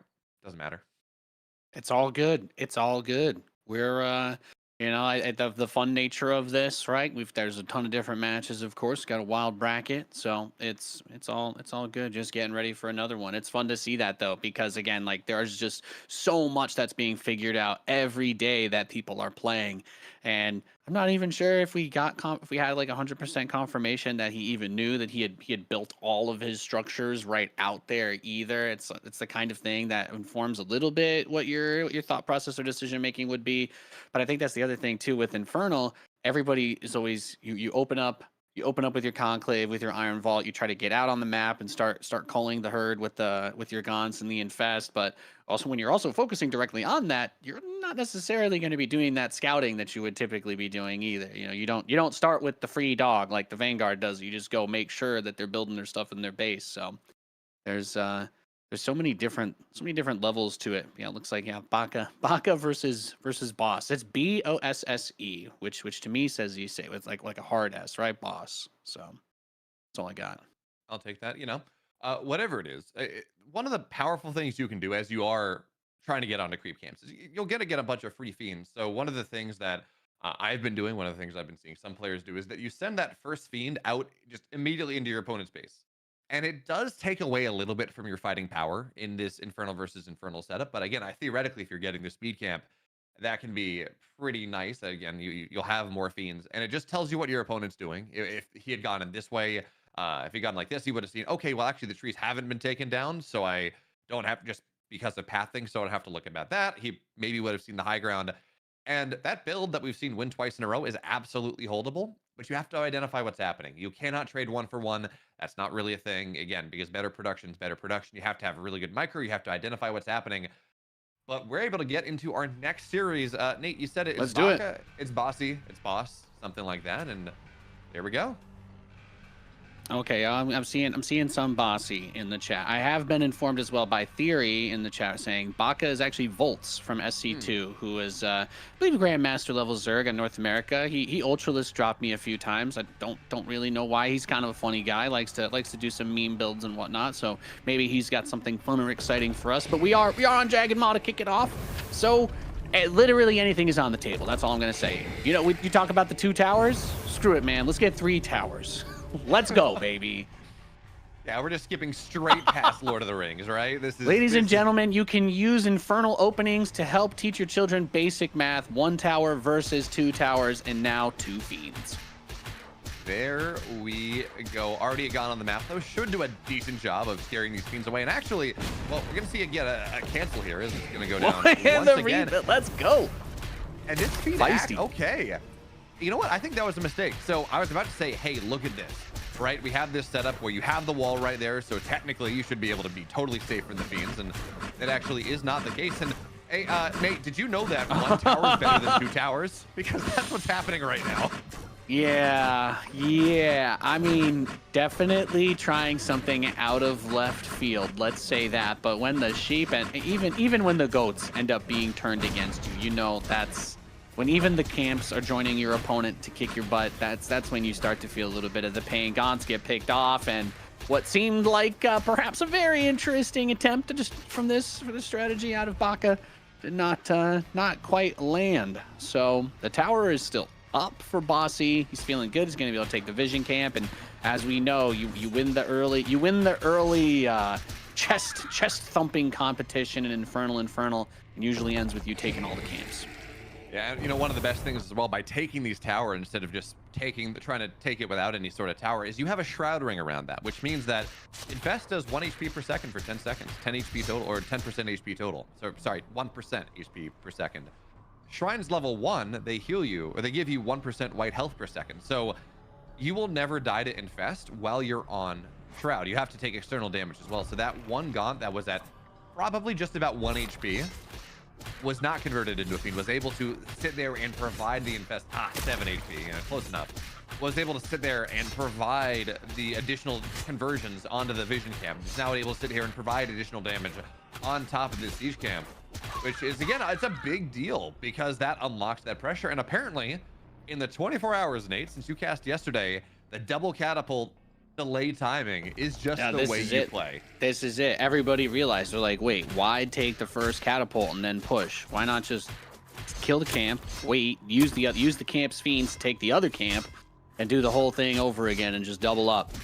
And can't blame him at all. Can't blame him at all for going for it. Takes this camp right as he's about to finish clearing out the second one, and we see the players already even trying to time them to go up this ramp together, so you don't accidentally have one at a time or one of them gets isolated or split off. So are we gonna see somebody hold this for the first time today? Let's find out. So there is one Shroud Stone, second one on the way. Gone. Well, here's the problem, right? Because of everything that happened in the early game, there's actually a Gaunt lead for Bossy on top of the fact that he's got these double catapults. So I think we will see it held eventually. I don't think it gets held right now. I think this pressure honestly might even work even without the catapults, just because of, again, how far ahead Bossy is. He only committed to 1 Shroud Stone on the speed camp, not 2. So that's a lot of money that you're wasting. He gets the speed camp, he gets the vision camp, he gets other things. And so the production's just not there. The tech is just not there, and he's now totally zoned out. And again, remember, these catapults don't do friendly fire. You don't have to worry about that one. You can just dive on top. You can soak the shots if you want to. You can leave your friends behind because, well, if your friends are left behind, it's fine. If your friends don't catapult rush, then they're not my friends because they're losing. That's about it. GG gets called. GG gets called. Bossy takes game 1 over Baka with the double catapult push after the attempt going for the Eye of Sauron build at the beginning, but unfortunately not able to win the 2 towers versus the 1 build. Just not quite able to get there. So Nate, here's the question now. Yeah, here's the question though, Nate. Right? Like we've had 3 2-0s, I think, in this round of 16 already. Do we finally? Because again, a lot of this was unlucky, or it was an attempt at something that didn't work. It was very much almost a build order problem, as much as it was anything else. Do we see our first 3-game series today? Because again, all the qualifying matches thus far, they've been 2-0s. My concern is that because we're starting on Jagged Maw, the player that loses the first game just gets so tilted by the catapults that I think it makes that game 2 a little bit tougher. But I don't know. I just do not know anymore. It feels like the momentum you get off of that win has just carried forward in every series that we've seen. So I'm not gonna tempt fate here and say that if you don't win the catapult, you don't win. But it feels like whoever wins the catapult in general just straight up ends up winning. So we'll maybe we'll be surprised. I'd love to be wrong here. Get us that game 3. Let's get her done. I hear you're ready to load into this next match. So let's go for it. We've got Bossy in the red in the top right, and his opponent Baka in the blue this game in the bottom left. And Nate, I bring good news. I bring tidings of great joy. No one's proxying. This game is gonna go at least like 3 minutes. Thank gosh. That's exactly the kind of Sunday afternoon news I needed to hear. Thank you, Behemoth. I mean, we had like 1 or 2 series towards the end of yesterday go to game 3. I was telling you before we were casting, I was like, if you only get to watch one of the matches we just did, it's got to be this one, because we had an Infernal game on Secluded Grove just get absolutely crazy and go all the way to the uber late game. Dragons came out, we were seeing the breath and hey, like just all this madness. It really got to such a wild state, but it takes a lot of work to get there, and we've just been seeing, at least for all these infernal games, whoever gets the early momentum just does not seem to be able to let go of it. So I'd love for us to get to that crazy late game and explore a little bit more of the infernal, but it has been such a knife's edge matchup thus far. Yeah, and Nate, you talk about super late game. You have not truly lived until you've played an infernal where both players are on double dragons.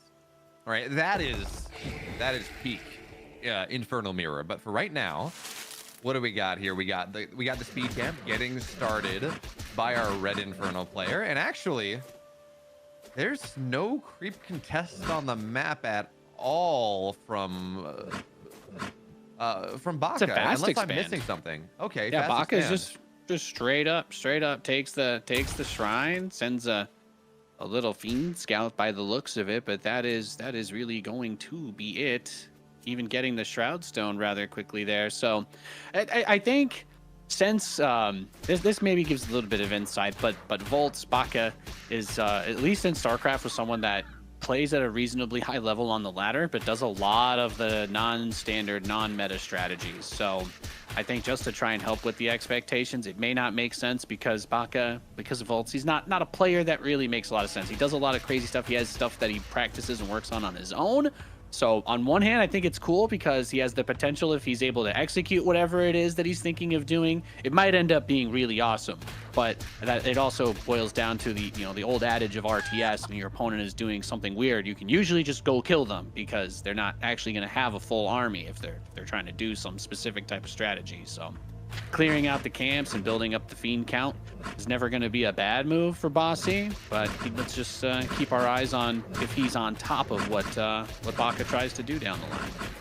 So this fast expand build is definitely viable, or it was a couple days ago. I was actually doing something similar for a while until people started just consistently realize that you can mine out the trees on the left side and run through all your static defense where it's not and just kind of win the game.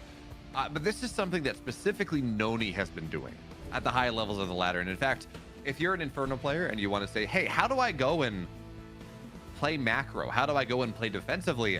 Noni has been at the forefront of that pretty much every build, about figuring out these opportunities to go and play fast expand or do whatever.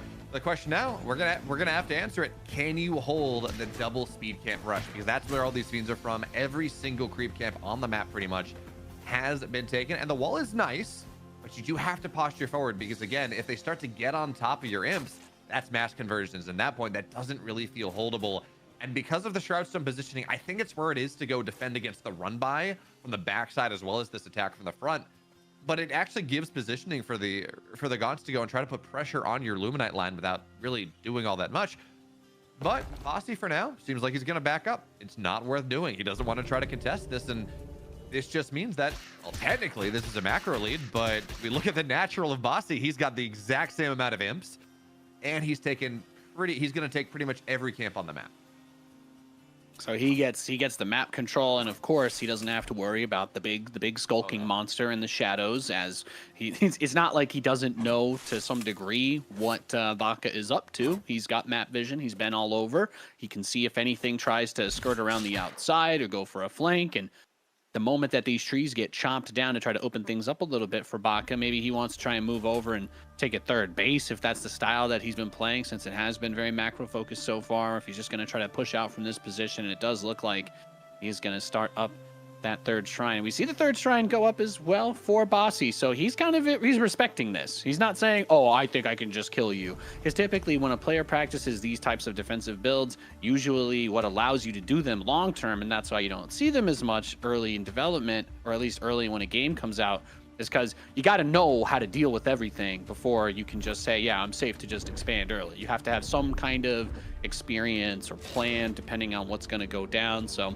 he's been showing a bit of respect there, sends out the Doombringer, and that has the big potential, of course, if he catches him off guard. But I kind of like that the meat camps are right there near the resource lines. Can kind of mess with that if he tries to drop on that position. It's not going to be completely empty, but also worth keeping in mind that the Fellhogs become a liability as well with the Infest if he doesn't have enough to ready to defend. So what I'm looking at right now is there's a Shroudstone pretty much on the edge of the cliff, actually coming down for both players, which is one of the things you want to do. Second Shroudstone, it's just not done in time. So this is almost the perfect timing date, and instead it's going to be 3 very early conversions. And well, we do have 2 Shroudstones now. They're ready to go, and that is going to force the Doombringer out. At the end of the day, it's only 3 dead imps. But remember, despite the fact that this was a very quick expand coming out of our blue player, and he, again, does have double Shroudstone pretty well positioned here, his third base is actually slower. So despite trying to find this macro advantage that you might like to look for, he doesn't really have it. Because again, that third base is just a little bit slower. The imp counts are roughly the same. So even by getting those 3 imps on the Therium line, that's enough to say, yeah, any advantage, any macro advantage that Vaca had by going for this build is pretty much nullified. Yeah, the other interesting way to look at it too is you can say, well, he also gave up all of the camps and was not immediately buried far behind. So on some level, maybe he tries to make an argument for just a macro focus, like more typical RTS play, and he's thinking, I'm not going to go contest the camps because if I do this, well enough, we'll be close enough that I can still just win the fight with control. But yeah, definitely a more passive approach. But at the same time, he still has a lot of stuff. So I think when we get to the stage where the armies start to get this big, that's when you're kind of wanting to get those Magmadons. And I suppose if he gets to those at the right time, then the Fiend advantage from clearing up the map maybe is a little mitigated there. But it's hard to look at what Bossy is doing and feel bad about it, right? Because he is getting additional resources as the camps get bigger too. So it's not like it doesn't scale up as well. It gets a little bit progressively worse to sit back in your own base over time. Yeah, it's one of those things where this is fast expand build. You're kind of okay with losing all the creeps level 1. Not great, but it's manageable, right? You're saying this is fine. I'm gonna get my natural faster. I'm gonna get my third base faster. I'm gonna tech up a little bit faster. That's the advantage I get out of this. But losing the second round of camps is actually much more painful, as an FFC is going to get dropped. Magmadons are going to try to trample on forward. The problem is despite everything that's been happening for Vaca, he has less tech. His army's not quite as strong. He's going to be able to nice, really kite back against the first Magmadon that we see coming out of Vaca. But that could, you know what? Hey, that's a Super lot of turret. guns. That's a Shroudstone manifestation as well. This is going to force this back very easily. And at this point, maybe this is worth talking about, because one of these Magmadons, I think, is going to get caught on the backside. It's going to try to trample away and get some of these fiends, but it should die in the end. yeah, eventually this thing will fall as you actually convert a bunch of the brutes to make this happen. And now we try to snowball onto the other side of things, hiding backwards. Nightfall infestation on top of all the gaunts is well placed. But on the other side as well, yeah, on both sides. The problem is, again, it's hitting first onto Baka, which means any deaths are going to start to transform, going to swing that around even further. But that being said, actually, it was only one Magmadon on top. Not a lot died, and the Magmadons of our blue player continue to move a little bit further forward even as they die. So Baka's now the one with map control. He's the one that's going to force his opponent back, and I don't think he breaks the high ground here. Not really, not with the two Magmadons on the high ground, not with the concave of gaunts. But at the very least, he's established some space. He's bought himself some more time. He's bought himself something that, well, for the first 8 minutes of this game, that he quite simply did not have.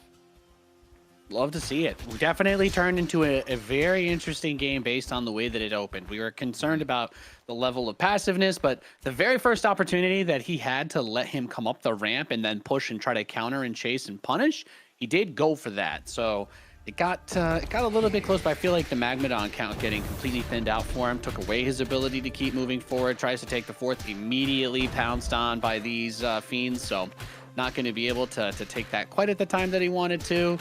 Gets his own to come back just in time, but good focus on the imp. Makes sure he says, okay, well, I can just run away now. You have to send another one to go build that. So even the tiniest bit of delay, just playing for every advantage possible. We do have 3 Magmadons with Baka's army in the middle. So where does he go? Try to push up through that right side. Otherwise, you got to take the long way into the choke point. So yeah, he's gonna take that right path by the looks of things.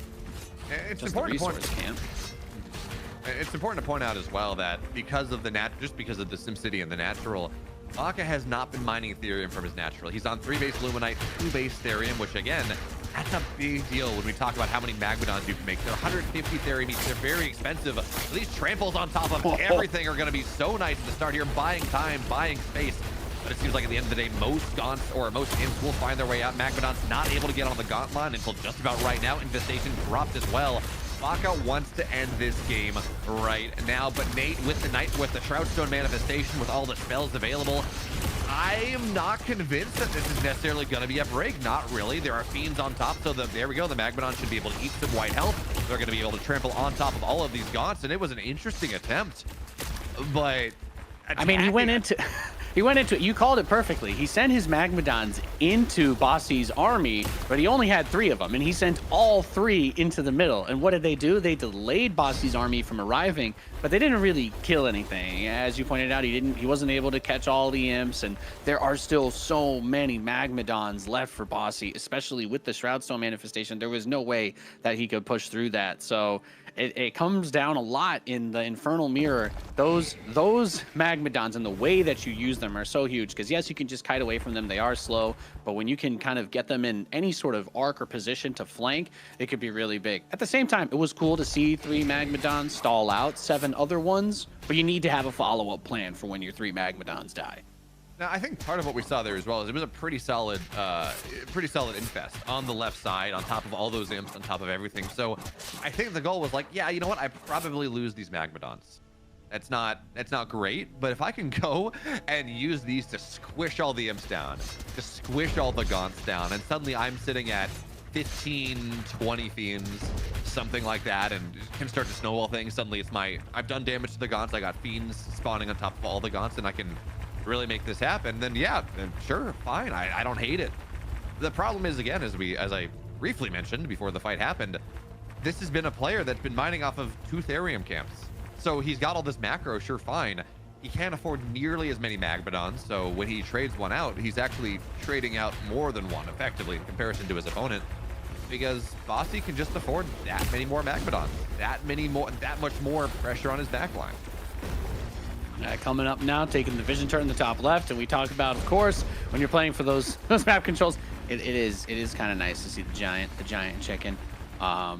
He's maintained that map control very well throughout the entire match. However, we've still gotten to that sprawling kind of spread out stage where even though it's these big haymakers getting thrown across the maps, neither player has really buckled and it kind of shows in an interesting way the approach on either side here seems to have been able to match up with the other. It's come down a lot to the positioning in the fights. One of the things I really loved seeing yesterday, Mana had some really sick Magmadon flanks, and I'm wondering if at some point we'll have a couple kind of splintered off from the army waiting to maybe catch somewhere else that they'd be going, or maybe the choke points on this map being less trees and more cliffs will get in the way of that being a viable strategy. Well, here's the second problem as we talk about things. Not only is there a dragon out, by the way, for Bossy, and I don't see one for Baka. I don't think he's, honestly, I just don't think he has the Therium for it. There's a Shadow Spire as well, so you're going to have just a little bit more protection for that dragon. Now we're going to see Shadow Flyers try to go in, but again, because of the white health, because of everything else, they're getting targeted down. The dragon is still here, and it is by far the most important unit that we're going to see in this fight. It's going to target everything down, as you pointed out yesterday. It is the most single target damage unit that exists. It shreds everything. And without that ability to spawn more fiends, without that ability to drop infest on top of everything, without and that it increases single the target fiends DPS that you get too, exactly. Right? So it becomes a huge snowball to get that dragon out, especially before the other player. And let's face it, it looks awesome. So we do have the dragon on the other side now out defensively. So he's trying to get the single target fire as he has a little bit more of that health left over from the start of the fight. So he actually, Baka is able to kill the opposing dragon, and now we're seeing him kind of start to flood out a huge amount of fiends from the extra summons off that passive bonus. At the same time, there are a couple of Magmadons stomping their way through that worker line in the bottom, trying to get out. Bossy mentioning something about his dragon being a little tough to control, unfortunately, but what a crazy opportunity, what a crazy moment to get his summon in and just pounce on him, since he, in a way, having the dragon first seems like it's good because of how strong it is, but once it takes a bit of that damage, that's tough, right? Dude, and the big thing there is that, well, Baka just got the double Therium patch just in time. Is really how we want to take a look at it. As his dragon barely stays alive. My goodness, it's dead now. There it goes. Well, now we don't have the dragon come back anymore. But the fact that he was able to extract just enough value out of that double Therium patch before, as the fight happened, really allowed him to turn the fight around. Now, this game is not over. By the way, that dragon was really good, but now we're sitting in a 5-minute cooldown where no one can summon the Blade Dragon anymore. The Shroud Stone's been manifested, so that's a lot of DPS on top of things. The Magmadon count's still pretty nice, even as the Shroud Stone falls. And I still don't hate Bossy's position, even as he did have that one big fight turned around on him. His economy has just been better for longer. He's been playing like the style that seemed to be more technically correct, but once the armies have come out, we've mostly just seen Baka kind of demonstrate his controllability and understanding of some of the positioning of the battles, having still having his stomps going into the back, by the way, trying to push through with the infest and then sending the second stomp through. So he's been trying to space them out between each other, so he's not just using all of them at once, but the cooldown also isn't that bad either. So coming out with all of his fresh Magmadons, Bossy's going to be able to push this back without too much trouble, it seems. A few more units are going to continue to rally across, but he's going to need the heavy hitters to take down the Magmadons. Gaunts aren't going to be able to get it done. Yeah, Magmadons, they just kind of shred Gaunts. No, Gaunts, of course, can run away, and especially if there's a Ritual Shrine. I don't know if there is, but you can upgrade them to move just a little bit faster, and that's always really nice as you try to run away from these tramples. Now, the interesting interaction, actually, like the micro interaction that you take a look at, is generally what you're trying to do as the Inferno player in these fights is you're trying to bait out the trample first, and then you kite away, and then you engage your own trample. Because you know your opponent's not going to have, you can shove him back, and it can work out rather nicely. But Bossy's trying to end this game right now. I think he's spending a lot of his animus on the charge resets to make sure he has as many Magmadons as possible. And it seems like he is actually going to shove right on through things. The imps are going to fall. Everything's going to fall here. This third base is going to go down very quickly. And hey, if there are a couple Gaunts here, it's going to be mass conversions as well. More fiends on the side. Bossy, despite losing that dragon, and again, despite how weak his Therium mining was for a solid 75% of this game, looks like the one that's going to shove us and force us to our first game 3.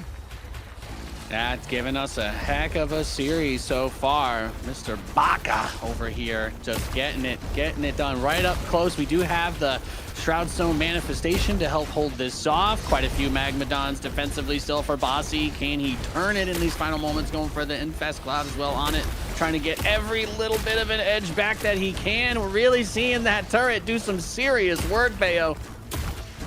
I mean, I'm worried at this point. You talk about the turret doing serious damage, and it is forcing things back for now. It's kind of a question of the economy. We know the main base is roughly mined out, if not mined out, but the dragon cooldown's back. So Here comes the Flay Dragon on the field once again, and for a second time in this game, we're gonna see that great big flappy boy, the man, or I guess the dragon devoid of all skin, forcing things back. Although, Nate, you know, there is a very important question that I've seen brought forward. Technically, this is a flying thing. This is a draconid, I guess, that has 2 legs. It doesn't have 4. And technically, that makes it a wyvern. I think legally, though, since they're not real, it is up to the interpretation of the creator. So if they called it a dragon, then I believe that in the context of their universe, it can be a dragon. So I'm just gonna put that out there. Thankfully they're not real. Wyverns are also not real if we're going Monster Hunter. But if they want to call it a dragon, I'm gonna allow it. I'll be the official referee on that. Oh man, if these shadow, oh god, that was like 400 Therium right there. That just went down the drain at the expense of like 1 Shadow Flyer and some gaunts. Not a lick of damage on this dragon. We talked about how it felt like Baka was able to make the comeback and starting to push through and doing heavy economic damage. He just spent, I don't know what his bank's like, but I can tell you in these Infernal late games, you spend a lot of Therium. It goes down very, very fast. So he spent a significant amount of that bank trying to take this dragon down. He was unable to do so, and now, I mean, what are you gonna do? It's really hard. This base is dead. The double Shroudstone Manifest is also gone, and it is a nada. I mean, the retake here, Nate, you're coming from low ground, high ground. You're running right into a bunch of Magmadon. And there are so many imps on the field, too. Yeah, there's so many for both of them. The dragon does come out over here from Baka on the south side, but he was able to get so many of the fiends out first. They're kind of choked up on the bottom side of that ramp trying to move out, so that the spread has been there for Baka defensively. Now we're going to see that trample come through this one more time to try and get on top of it. Flame Breath coming out, has the effigy going down for a little bit more of the shroud on the west side, try to get the rest of the reinforcements going, and that seems like it's going to be enough for him to continue to turn this as he holds it together. We do see more of those anti-air bombers coming out for him, and he would love to get those on that dragon, but they are quite weak. Trades them out 1 for 5, not a bad deal. Yeah, Shadow Flyers are very strong, but they also die very, very quickly here. And actually, it seems like Baka, he's got the HP win. He's got more white health on the unit. He's actually able to target things down. He's got, and again, Infest applied on top. So when we talk about 1 HP per second, we say, that's a lot. It's great. It's a lot of damage. Well, against a dragon that has 600 HP, Nate, it matters a lot more than when you're trying to kill a fiend. Yeah, especially just the impact that it has on getting the extra fiend from the infest with that dragon nearby. Just, it takes everything that we've talked about with the snowballing and the stressfulness of that and amplifies it to another level. Look, coming over, just taking that dragon, focusing down a few of the imps with it, getting that breath to infest all of them, and then it can take that breath in from the nearby infest and get a little bit of health back too, if anything's still alive. So we're really seeing that dragon control come in and be tough, and so many Shadow Flyers to deter the other one. You mentioned the economic game. We are seeing that even though he got the dragon, he doesn't have the money to support it with everything he needs behind it. Behemoth and Baka, he's not in a place to be throwing out a bunch of Shadow Flyers to turn it around the other way either. No, not now. Not that he lost the double Therium. The main base Therium is likely like 1 patch right now, so just not mining efficiently. The natural, I don't know. He wasn't mining it the majority of the game. But at this point, I've heard tell that, you know, have dragon, have chance, whatever it is. But unfortunately, at this point, when you just have the dragon, it's not all that great. Although, as the Shadow Flyers try to dive through a massive field of Shroud Stones, at least some of them are going down. The trick is, Nate, there are so many that even if like 10 fall, it's doing a good enough job zoning the dragon out that it doesn't really matter. It's okay. I got a Shroud Stone in my main. It can peel for me. No big deal. Okay. No big deal. I'm just going to fly all the way to the back of my main base. Hey, don't worry about the third. It's not a huge problem. It'll be fine. We're going to stop this on 2 bases and swing it all the way back around. Yeah, I don't know, Kev. It's looking all that good. He's got a tremendous amount of fiends, Shadow Flyers, gatekeeping that main ramp. So he's completely retreated all the way back inside. But yeah, you can't really see it. Can't really see it anymore. He hasn't gotten on the other side of the map in quite a while, and the bases that he did dislodge have been rebuilt. So looking like that is gonna be it for this one. Don't see too much else he can really try here. Yeah, I think we actually saw a GG pop up briefly coming out of Baka. So at this point, that should mean that Bossy, well, I mean, regardless, but Bossy is going to move on into the round of 8, or actually has moved on to the round of 8, has qualified for next weekend. And Nate, you know what? I can't say I'm too disappointed. We finally had that late game Infernal action. We finally had that. Well, it wasn't just down to the first couple gods. It was actually a really solid game. That was all I wanted to see. That was all I wanted to see. Bit of late game Infernal versus Infernal, because I think that it can give like a tough impression when you get the fast games. You know, maps like Jagged Maw kind of ask for that, but really there is a level of depth to this game that players have been able to reach. But I think that we're seeing, especially in the earlier stages of the qualifiers, as we move our way up, the skill disparity starts to close in a little bit.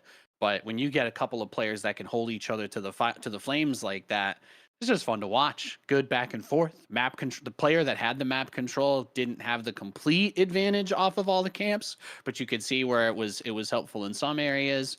But it was kind of cool just because you could sort of tell that Baka had played this situation a few times and was comfortable giving up that map control. So I like seeing his approach to the game, and I'm never gonna complain about Double Dragon. I mean, just say it out loud. It just feels good to say Double Dragon. It's badass. I love it. Makes me cry. Double Dragon all across the sky, Nate. All the way. All the way. That might be too old. Anyways, we have 2 more qualifying matches that'll be happening. It's going to be Theory Hydra up next, and I think we're finishing the day with Krolu and Riser. But for now, friends, we're going to go to a brief break, and when we're back, it's going to be the 4-time champion of Tank versus one of the best players of pretty much any upcoming RTS. It's going to be Theory Hydra right after the break.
Welcome back, ladies and gentlemen, to the EGCTV Stormgate $10,000 Open Tournament. I'm Nathanius. I'm joined by Beowulf.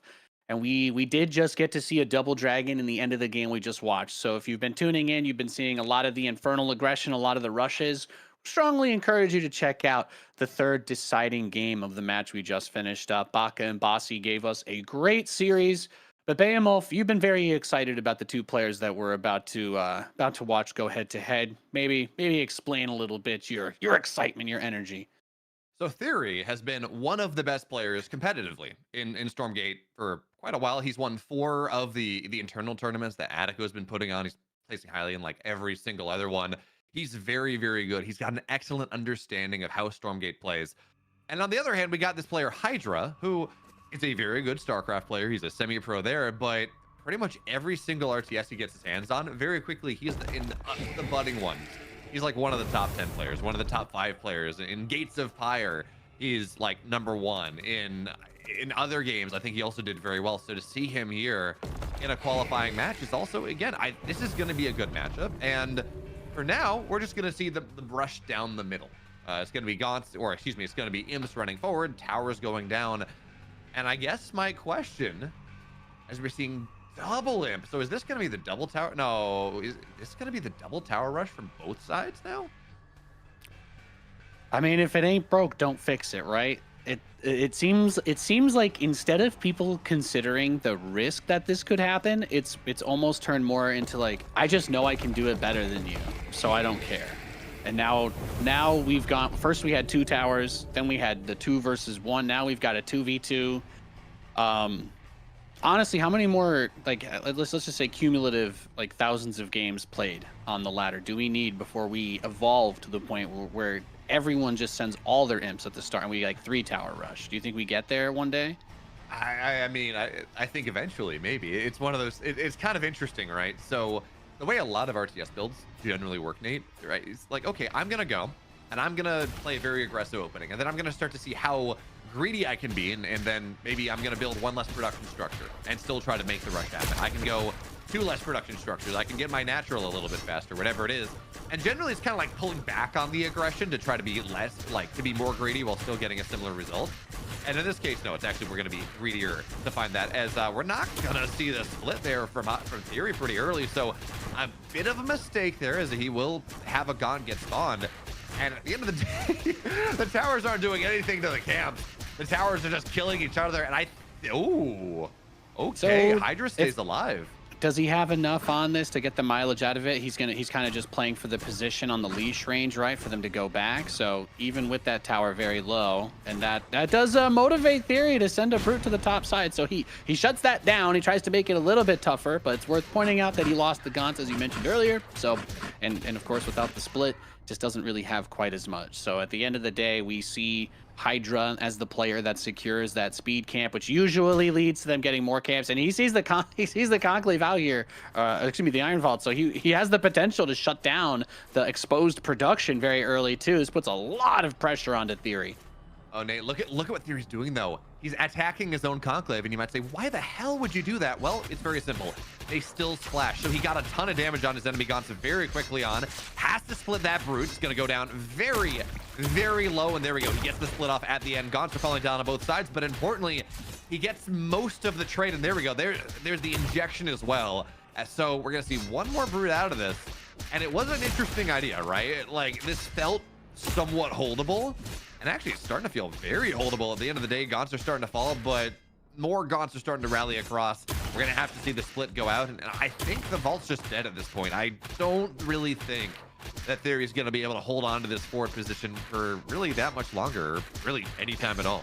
This is the super awkward side of the camp-centric meta with culling all of the fiends, is that so many of these games we have the early production in this very exposed spot, and it just turns into chaos from the moment that they try to take the camp. The fight begins, and we've essentially had a battle going on the whole entire game that has just not stopped at any point. So he's continuing to try to kite the fiend out of the Iron Vault. He's trying to make use of his charges. It's not like he can just build them in his own base, so getting anything home to have any defense for a follow-up becomes progressively even that much more difficult. So we just see units continuing to rally across the mini map. for Hydra, and Theory is gonna need to make a little bit of magic happen trying to kite against this, but losing another Gaunt and 2, that is gonna do it for him. So GG is called. Hydra is gonna take this game. Yeah, honestly, I think spending the charges on the on the vault instead of the conclave was a pretty significant mistake. Brutes cost 150 or 150 Luminite time after time. To spend all 3 charges that you got there on the Animus spell, it's 450 Luminite, right? That is very, very expensive. Meanwhile, they're not nearly as impactful in the fights. They don't get on top of Gaunts very easily. They don't find any sort of value there. So what you're really looking for is, if you're going to spend your Animus on anything, spend it on the Conclave. Get those 3 Gaunts out very quickly, because again, they're much cheaper. They provide a lot more value in the fights, and they can allow you to maybe snowball that one back. But I understand why Theory went it. He's like, look, my Conclave is back in my main base. The fight is here. I need something to swing this around right now. But again, unfortunately, Brutes, they're good to tank, but they don't actually swing the fight for you. Yeah, it's another demonstration, I think, of the interesting kind of environment that you have with a very early version of a game, and the creep mechanic, and especially on that specific map, with the siege camp, of course, being such a focus that you feel like if you don't win that first camp battle, then you can't contest the siege camps, and if you can't contest the siege camps, then you're going to die. So both players are just completely committed the whole way through, because there really is no option aside from that. So I think that's a very specific situation, of course, that we see more so on that map. But Infernal versus Infernal is just so camp focused. I'm sure that because of these guys being so high level, we'll continue to have some very aggressive early games out of them. Yeah, we will. But you know what, Nate? I am really excited about this second map that we're going to get into very quickly. It's Secluded Grove, and that tech we're talking about, where you can take both speed camps at the same time. That is something I spent like an hour talking to Theory about it last night. He is, I don't know if anyone else is aware of this, but he is absolutely aware what you can do. We talked about it. He knows the exact positionings. He knows how to make it happen. So I'm not guaranteeing that's going to happen. He might feel like it's a little bit too vulnerable. I don't know. But keep your eye out for that one, because if you can run across the map with 10 Fiends against your opponent's 5, it speeds up your clears everywhere else. It's a really powerful idea. But again, the question is, sure, it's powerful, but I don't know if he's going to do it yet. Yeah, I wonder when we get to the eventual point where you have like the counter meta, because right now it is all about, scooping up those fiends. What are the other plays? And perhaps we've just got very simple tools that we're working with at the moment, so we won't see it diverge too much from this. But you were mentioning this type of tech earlier, and we see it here. But the single Gaunt for taking the speed camp, you have this leash point where they will come out and won't really engage you any further. So it's just a little bit of tappy toes back and forth. Instead, however, on the other side, we have Theory just with that very fast shrine in the natural. Yeah, that is actually really greedy. And man, Theory, I guess practice, I don't know. So the spot is, if you're looking for, you see the 2 kind of thorns coming out of the right side of the grass, I guess. You want to put your Gaunt like right between them and just hold position. And you can just leave it alone. The goats will never touch you. You're going to be able to make it go backwards and forth. And you can send your second Gaunt over to the left side and do the same thing. Now, clearly didn't go for it. That's totally fine. He does get the 5 Fiends anyways. And what do we see on our clear on the bottom side? Is these Fiends are going to... Actually, it's actually really important what they're doing. They're knocking down the Therium mining. And again, the most important thing that we have to talk about when we talk about this game of Stormgate, it's about the Therium mining early, because that gives you your Gaunts. That gives you that ability to continuously reinforce. That gives you this ability to go and get more Fiends. As actually, Theory here Hydra here making a couple of mistakes. And I'm sorry, I'm sitting here and thinking Theory was on the north side. Theory actually did go for the double take. He's gotten both speed camps at the same time. So he is actually using that. The conversations worked out, Nate. That makes me very happy. You love to see it. You love to see it. It is such an interesting map in that you have the objectives that are going to give you like the combat abilities, getting the speed, getting the healing. You get the vision in the middle, but the resources and the movement, those are very nice things to have, especially as you continue to get around the map, continue to prance around. So vision camp going to be taken on the south side, and it looks like we're going to thankfully get a little bit closer to that macro kind of situation that we were discussing. The games do generally play out very differently when you're not on Jagged Maw, so Let's just keep things rolling along here. I've been liking what we've been seeing so far, and with the conversations about particularly these two players being near the top of those who have been playing in this qualifier, it makes me excited to see what happens if they can push each other to the limit and one of them doesn't break too quickly. I really like what I'm seeing in theory this game. Yeah, you know what? Jagged Maw in the mirror is kind of silly, right? It's like, oh, we're gonna tower rush and one of us is gonna have the gaunts maybe aggro onto our tower, or the goats aggro onto our tower, and it gets a little awkward, right? It's like, okay, well, at that point I've lost the most important camp on the map, and that enables the catapult, and it gets weird. But in this game, Theory's gotten his natural much faster. He's gotten all the camps that he wants, and now he's actively stealing all the resource camps on the map. Notice he sent Fiends bottom side and top side, so every single resource camp is now in the hands of Theory. And yeah, that's only about, like, what is that, 80 Luminite, but it's actually 160 Luminite, because you get your 80, your opponent gets 0. So it's that significant swing right there, which should enable maybe a quicker third shrine, or as Theory likes to do, a quicker natural shrine. Notice there, he's got a shrine right next to the Therium, really minimizing that travel distance from the Therium patch over to your shrine, so you make more, and also making the spread of Therium get a little bit closer, which is also beneficial because it means your imps don't have to travel as far away, which means, again, you're going to mine just a little bit more efficiently. And given the economic developments, given how many camps that Theory was able to hoover up off the map early on, it's absolutely worth doing. But we do have to worry because there's a Doombringer coming in from Hydra onto the other side. It's got, what is that, 4 gaunts, 2 brutes, something like that, as he's going to try to go and get damage early. And Nate, the final thought as we see this thing go in, you might say, well, why not just 8 gaunts? Well, first of all, you don't have the production for it. Second of all, 2 brutes, they pretty much one-shot imps. So by adding those 2 brutes on top of things, you add a lot more burst damage, which speeds up the fiend conversion rate, which then gives you that almost insurmountable snowball if the drop is not handled quickly enough. Yeah, and he comes up, he shows it, sees the shroud stones near the Therium deposit, so it doesn't feel super comfortable trying to push it in. It's important to keep in mind he can only load back into that Doombringer when it's on the ground. So if he gives the gaunts a couple of seconds to get a couple of volleys in on that, the last thing that you want to do is be trying to get back up into the air and then getting pumped off of any of that residual leftover damage from the Infest. So Theory manages to hold that off without too much struggle. We see the third shrine going up for Hydra on the north side, and I loved you pointing that out, by the way. Just building the shrine, because they don't have the Therium harvester that the Vanguard have, you put your shrine next to the Therium, but he waited with the rocks opening it so we could have it in that spot. We did have the Doombringer swing around the corner back to the Luminite brick though in the main, so denies a little bit of the mining there, but otherwise not getting that snowball effect like you're talking about, using the brutes to help execute the imps once they get that infestation on them. Yeah, the trick though is this is going to force a lot of gaunts to stay back at home. This is going to really force Therian to play a little bit more defense. At least the drop's going to go down once again. And remember, imps don't heal particularly well. It's going to take a little while. So getting a little damage over time, and over time means the next drop's going to be a little bit more effective. And the next drop is going to be a little bit more effective. And it goes and it goes and it goes. And while we talked about Theory had that much quicker natural, that much quicker Therium extra shrine as well, and we're now seeing, of course, Shadow Clef's down, upgrades on the way, so you can start to get the trample coming in from the Magmadons. His third base is significantly slower. Now, finally, he's going to find some damage here. Not all the imps are going to get pulled away, but there's a counter Doombringer, and here's where it gets a little... No, I'm sorry, that's white health. That's not cargo. I lied. But the Doombringer's out now. 8 gaunts are going to show up into this. It gets me every time, Nate. I'm like, I need to be really afraid of this, and then there's nothing in it. Well, okay.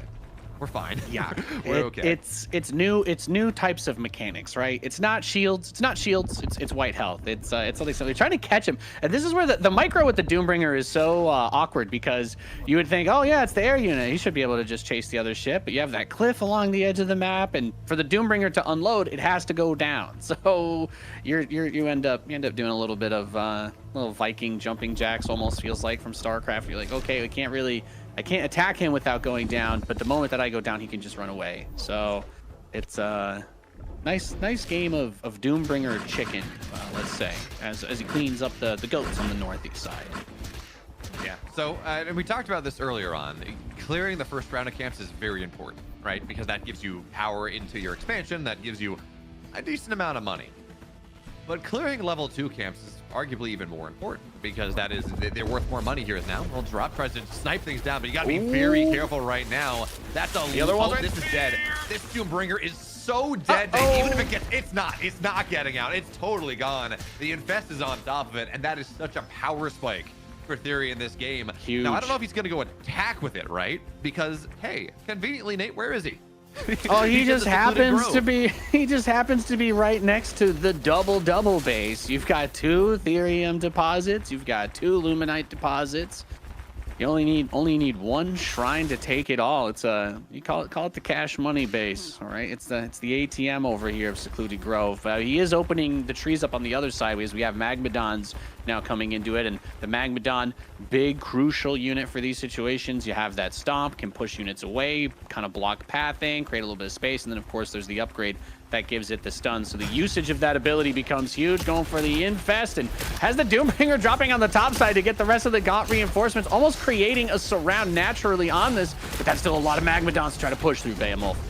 That was a horrible fight for Theory. I understand the idea. He got the flanks set up really nicely, but he did not have the Magmadon count, and he was not set up properly. His gaunts were there. They were sitting there. They were exposed for Hydra to get right on top of. It seems like he does not have the Magmadon. Oof. That's a lot of stomps. That's a lot of stomps.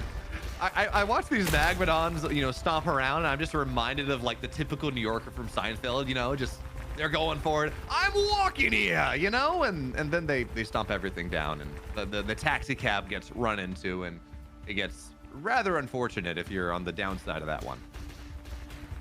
It's such a funny unit to watch, and the way that it acts is so cool. You're like, oh, we have these destructible terrain mechanics. Well, of course it makes sense that you could blow it up or something, but that you just have a unit with that thrash ability, and now the quote unquote island base becomes another pathway through the center.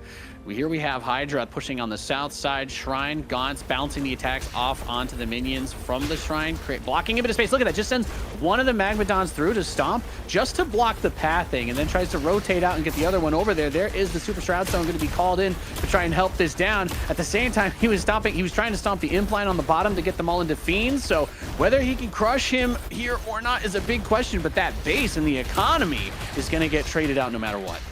That it will. Now a couple Gaunts are able to hide behind the Magmadons, which is really, really nice. And also notice there are no Fiends available. Not really for Theory, so he can't go and refill the white health. All of the imps are going to fall down. And it's wild to me as I look at this fight. I look at the last fight as well, just how many more Magmadon Hydra's been able to get. Because again, remember, Theory was quicker to the natural Therium. He was quicker to the Shrine on the natural Therium. He sniped the Doombringer that his opponent didn't have, and he still had his own, so that's 150 Therium that you might have to remake. And despite that, the army of Hydra was just significantly higher quality, and the composition was just that much better when he took the fight. And that meant that at this point, there's not a lot for Theory to do. I've been hyping him up as this very good player, and absolutely he is. But he's kind of dead in this game at this point. His third base is going to fall down.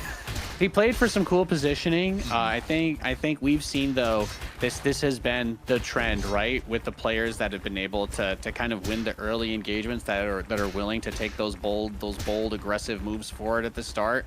We've just seen it. They go into that next game, and it kind of stays the same. We've seen the player on the losing side be more defensive, be a little more concerned about maybe an attack coming in or losing that early skirmish. And the moment that you give up a single inch in that Infernal versus Infernal, it feels like it turns into a mile very fast. Yeah, absolutely. Honestly, I think if Theory had just kind of backed up for a second and gotten more Magmadons out, acknowledged that, hey, I've got a macro lead here. My natural is in a good spot. I got Therium faster. My third base was not that much further behind, if just similarly timed. And I got your Doombringer. So I have all the pressure on the map that I could possibly want. Back up a little bit. Take an extra base. Maybe start to contest the center. But instead, he runs forward, and all of his Gaunts get caught out by like 2 Magmadons. It's like, well, at that point, you don't have the infest pressure. You don't have this ability to kite around and establish the concave. It's all about your Magmadons. And well, you've spent a lot of your Therium on Gaunts. That's not Magmadons. You did not have as many of them, and well, the game swings very quickly. That's like the contrast of when you think about like where some of the players come from game wise too, where in a game like StarCraft, pulling off levels of micro where you're trying to use like that Doombringer, for example, where he gets the drop with the gaunts, is able to land the snipe, like that can be such a game turning huge thing. But in Stormgate, for this matchup, you still have other techs that you're progressing towards at the same time. And it feels like, at least for now, one of the biggest deciding factors is the usage and, of course, the numbers of those Magmadons. Just because they tank so well, they're kind of like the counter to the spreading of that infest. And I feel like the way that he used them, the way Hydra used them, sending them into the choke points where his army was going through the Therium patch, that just demonstrates like a really good understanding. You don't want to send them all because you do have a cooldown on that ability, but kind of drip feeding it in where I'm going to go one in and his whole army is going to get choked up and then just send one more right at the end. And you're just stuck. You're just completely stuck. It's really, really heads up play and demonstrates an early mastery, shall we say, of one of the more interesting units for the Infernal faction. Yeah, and I guess the one thing that we didn't see, and in part because the game didn't develop enough, and in part because, well, other things, I have seen some Inferno players start to mess around with the concept of getting a Hellborn or two because, well, hey, ranged on top, you can start to put more ranged pressure on the Gaunts. You can kind of, again, poke away at the Magmadons and things like that. But again, probably not enough Therium on this map to properly make that happen. But as a reminder to everyone who is watching, as we get ourselves, we're going to take a look at a Vanguard game fairly quickly. But as a reminder to everyone else, if you want to pay attention, if you want to have a really good opportunity to check out the bracket, to pay attention to or to track what's happening in this tournament as we see who's going to qualify today, who's going to go and move on into our 16 players next weekend, you can go check out the Discord for EGCTV because that is by far the best position to pay attention to everything. So I believe there's a command in chat actually that just shout out EGCTV people are just they're spamming it. To the based EGC TV gods, we see you. We appreciate you. Production putting on an awesome show. It's always going to be some level of controversy playing an early game, no matter what you do, right? There's a lot of things that I think we can all kind of look at and we're like, we expect that things are going to continue to improve, but at the same time, it's very interesting to look at the way that it shakes out this early too, since that's the things going well eventually. These are kind of funny memories where we're like, oh yes, you remember the early days, the double catapult push. Oh, that one was quite wow, what a tip of the hat. So well, that's also just me silently coping that hopefully that's not a thing in the future as well. We'll just put that on the table too. I don't know. I'm excited about this next series though, Nate, because finally, hopefully, we have another Vanguard player, and I'm hoping this time I get to properly. I don't have a hat. I was gonna say I can finally put on my balance mining hat on, but I don't have a hat. So yeah, because I will gladly you give me an opportunity to complain about just how strong Vanguard's late game is. Vanguard's incredible. It's clear that they're further along in terms of like the development of their tech tree. I feel like, right, except for basically the dragon seems the only exception really there. Oh yeah, they have I think it's fair to say that they probably have 2.5 tier 2.5 tech. There's nothing, of course, gated behind the whatever it's called, not the central command, but the one beyond that is when can I build beta. my 20 supply Megazord? That's the only thing I care. I want to. It's got to be big enough that it's got to be. It can take up the whole ramp by itself. You know what I'm saying? That's what I'm waiting for. I need to go back and like turn every single of my production structures into one Big Mac. And exactly 500 Luminite, 500 Therium. Let's do it. I'm ready for it. It can split into 5 separate vehicles on its own, just to be clear, like a real one, obviously. Oh yeah, obviously.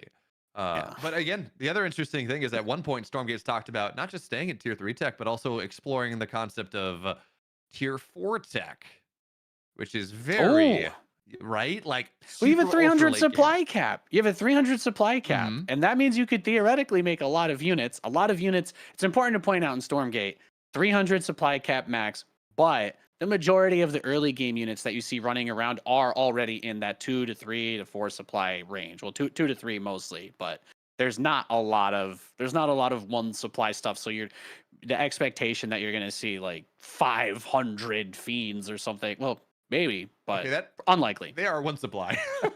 they are the one that you can get the most of, but that's more likely from Infest really than anything else. So yeah, no, it's going to be interesting to see. And Nate, even as you say that, I think I've played exactly one game in like the 150 that I've played where you in this test, where you actually do max out, or at least where I maxed out. So yeah, it's a little bit of wild. It's a little bit interesting, but I think we're getting. Let me take a look at things. it gives you some room to play with, right? It gives you some room to play with when you have Mhm. that supply available. I think a lot of the tier 2, 2.5 for Vanguard are in that like 5 supply range. So, it's kind of fun, I think, in this early stage to imagine, well, eventually there'll probably be 10 supply-ish, right? 8 or 10 supply unit that maybe is a little bit further up for Vanguard or Infernal.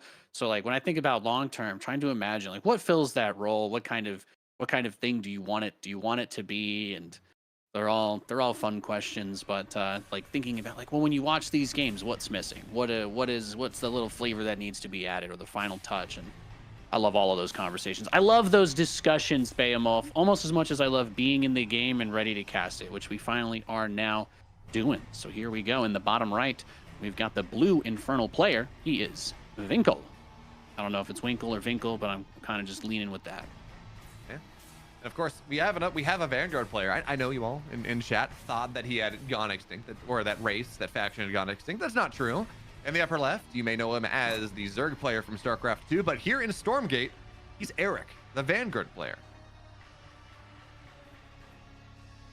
And Nate, you were talking about tier 4, tier 3 units, next development of tech. We do know about one Vanguard higher tier unit. It's not in the game yet, but if you paid attention to the game awards and the trailer that they dropped there, and it's been in some other stuff, there is some sort of aircraft carrier, bomber, I'm not really sure, that has shown up in some of the things. It's a great big flying unit that looks like it has something that comes out of it.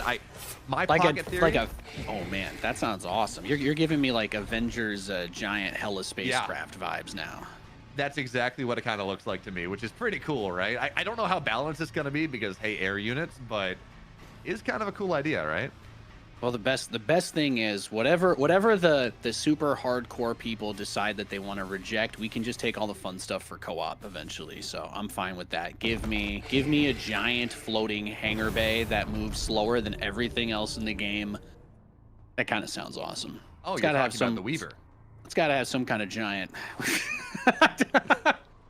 Yeah. Well, the Weaver, guys, I would tell you what the Weaver is, but you're not going to see one on this channel at any point anytime soon. So it'd feel like I'd be telling you about something that's not in the game. So it's that's basically one of those giant tall guys that walk slowly in like Elden Ring that you have to climb up them to take them down, but they're that slow in this game as well. So nobody builds them. Basically the TLDR.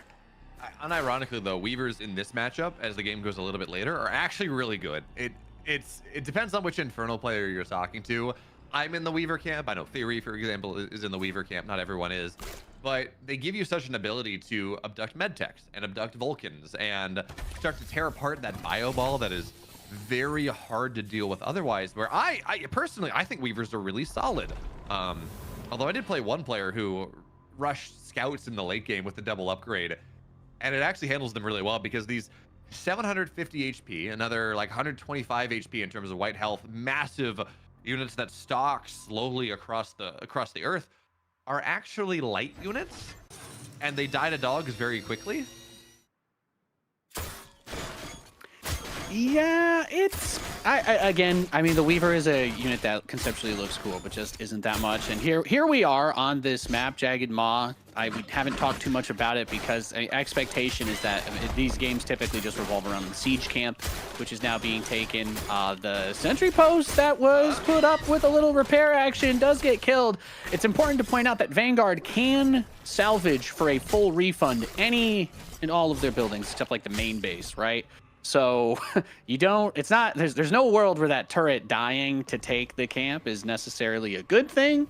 but he was trying to get it as fast as possible too, so maybe this is something that he's accounted for in his plan. On this map, there's a catapult camp that you can take. Some people take 1, some people take 2, but generally speaking, a lot of the games here revolve around this because it outranges everything you're going to have. It doesn't do friendly fire, it has a tremendous amount of splash damage, and it's also very tanky. So as the pushing player, your objective basically changes from attack to escort, and we're seeing that now. Lancer's trying to get some vision up the high ground. They are very tanky Vanguard melee units, so he's just trying to use these to zone and create an opportunity for the catapult to get some big damage in. We'd have to point out, by the way, that Eric is all in off this. He doesn't have a natural. This is just a one-base scenario, and he will lose the catapult very quickly. And the problem is, Lancers are very good. They're very tanky. They take just about 0 damage, really, from Gaunts. But what they really need, as we see it pop in right now, they need their upgrade. Because once the upgrade happens, depending on how many stacks they have, they move much faster, they attack much faster. And that gives you this opportunity to dive right on top of the Gaunts, which are by far the most important unit in this composition. But you got to get through the brutes, and this small choke right here makes that very, very difficult. Now, if we could take a look at what's happening. Okay, not enough damage was on the siege camp really to try to steal that. So for now, he's just going to guard the siege camp. And remember, the last time we saw when Mixu played, that was the death knell. It was the Infernals able to bring an army together, take the siege camp in a counter way, and because they'd killed enough Vanguard units early, everything just died. Well, Eric's doing a really good job of making sure that doesn't happen. Yeah, it's a very different sort of experience when the Vanguard player goes for it, because you talk about the Vanguard. Well, obviously we know with the Infest, that's the snowball mechanic for the Infernal. Every time that they're killing anything except Fiends, they're turning it into more Fiends. So when the Gaunts attack them, they basically tag them with that. So they take the camps and they have a big army with that siege camp to go push with. But on the Vanguard side, unless you have figured out some very specific way to get veterancy timing on your units, you don't really have that same ability. So he does have the Lancers out, but the army is just a little bit smaller. So trying to force that fight and push it is very risky too, because look how low health a lot of these are. As soon as these Lancers start to die, taking any bounce damage from the Gaunts means they're infested. They're just going to release more Fiends, so it just goes from bad to worse. And he's got a lot, again, of very low health Lancers, and he's got to deal with a huge push backed by a catapult.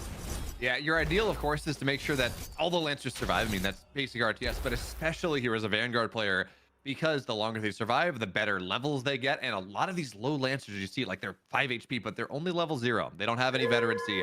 If they're going to be able to go, and if they get a kill, if they make something happen, if they get a little bit more XP, they're going to get a lot. They're going to heal up just a little bit off the veterancy. But now, trying to dive on top of things, some of the Lancers were just left on the left side, I guess, looking for a surround, but it's a slow rejoinder. So this catapult will get dove upon. This catapult will die. But the question is, at what cost? Bobs have been pulled here. They're not dying very quickly with the overcharge, but they will die just the same. And these Lancers, Nate, you pointed it out just a little bit ago, these Lancers are so low. Shields popped on one of them, 1,000 HP for 10 seconds to try to keep it alive, and it will stay alive. The problem is, its brothers, its sisters there, and the Lancer army, the Lancer Corps, they're all dead. And the Gaunts, they continue to kite around. That, man, our blue player does such a good job of keeping them alive. It's so easy to just have a bunch of Lancers dive on top of your Gaunts and lose them all. So to keep them all alive means more infests, more push, more pressure, and Eric is in a really rough spot here in this game 1.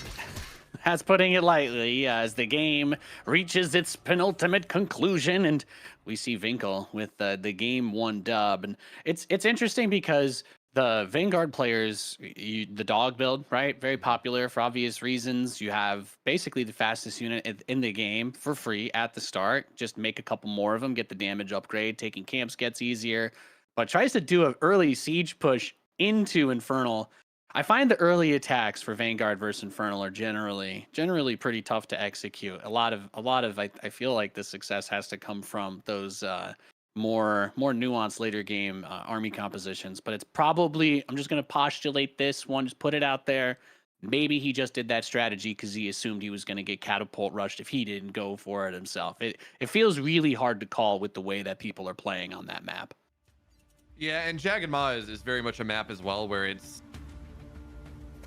Okay, so the issue really with Vanguard is you don't have a lot of ranged units. You have to dive on top of the catapult to knock... You have ranged units, but not early. So you have to dive on top of that catapult very quickly. You're exposing yourself. It's not all that great. It's a super short rush distance once the stone spires go down. So understandable why he went for that. There are some double racks pressure builds where you build two lancers at a time and try to contest pretty much all the early creep camps that the Infernal wants to go for. I have found those to be pretty strong, but again, the issue is this siege camp is really kind of throwing everything in the works. Of course, Secluded Grove, Nate, is not that map. Secluded Grove has some speed camps that are a little bit easier to take. The natural is kind of wide open, but you have ramps that you can use to defend it. And again, more importantly, it's all about the Secluded Grove in the middle. And that is something that if the Infernal player is quick enough on, it can be very, very hard for the Vanguard player to try to retake. Yes, it's one of those maps that progressively opens up as you get those tier 2.5, tier 3-ish units that can break it down, like the Magmadons, like the Atlas and the Vulcan. But worth pointing out, it is just a generally more macro approachable map. The natural is very open, but as we've seen, especially for Vanguard, some of their early defense tools, like the sentry post is just awesome. It's one of the coolest design things I think that they have for Vanguard. You can make a turret that basically does a pittance of damage, not really a lot, but it changes completely based on any unit that you can put inside of it. So you can put the dog in there and turn it into a sensor tower and scan for vision around you. You can put a med tech in it and it'll heal all of your units that are nearby and in an area of effect. It's really powerful. And at the same time, you could just put an Exo, just put your Marine equivalent unit in there, and then it just turns into a super turret. Or you put the Lancer and it's a Buzzsaw turret. So conceptually, they've got a lot of fun stuff to play with. So the map design, maybe what they're aiming for is that it doesn't need to be as constrained into that, okay, you know, the base layouts all are always going to have to be this way. They'd rather give you some more flexible tools to use to take those different bases. Yeah, and the other interesting thing as well as we talk about this is that there's one map that's not in the competitive pool. It's cool, but it's not in the competitive pool. It's called Boneyard. They're still developing, they're still messing around with it, but it's a really good example of one of the things that actually Monk said in an interview I had with him on Monday, just about a week ago, where they're starting to explore more and more this concept of having more wide open maps, of having maps that are developed more so you have more surrounds. And like a lot of the early maps, and notably there's a map, Twisted Crown, or Twisted something. I'm bad with map names. The map that was in pre-alpha, the map was in, or like the first map that we saw, Titan's Causeway, there we go, is very closed off. And pretty much every new map that we've gotten since then has been a little bit more wide open and a little bit more wide open as we're starting to learn how this game is optimally played. And of course, Nate, you know, like to go that one step further, even in more established RTS games, it takes a while for us to figure out, or for the community to figure out just what's good in a map for the RTS, because you can go and you can say off heritage, oh, these style of maps are really good for this other RTS, and that is very true, but the other RTS didn't have the mechanics that your RTS does, and that's going to mean that you're going to want different things. Yeah, giving players flexibility to create solutions for the different strategies and problems that are going to come up, though, is definitely a fun approach to that, rather than trying to go for some generic, oh yeah, just everybody just has some long range turret to deter stuff. Taking a unique approach to that is awesome. And we have that shrine going up for the Therium and the natural at pretty, I would say it feels relatively fast timing. So not gonna dump everything into trying to crank out a crazy amount of units and go for a push. So maybe we get to see a little bit more of that Vanguard versus Infernal mid-game. I don't particularly know too much about Eric's preferences in Stormgate, so he's, to the best of my knowledge, I've seen some people in chat talking about him like he's the Zerg player from the American StarCraft scene, so professional player in the Latin American region, but kind of going for Vanguard. So I'm not entirely sure what to expect here, what his strategy is going to be, or if it's just going to be, okay, Lancers, Exos, try and micro and take some good trades on the field. It's kind of interesting looking at what players coming in from other games are choosing as their faction and going forward. I mean, a lot of people play Vanguard because that was what the first race was, or that was the first faction available. And then a lot of more people are like, well, you know, Infernal's the new hotness, we're going to choose that. And like, if you look at ladder stats, I think 60% of players are playing Vanguard right now, and a lot of new players are playing Vanguard. So anyways, it's interesting again to see what gets You telling me that the humans are drawn to the human faction? Are you kidding me right now, Behemoth? Are you trying to say that because are you trying to say that because I'm drawn to the not humans, I'm not human?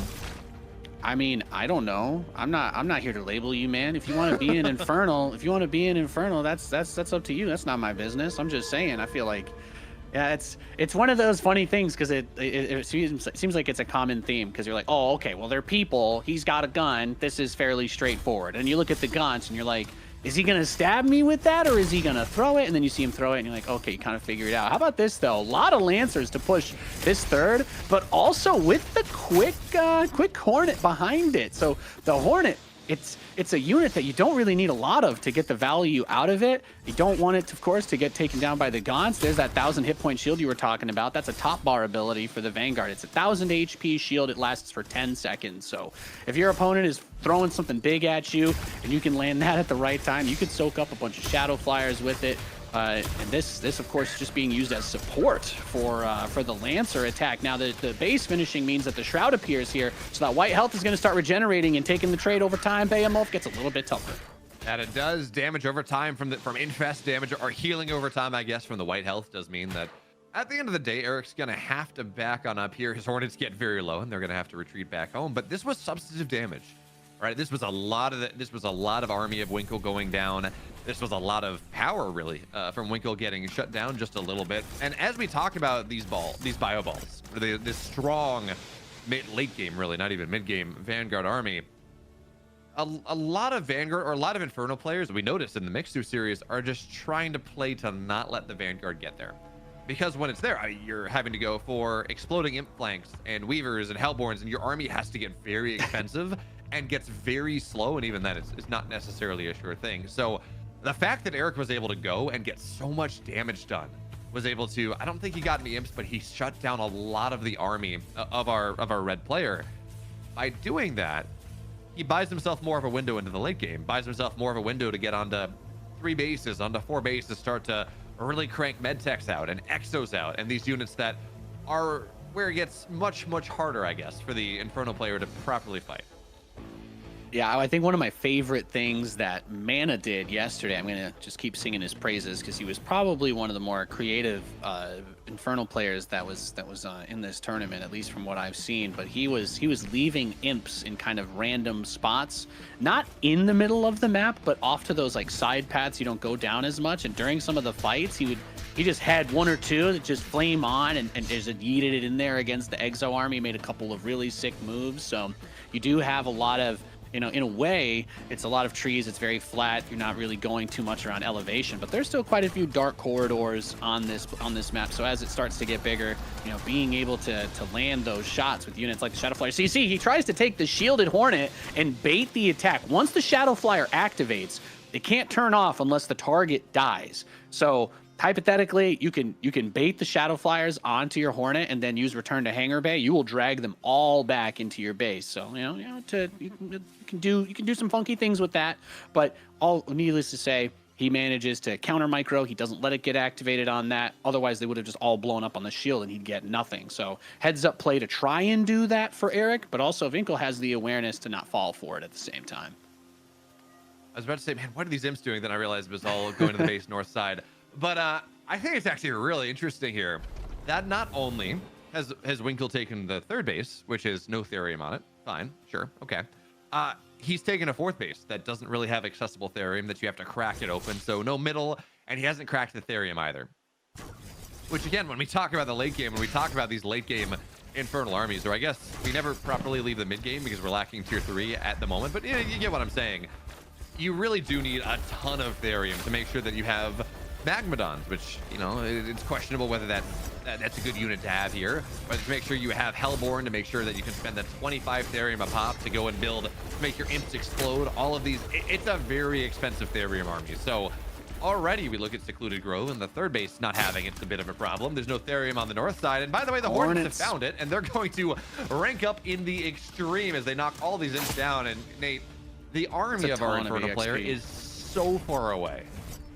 Yeah, there's a really interesting thing happening too, because he's moved into the Hellborn, so you have the long range single target mitigation on the table, but they are susceptible to those air units, and even though the Hellborn can be a very strong force in the back line, if the Hornets dive it, it's not like they have the most hit points out of all the Infernal units. So it's something to keep in mind if he's expending charges there instead of on the Magmadons. We do have them coming out, and actually there is a Weaver, so anybody who wanted to know what that unit looks like, it is here. It can see high and low ground, but as you can see, he's very slow. He's very slow. It's like one of those guys that's like off the map in Apex that just kind of hangs out and sometimes steps on you. That's about it. That's all I got. It's the best reference I've got. Step on me, Weaver. Anyways. Hey, maybe. Hey, I'm not here to judge. But I think unironically, I think Weavers are by. Oh, this is not a good rally here coming in from Eric. He's gonna have to. I guess he's gonna be locked into the fight at least until he procs his passive.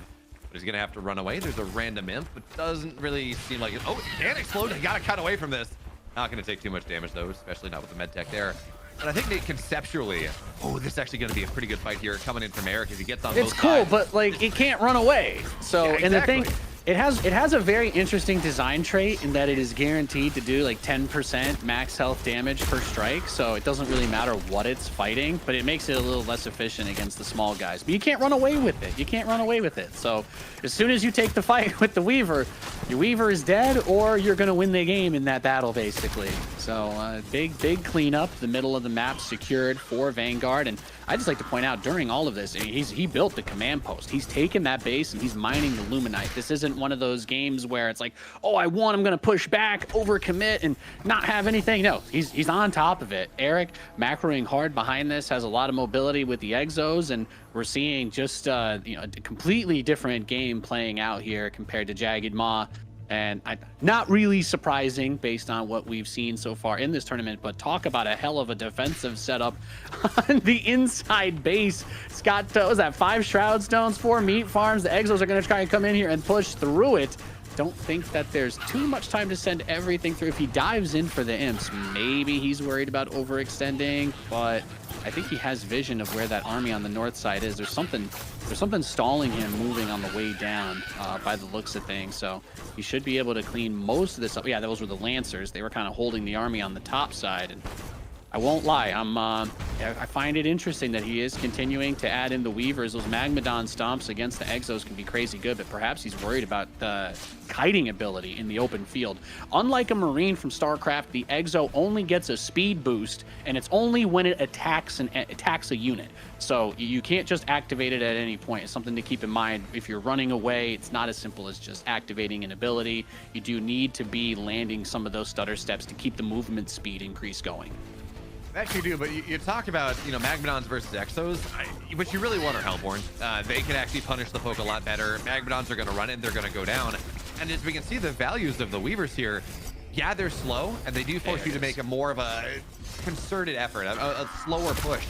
But they can knock the medtechs down. They can start to abduct these. I mean, we see some of these Exos are already tier 3 Exos.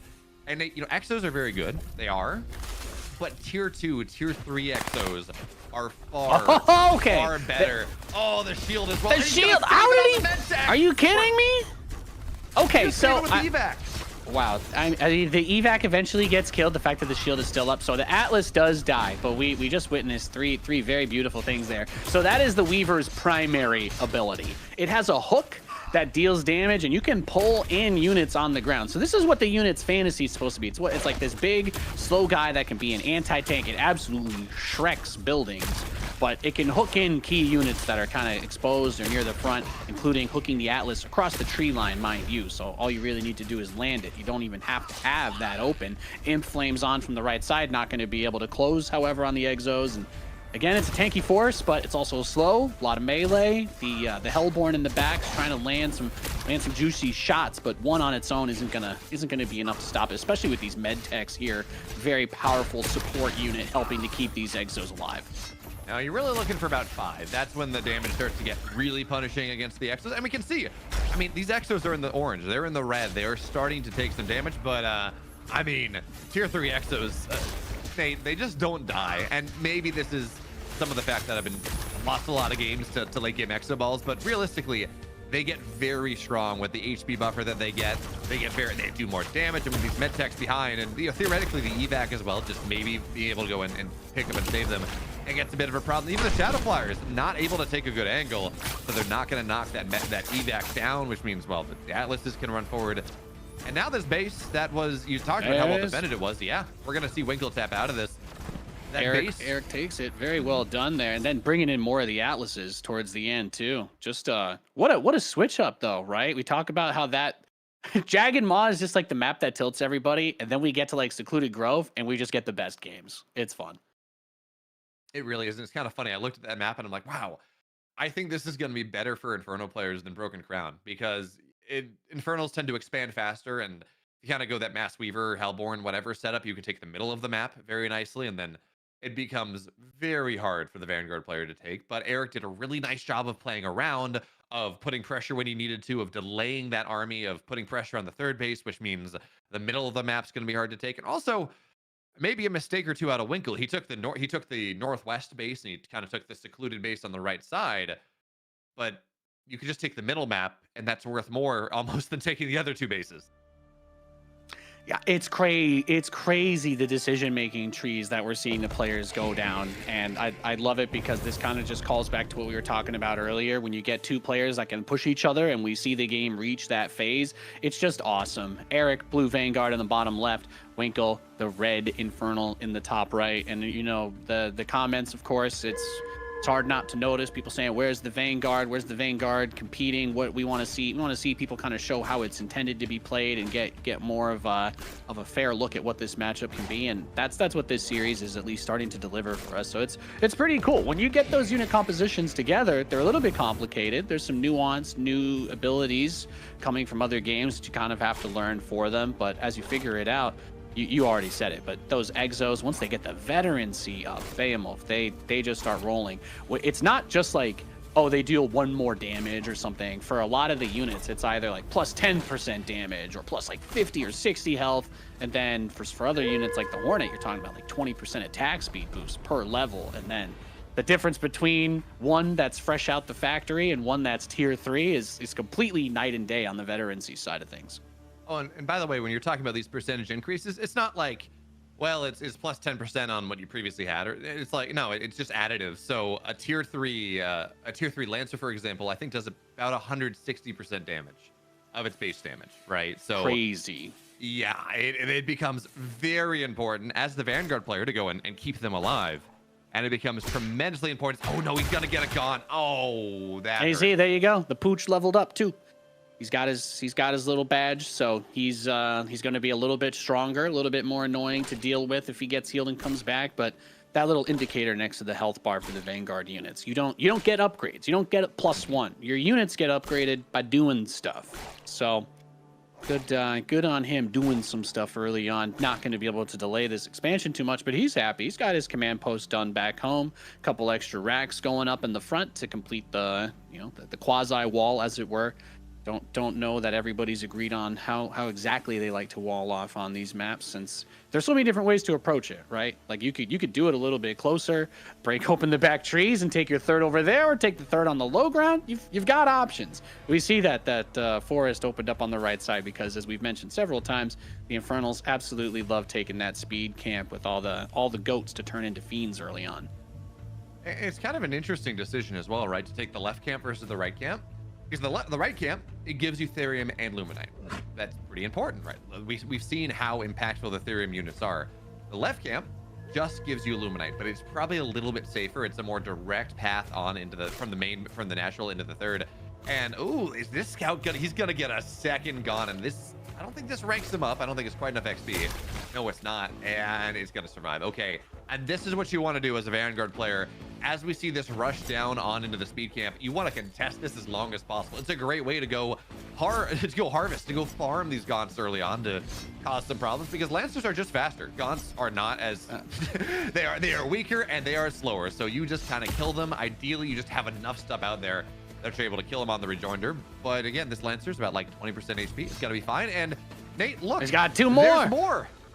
I love it though. This is like the natural rotation. It feels everybody's so focused on taking the camps early with the Infernal that not only do we have a macro opening out of Vanguard, but it's a macro opening centered around simply delaying that. Is he going to do game-ending damage with this? No, but you've already pointed out that he's stacking experience on his units so that they can get that veterancy faster and perhaps supplement a follow-up attack. But most importantly, he's completely denying the entirety of that snowball mechanic, like we've said, from the infest onto the camps. And while he may eventually get into a place where he can take those camps, so far we're a lot further into the game than we have been for any of the other matches without the Infernals being able to take a single camp so far.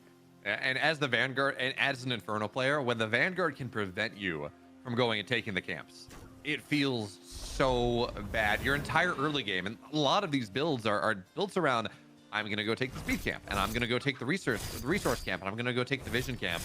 And it'd be one thing if you were going to say for a quick expand build. It's like, okay, well, I'm giving up the map anyways. But so much of the meta right now is on taking these camps as quick as possible, making that money, making those beans.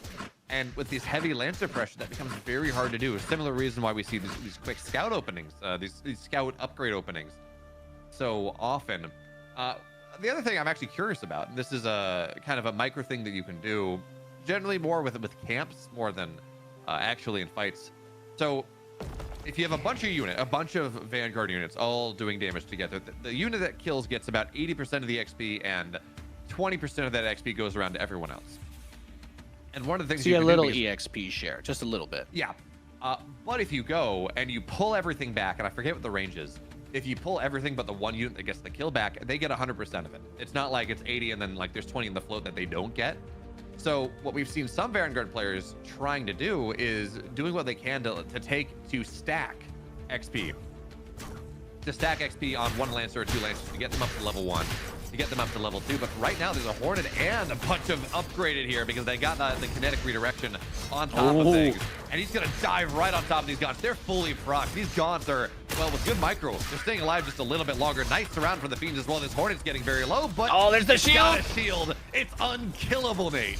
So the Gaunts are no longer near the Lancers, which is huge as well. You're talking about the kinetic redirect, so effectively this upgrade gives the Lancers a stim every time they get attacked. So again, it's not one of those things that you can just manually activate. It's not an ability that you press, but it's an in-combat ability. So it helps with the maneuverability of those forces. And we saw, like you said, that shield on the Hornet to bring it back.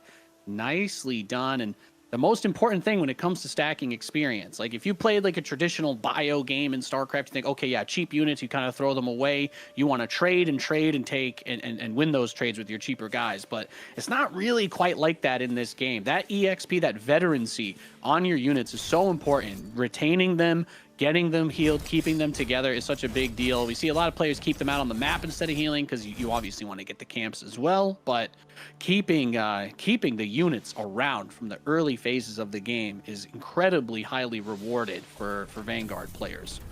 You know, Nate, I'm actually really surprised as we see what's happening right now. So there are 2 camps on the map, and there are actually a couple flowers. So on Secluded Grove, there are flowers that will give you Therium or Luminite, depending on which one you find, and that's pretty nice. But on this map, there are a bunch of flowers that drop healing fruit. Whatever, I don't know that there's actually a term for it, but you know, it is a thing in other games. I don't think there's actually a name for it in this game yet. But anyways, that'll heal some of your units. That can be very nice. And actually, I think we saw Eric use that on his pressure on the right side. But the other way to heal before medtechs are out are the healing camps. Actually, we see one just around 12 o'clock, like 11:30. We see one at, you know, at 5:30 or something. Awesome demonstration here of the turret post, by the way. You can getting the healing aura. So don't want your med tech to spend all of its energy healing up your army after the fight. Just throw your med tech in a turret and let it heal the whole entire army for basically free. I mean, you've already got the turret, right? That's kind of the cool thing. So it comes around here, snipes the shadow flyer, picks off the stone, and we have 2 more being built. And this is always one of the worst feelings. You realize in Stormgate, buildings that are under construction they're not just safe because they're under construction. It does lose veterancy flyer there, but continuing up with the harass, you can kill constructing buildings with a few harass units pretty fast. Mm-hmm. They're very much lacking some of the armor that you might just like internally expect them to have. By the way, talking about that, so 4 shadow flyers were built to knock this down, and it was almost really good for Eric. He did keep 2 of his Hornets alive, did lose 1, but it is actually so punishing it's not as bad, right? Because we're on 3 bases. We have 3 Therium lines for Winkle. He's developing his economy a little bit more. But committing to those Shadow Flyers and not getting the kills on the Hornets is actually, it's insanely expensive. And 50 Therium doesn't sound like a ton, but that's 2 Gaunts worth, right? That is that's a significant development of your tech. And when you get 4 of them, hey, look, that's 200 Therium. That is very expensive as you try to make this pressure happen. But now Eric on the left side is going to again deny this base, or at least deny the stack defense for a time. And this army is finally the complexity that you would like. It's got a couple med techs, it's got those exos, all the upgrades are done.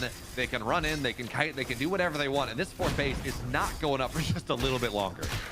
Yeah, you can see he's taken a couple of the hits on the kinetic redirect and just choosing to push forward with the Lancers. He has so much health and the of course the sustain from the med techs that it becomes a lot more difficult to punch through this little bio ball.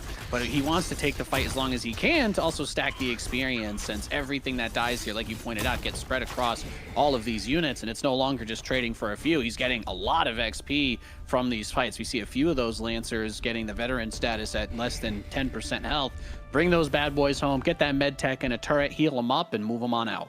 By the way, just want to point this out. We're seeing Weavers again. Very interesting choice from Winkle, just kind of demonstrating, whether it works or not, we're at least getting to see them, which is kind of cool.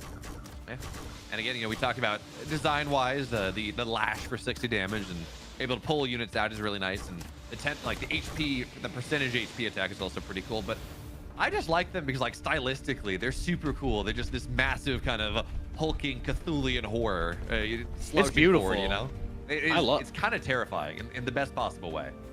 Yeah, I love it. If they determine that they're like, look, how do we have a unit this slow to get people to make it? Well, we're seeing people use it, which on one hand I do really like to see, but against this type of army, I wonder if there are not enough high value targets to try and grab, or maybe he'll try to grab one of the big veteran Sea Lancers into the middle mass. There's a few Hellborn on the high ground, very long range. They've got a long windup for their attack, but that's essentially your breaker, right? If everything in front of your army holds the Exo army away, then typically these guys are what's going to get the damage done. However, they don't have a lot of health on their own, so you do not want them to be exposed. Very important to keep that in mind. If they get onto your Hellborns, they don't last too long. And Hellborn, by the way, can be very good. They can also be very, very bad against Vanguard. So if they hit your Lancers and there are no Exos behind, they do just about 0 damage. They do like 2 damage or something. It's very, very low because, again, because of how Lancers, because of that damage mitigation armor that they have. And literally all they do is they proc the Lancer. They proc the Lancer passive. They proc hyperkinetic, or they proc kinetic redirect, which is great for the Vanguard player. On the flip side, if you target them on the Exos, they do really nicely. They chunk through them really well. They punish the poke over and over again. So you have to be very on point when you're playing this. You want to actually go and get the splash there on the Exos, shut that down, and then you can maybe make something else happen. As nice dodge there. I think the Sky Mine took out a Shadow Flyer, so we're going to see this Atlas play a little bit more annoying. Well-placed Infestation Pit, or Nightfall Infestation, gets about half the army. And look at that. Pulls in the Atlas! Both of them! Absolutely wild maneuvering there. So you're seeing that hook from the Weaver. It's not worried about terrain. It's not worried about high ground or trees, but it's coming over. We're seeing him get a few of those smacks in with the Hellborns in the back trying to land those shots. The drop micro is really fun to see, but losing one of those Atlas, that is also a big deal. Very expensive unit. We're kind of getting to some very fleshed out mixed tier 3 armies, and I'd love to see a Behemoth. Look, we're 1-1 in a pretty awesome match against one of the most competitive Vanguard players that we've seen in this qualifier so far, and it's awesome to see. If you're looking at this big boy, the 3 legs, that's the Atlas. It has a huge area of effect attack, but it functions like a catapult from Age of Empires. So you can dodge the shot. It kind of displays where it's going to be landing, but it also does devastating damage. There's an upgrade that lights the ground on fire after the attack finishes, and it can do friendly fire. So a couple things to keep in mind while you're watching this bad boy go launch a bunch of missiles across the map, because the dropship can pick them up while they're sieged. Very important to keep in mind as well. And on top of that, when we talk about things, it's very important to point out, I know we're not on Jag and Ma, but this catapult does friendly fire. The neutral catapult on Jag and Ma, maybe some other maps if we eventually get there, or if they design those, that does not do friendly fire. But now this pressure coming out of Eric is really well positioned. He's ahead of everything. We heard a couple imps try to explode, but the Lancers are buffering it for now, and they're not taking the damage. So Actually, honestly, this is probably even worse than just losing the base, because not only are the imps going down, you're spending an additional 25 times the number of imps that exploded to try to break this position. And again, that's not really working. So now we see a couple lashes on these atlases, but again, it's 1,000 HP. Cutting through this is nigh impossible. And in the meantime, the entire front portion of this army gets knocked down. Hellborns are somewhat exposed, but luckily for Winkle, there are approximately 9,000 turrets that they can retreat back to. Yeah, and we're seeing here, Eric takes the Exos forward, takes out the Shadow Flyers to create a little bit of opportunity to make sure he can get those drop ships out. And in case, you mentioned it earlier, but worth mentioning again, the evac can place a mine behind itself in the air. It is an anti-air only mine. It functions like the old school StarCraft Seeker missile, where once it acquires a target, it kind of slowly winds up and then dives after it. It also slows the target that it hits. So the evac doesn't really have any combat abilities, but you can leave that behind yourself as a deterrent, and that actually ends up soaking up a bunch of the hits too. Has 3 Atlases sieged on the high ground, bringing in the Hedgehogs to support this as well. And Eric is making a big push. Needs to be careful, though. Some of the Atlas shots were hitting a few of these units in the back, and as you mentioned, Beowulf, those Hellborns are keeping their distance, but it's a whole lot of Vanguard on his front door.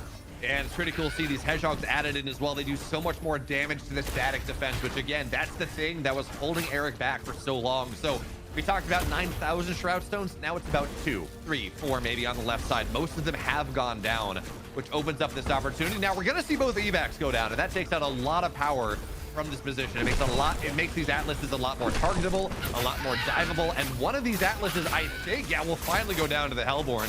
Hellborn do, of course, outrange them. The problem is the rest of the army. Yeah, they're Hellborn on the left side, sure. Nate, how do you kill this army in the middle? I don't think you do at this point. It is just it just feels, you look at that mini map, you see the stream of blue moving across, and the Hellborns, like you mentioned, they're the long range units, but you need the meat in front of them, and there's no meat anymore. It's over. It's all gone. So everything has been cleared out. The top left base, he tried to retake it, but he actually sent more units over there before Winkle even had a chance to tap out, and he does. Eric with a 2-1 victory and a beautiful demonstration of some complete start to finish Vanguard play. Like, we haven't really gotten to see much of that in this tournament, since I don't think anybody's surprised aggressive builds reign king in an early beta tournament. But when you get to see it played out like that, it is pretty awesome. Pretty good game, both sides. But yeah, fun conclusion there, huh? Yeah, I will say, I think Winkle, or it would have been nice to see Winkle get maybe a little bit more harassed possible. We did, of course, see, once the pressure happened, once Eric really started to develop his position on the north side, pressuring in, he pretty much could take the entire bottom right by himself. He took the double therium, he took the base. He was able to really develop that economy. And well, a couple flaming imps, they'll blow up a Luminite line. I think it's 9 that blows up a command post. So that can be really useful to try to get the Vanguard player off of your back, because again, once the Vanguard player gets to that critical mass of Medtech Lancer, you add in a couple Atlases to drop around. Eventually, you get to Sentinels as well. You have those Exos on top of thing, which are probably the most important thing, just in terms of overall damage. Having that ability to go and force them around, because again, fighting the ball is really hard. But we have another series ready for us again, Nate. And as a reminder, before we get into this game, if you want to pay attention and have the best possible opportunity to see how the bracket's going, what's going to happen next week, and to track everything, you should go check out the Discord, EGCTV's Discord, !Discord in the chat. And I'm sure other people are going to be spamming that as well, because that is your best opportunity to go and keep up to date with everything. But Nate, we go back to the land of the Infernal Mirror on Jagged Mara. What do you think? Well, so far, if there's any trend, if I was a betting man, you look at this map, and the catapult plays define pretty much everything. But the real trend isn't even the catapult, because they'll both fight to death. They will fight to the death over the camps at the beginning of this one. But whoever wins the Jagged Maw game seems to just always tilt the other guy to the point where game two just everything goes wrong. Whoever loses to the catapult, everything goes wrong in game 2. I'd like to see somebody, buck that trend, or maybe we just both see something insane this game again. I don't know if it's going to be single catapult, double catapult. We've had 1 tower versus 1 tower. We've had 2 towers versus 2 towers. We've had 1 versus 2, and we've had the 1 beat the 2.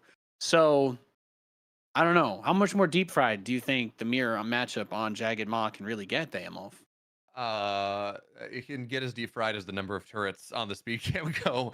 We saw 2 versus 2, all right, and Nate, I think it is high time. Now, granted, this is still early on. These matches were kind of played consistently. This will be off replays. This result has, or this game has already happened. But again, I think we're going to see 3 turrets. I think we're going to see 4 turrets. I think we're going to see every single imp turn itself into a turret by the time that this tournament's over. Let us pray. Can only imagine. Here we are. We are loaded in onto Jagged Maw, and absolutely no surprise seeing the structures put very far out. I mean, it's all about the rally, right? It's all about the rally. It's all about getting to that spot to do it before everybody else does. But we're not seeing the craziest fast imp, I suppose, yet for the tower. Anyway, might be coming out in the near future, lining up with the finishing of the Iron Vault. So, in the top right, we've got Krolu as the red Infernal. And in the bottom right, we've got Riser as the blue Infernal. So it's all about the camps on this one. If you haven't seen a game played on this map yet, the most important thing you need to know is that there are 2 catapults that you can take as camps very early on. And the majority of the games that we've seen played on this map have completely revolved around the fights that take place around those catapults. So just something to keep your eye on as we expect to see players continue to keep their focus on those camps. So expansion is going to go up though for Riser. Ooh. So he's not actually going to go for the super fast contest here. That is, I hope he's got something interesting. Now Riser, of course, is he's a StarCraft player. Semi-pro, but he's known for some creative stuff, certainly for playing things a little bit differently. So I'm curious to see what's going to happen here, what his defensive setup is. For now, he's got a Shroud Stone on the high ground, but that actually doesn't defend just a run by into the main, and it certainly doesn't really defend the wall on the right side as well. So I'm very curious to see what exactly is going to happen. Certainly, it gives a ton of money to our red player. It certainly gives a ton of money to Krolu. The Spire is going to go down. This Gaunt is going to turn this into 6 Fiends. It's going to give you the Vision Camp. And also, as we know, as we've seen, if you win the fight there, if you get the Vision Camp, and actually, he made a little bit of a mistake, I guess, only gets 4 Fiends off of that camp, not the full 6. This unlocks the Siege Camp, and this unlocks that powerful pressure. So again, the question, how does Riser have something planned for this? And if so, what is the plan? Right? I was trying to think to myself, like, what could be the individual purpose of some of the choices? As I say that, the Fiends just grab the Gaunt in his base. So I wanted to say that this Shroud Stone was maybe supposed to be like a 2nd level up so that a Siege Rush couldn't see it.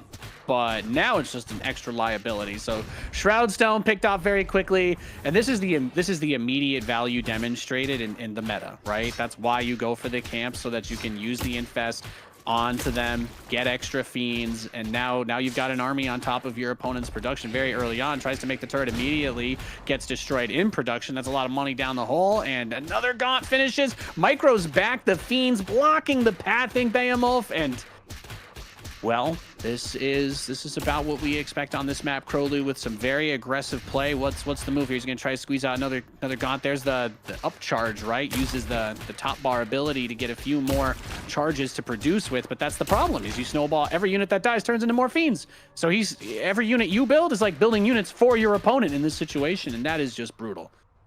Yeah, I think there's a reason that there are a couple maps that like going for quick expand builds are not viable. Broken Crown, you can kind of get away with it depending on the build. Jagged Maw, Titan's Causeway, there we go, the other one. Not really. It is just too fast. The creep camps are too readily available. The natural's too wide open. I do appreciate the idea from Riser to try to see if this was possible. Unfortunately, the answer is, at least against Krolu, it's not. Yeah, just don't think we're there yet, especially if any map, this one in particular. There's like all the different degrees to the meta, in that it's not just about what's good, it's about strategies that exist to try and take advantage of it in a way too. So you have builds that are like, okay, if he does the standard thing here, then this one-off strategy can really punish that for this reason. And just for the sake of discussion, earlier today we did have a game where there was a double conclave opening that held the catapult rush by the opposing player, and because they had so many gaunts for it. So that was one way we saw that be held. And I wasn't sure if he was trying to do something like that, but because it was like a macro build where maybe he was ready for a single or double catapult rush because of when that would hit, it ended up just being like, no, I'm going to attack you with my first 2 gaunts and 10 fiends, and it's over. So just brutal, really. And it's kind of fun loading into this as well, because I'm like, wait a minute. So I don't recognize the name Crowloom, but I do recognize, and it went like Moon, because I play him on ladder a lot. So wait a minute here. I know who this is. But anyways, we're moving into our second game. We're, of course, going to see the conclaves go down as we expect, because we talked about Jagged Maw, right? The speed camp in the middle being the important thing. Riser tried to go and get a little defensive, didn't really work. On this map, it's all about the speed camps. There are 2 of them accessible. We're gonna see him actually go and mine through, so he can actually make a pretty cool rotation to go speed camp, resource camp, and he's not gonna turn this into a meat farm. He's opening up the entire pathway. So instead of going right side then left side, he's gonna get himself 2 resource camps and 2 speed camps, and also have an attack path into Curlew's natural. Fascinating. So it opens up this roundabout path across the map. And also want to give a shout out back to Warcraft in chat, just letting people know Crowlu is a Warcraft 3 player from Poland. So bit of his history there as we get to watch him take a nice start so far in this match. But that's the other interesting thing. We talk about how there's like these cool late game mechanics to clear the trees, but it's also worth just got to mention every now and again for anybody new that your workers can just go. You can just click the individual trees and just cut them down with your workers. So you can open those paths really early if you have a very specific type of strategy in mind. And because so many of the buffs, like you said, Beowulf, are kind of wrapped around the exterior of this one, we see players take that early worker just to open it up. And tries to get a dive onto the gaunt, not going to be able to do so. And Riser continues to begin his plan of taking this speed camp. So the one problem with this is that this is very visible, if you want to talk about it like that, because eventually we're going to see the rotation of the bottom side camp, and Curlew's going to go and take that. He's going to go cut right on through. So by sending the imp so early and cutting that second tree down so early, what that means is, well, okay, Gaunt takes damage. Gaunt takes significant damage. Curlew's aware of this, and he's actually going to go. And again, the idea of this is pretty cool, right? Because you take the bottom side, you kind of rotate around, steal a camp from your opponent. Most players take the closer base. This is not what's going to happen. And by the way, as we see what happens right there, for infest conversions, what matter is not necessarily who gets the kill to convert. What matters is who gets the first hit. So who triggers infest first? Infest does not stack.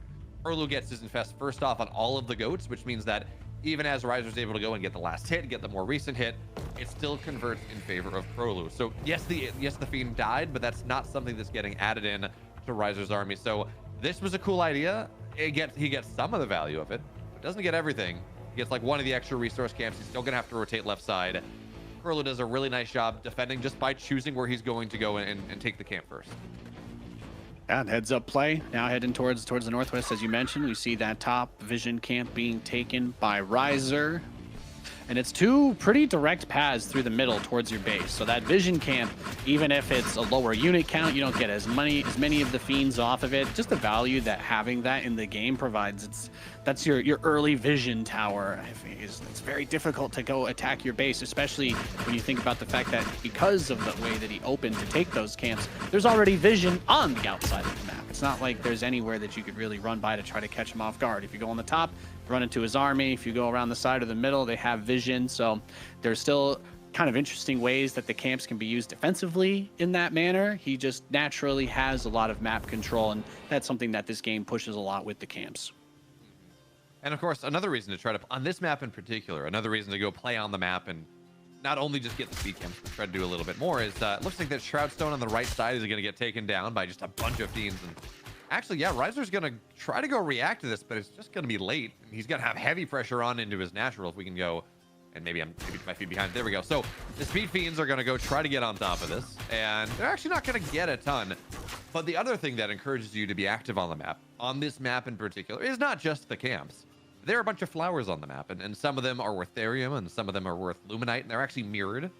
So you can go and like if there's a flower on the top right side next to the speed camp, there's also going to be a flower on the bottom left side next to the speed camp as well. So that is also another reason to go and try to find something on the map. Getting an injection of therium, and of course the health camps gives you another 75 therium. That's really nice. Getting these economic injections on top of just the creep camps gives you power into your tech, gives you power into your natural and your third base and whatever you want to do. So again, just more reasons to be on the map. Yeah, it's a big part of it. On one hand, there's the traditional sense of macro and then maybe going out and getting resources that are out on the map. But in this game, the camps are effectively another resource. And probably worth pointing out that we have still had some interesting games where one player focuses much more on them than the other. We've seen that even today be something that can be done. But it's very clear that if you're out doing stuff and your opponent is trying to catch you off guard or do stuff, then you're gonna have some chance to see it. And does he get a sight of that? Doombringer is approaching his base. His whole army is out towards the South Vision camp, so this is going to be a little bit awkward. 8 Gaunt drop in the natural. That bounce glaive infest attack already doing work. He's going to be able to spawn 4 fiends, which will help rip and tear that tower down. The army in the middle actually ends up getting jumped, so it's a very weird situation where huge amounts of damage from the Doombringer, which he can always load back up and pull away, but he's got a little bit of something to worry about at home. He's going to summon the advanced Shadow Stone to try and help defend, or Shroud Stone rather, to keep things together. And it's also going to get vision of the other Doombringer across the map there too. Although this Doombringer, I don't know if it ever had gaunts in it, but it certainly does not now. It's kind of forced back home, nothing inside of it. Riser is still getting a ton of damage with this. He forced out, of course. He did have to spend his own animus to keep himself safe, but he forces out the manifestation on the other side. And now and he got a lot of the army. I don't think he got any economic damage done, but I think he killed a lot of the army. And by the way, Nate, behind this, there's a 3rd shrine done. The economy that Riser's been able to develop for himself is really, really solid. But you have to be careful because, again, a lot of animus was spent to build more charges. This is an attack coming in, but the Fiends are going to get a surround on top of all of the Gaunts here. And again, they're the most important part of this composition. They're the most important part of this army. And at this point, everything has to turn into Fiends so they don't get converted. They have to run away. And good luck getting a 3rd base now, Crowloo. Riser, he's got total map control, but the Doombringer on the other side is going to try to do something to dislodge this. And for the time, he's doing a really nice job of that. Yeah, it kind of created a little mini choke point in there. Of course, the Fell Hogs you can infest those, so your supply structure in a weird way kind of turns against you.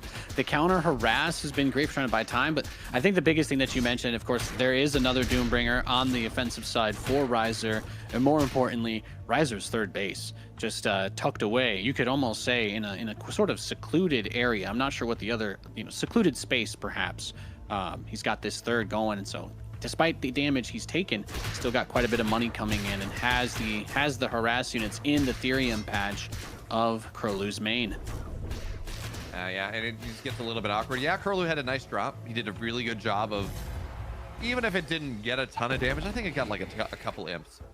The big value out of that was he forced his opponent's army to back off a little bit, to go and make a little bit more space. But again, the problem is, look at this. We got a fully saturated 3rd base. It's mining Therium. It's mining Illuminite on the right side. Well, briefly, that's going to happen because there's a drop right here, as a Shroud Stone will be manifested to at least target fire the Doombringer down, making this a one-way trip, and it will. So these imps, they're trapped. There's no way to get out anymore. They're going to get the manifestation. That's solid. But this army will join eventually. I'm going to assume Gaunt drop comes in on the backside, and I should drop. There we go. Drops on top of everything. This will die. Yeah, it looked like he was trying to focus the Doombringer, and that's the other thing too. Because it lands and generates its own shroud, if it's landed, it's guaranteed to be healing, right? It's just kind of it's one of those things we're getting used to with this mechanic. There's lots of games where you can spread stuff around, but in this game, for the Infernals, it gives you that white health. So that's the additional HP that you get just from being on the shroud. So you kind of go there, you're kind of powering up, charging up a little bit from the shroud, and then you take that to the other side. But he was trying to focus down that Doombringer with the Gaunts right as they were being finished off, and just that extra little bit of regen counteracts the effects of that infest. But we just saw it floating overhead. It's got about 2 health, I think, at this point, barely flying. So the trick then is you just go and you take the healing camp, and you just sit Doombringer there for however long it takes to heal it back up, and then you go again, maybe, or maybe you just sacrifice it and build another one. Both are valid. But for now, Vision Camp goes down aggressively, so Riser now knows everything that's happening. He knows the sum totality of his army, of his opponent's army position. This third base is not even halfway done at this point. It's a big problem. And also now, it's a bunch of imps, which if you're Riser at this point, these imps are not imps, Nate. They are proper conversions. They're an opportunity to build more of your own army on your opponent's side of the map. It's very nice for you to get those free trades. And again, at this point, the third base... He's in the back of his main too. He's counter harassing on a few fronts. It looks like there's something in that bottom Grove base. He's got the Doombringer in the main. Had a little something going on the southern third expansion. So Krolu is hitting with some big attacks, big harass while trying to defend against this and almost taking out that main shrine. The Magmadons using their stomp to try and delay that. But oh my gosh, that main base has got to... oh man, the amount of health on that. Scary. Very, very, very scary. He's gonna come and bring out the putter to tap that one, and I'm expecting in a little bit. Honestly, a bit of a mistake there from Krolu. I think you target that down. It is literally on probably about like 1 HP. So you send a single imp in, and now there's no opportunity because there are more. There's an army here now, so the drop on top, it's probably not going to kill it. But imagine if he knocks that down. Suddenly this game swings on its head. Yeah, the third base was canceled, but you don't have a main. That's huge. It's not cheap to build stuff. He does get the pick on. Oh, it looks like he's doing some kind of. Yeah, I think he was able to get it there. So no more opportunity. You have to find some other attempt to move out there. And this still presents an interesting problem because in spite of everything that's happened, and yes, he's brought him back to his base. He's done this harass. He's done this, that, the other thing. The Magmadons and this army control are going to be so important in the next few minutes because he just doesn't. He never really got that third for himself, right? I think he's just now taking it, but you need to keep in mind that's also that on this map, that spot for a third base is much more vulnerable than that tucked away forest area. So if he steps out, it's not like he's going to need to cut down trees or anything to send a few fiends into that base. Yeah, and not only is it less or more vulnerable, Nate, it doesn't have Therium. So when we talk about these compositions, and generally you just want a ton of Magmadons to just dive on top of things. They're by far the most powerful unit that an Infernal can get at this point. Magmadons cost 150 Therium. They are expensive. They are important to get. So the fact that not only here is Riser sitting on an extra base, he's sitting on a base with Therium as well makes life really hard. So it's going to be another cancel. It's going to deny the third base even further. And Riser doesn't have to do any more than this. Realistically, he can take a fourth base if he'd like. Looks like we do have something going to attack the natural. I just see a couple blue dots. I'm not really sure what they are. There we go. Double Doombringer drop. Okay, I love that. Well, there you go. So bring in a little bit more, and this is that harass we've been talking about. Now the Magmadon's actually going to try and catch the army in the center. A tremendous amount of stomps coming out, but it's a very awkward situation to be in because, again, his army, yes, a lot of Magmadons, but not really much else. So once they use that stompy stomp, once the temper tantrum's over, you usually find yourself a little bit tired. And know from experience, Behemoth, they're not going to be able to win the rest of that fight. The double Doombringer tries to hit that south expansion one more time. So yes, you're going to kill some of the imps, but you have no third base again. And we continue to see Riser make progress. He's been wailed away at economically, but his overall army retention has just been on the level that it needs for him to be in a good spot. So defensively, he can still kind of block with the Magmadon trample if that's what he wants to do, but Crowley doesn't have much else to throw at this army. He is able to walk on top, but again, the problem is as you said, once those tramples are down, they do single target damage. They don't shred the gaunts in the way that you would like. Now, shout out to Krolu, right? He did take the right side base down, so you say, yeah, Krolu's only on 2 bases. So too is Riser. The economy for him is not incredible. Again, the problem though is his army is just so much better that it is very, very difficult for Krolu to deal with. It's very difficult for Krolu to respond to. But the Gaunt drop on the right side is going to set up a bit of a surround here, maybe spawn some more fiends, but can it deal with all the Magmadons is the question, and I think the answer to that one's no, Dave. Yeah, the Shroud Stones are finally going down, and that's the other thing too. The Gaunt damage doesn't really seem... There's a little 1v1 in the top right of this fight between one Gaunt and Magmadon. It's not really doing much work on that white health. You get the health from the opponent's Shroud as well, which is another reason why Infernal versus Infernal can just become such a chaotic matchup. The Magmadon is really all about the crowd control. It's less about the damage. It's less about winning the fight. It's more about space, creating space or denying space. So once your army is nothing but Magmadons, then it gets a little bit tougher. That it does, but good news is that while the first part of our day was very one-sided, Nate, I think we had 4 2-0s in a row or something. Yes. We've had a nice string now of a 3-game series, and this one is no different. Krolu and Riser game 3, and wow. Titan's Causeway is going to be our third map. That is... All right. Let's do it. Yeah, that is you cannot expand on this map. As far as I'm concerned, it is very aggressive, and more importantly, it's a map that was not on ladder for quite a while. It was a map like pre-alpha, alpha 1, it was the ladder map, but really not much longer than that. This is not something that these players, unless there's something prepped, Nate, unless there's something that one of these players was Krolu's map pick, so unless Krolu's been prepping something, this is not something they're going to have a ton of experience with, and it is a very aggressive map. Yes, definitely more in the realm of like a Steps of War type experience. So we already know the Infernal matchup can get pretty crazy. We'll just have to keep our eyes peeled to see who comes out on top. I do love that we get to a game 3, and I did see a question in chat that felt like a fun one to answer. But engine-wise, Frost Giant created their own underlying RTS tech called Snowplate. There's a lot of great documentation and videos out there about it, but they built that for themselves. Graphically, I think the engine goes through Unreal Engine 5, so some pretty cool advanced features available even in the early beta, like DLSS and frame gen. Fun to mess around with if you haven't tried the beta yet, but technologically wise, they've got some cool foundational stuff being built up. That's awesome to see. It's also led to some pretty cool production side of things. I mean, you'll notice that we have the Gaunt models just in the production stack, because you can do that. It's a lot easier to go in and pull, say, a Gaunt model out of a UE5 game than it is a, StarCraft's custom, whatever it was called. That custom. You got a lot of custom MPQs and all of this, but yeah, it's one of the things that we love, we gamers love about Unreal. A lot of transferable stuff, whether it's for production or for gameplay. The tower for the speed camp, very early, but denied by 2 fiends. That's the cancel since the imp is still there, so not completely a loss, and we'll restart it. But you've got a lot of choke points. You've got dark paths. You were saying this map can be scary. But what were you gonna say? Sorry. We talk about how scary this map is. I am so happy that this is not like the pre-alpha, which, granted, we would have Infernals if this was pre-alpha, but more importantly, I don't remember how much I don't know how much you played in that test, but this entire map was all about this camp right here, and players would pull bobs and repair scouts as much as possible. Oh yeah, that was like the first build for taking the camp. Yeah.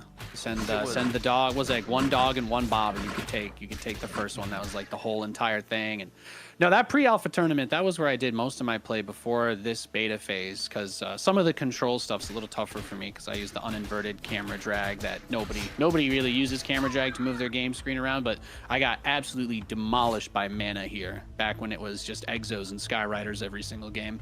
The good old days, as we'll call them, a few years from now.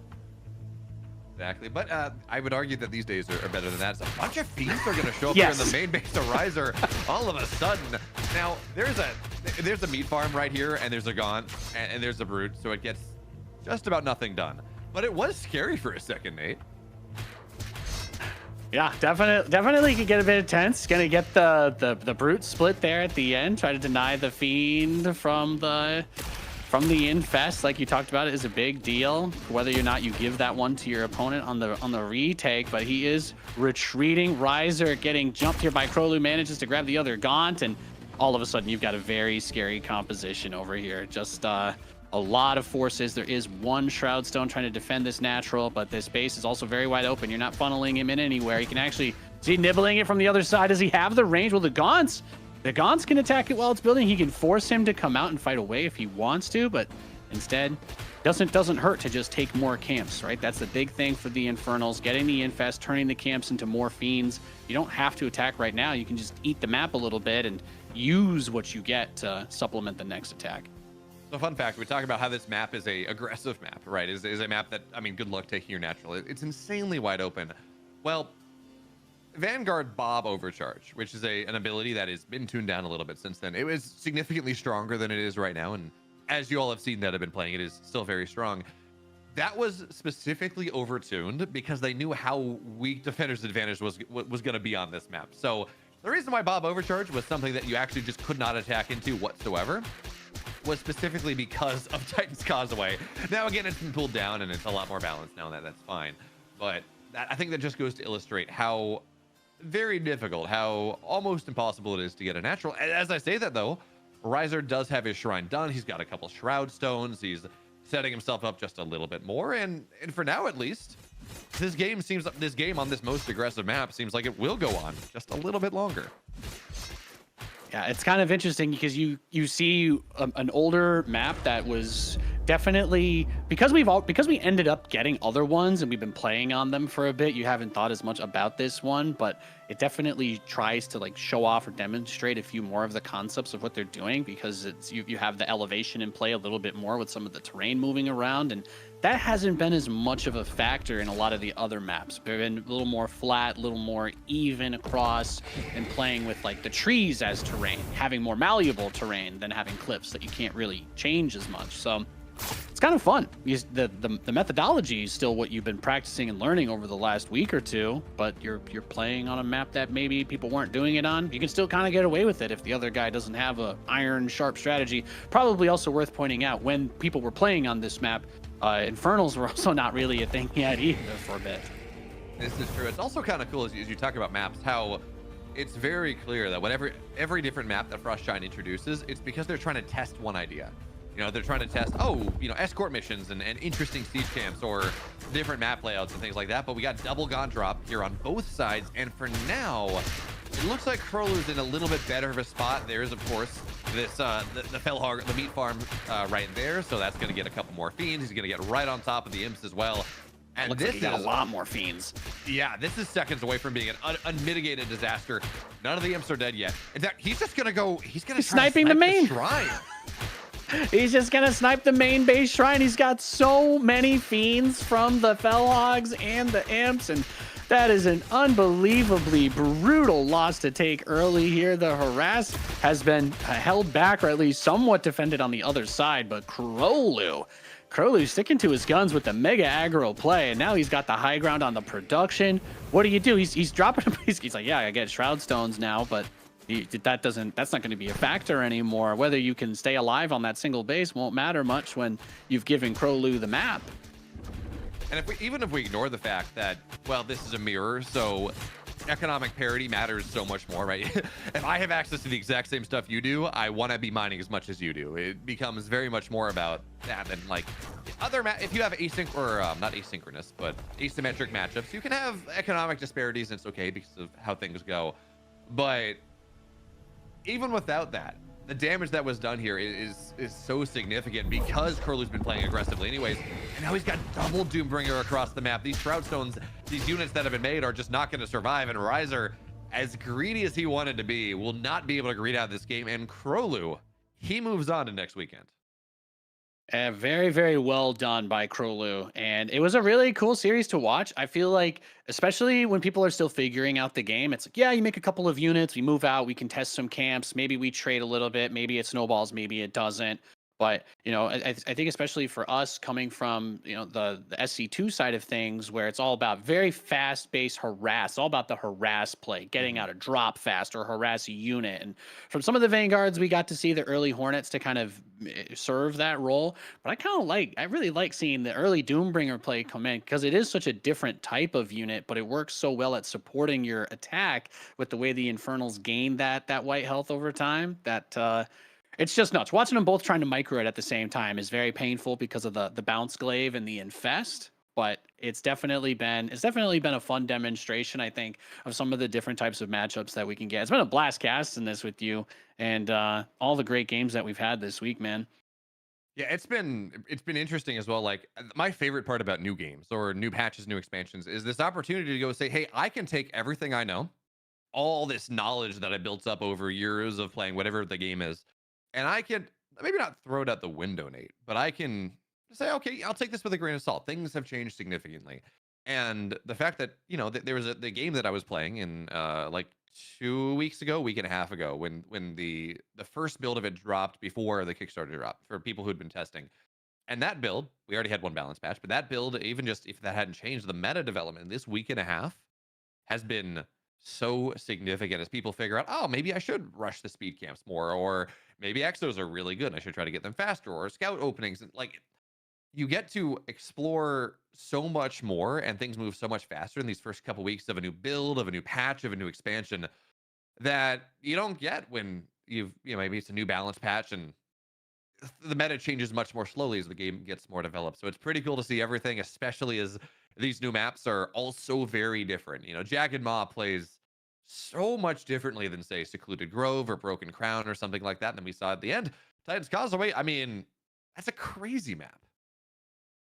Yeah, and just speaking of crazy games in general today, I want to give a big thanks to everybody tuning in. That was our last match of the day. There are a couple of things you should know. We'll be rating somebody after the show, so stick around, show some love.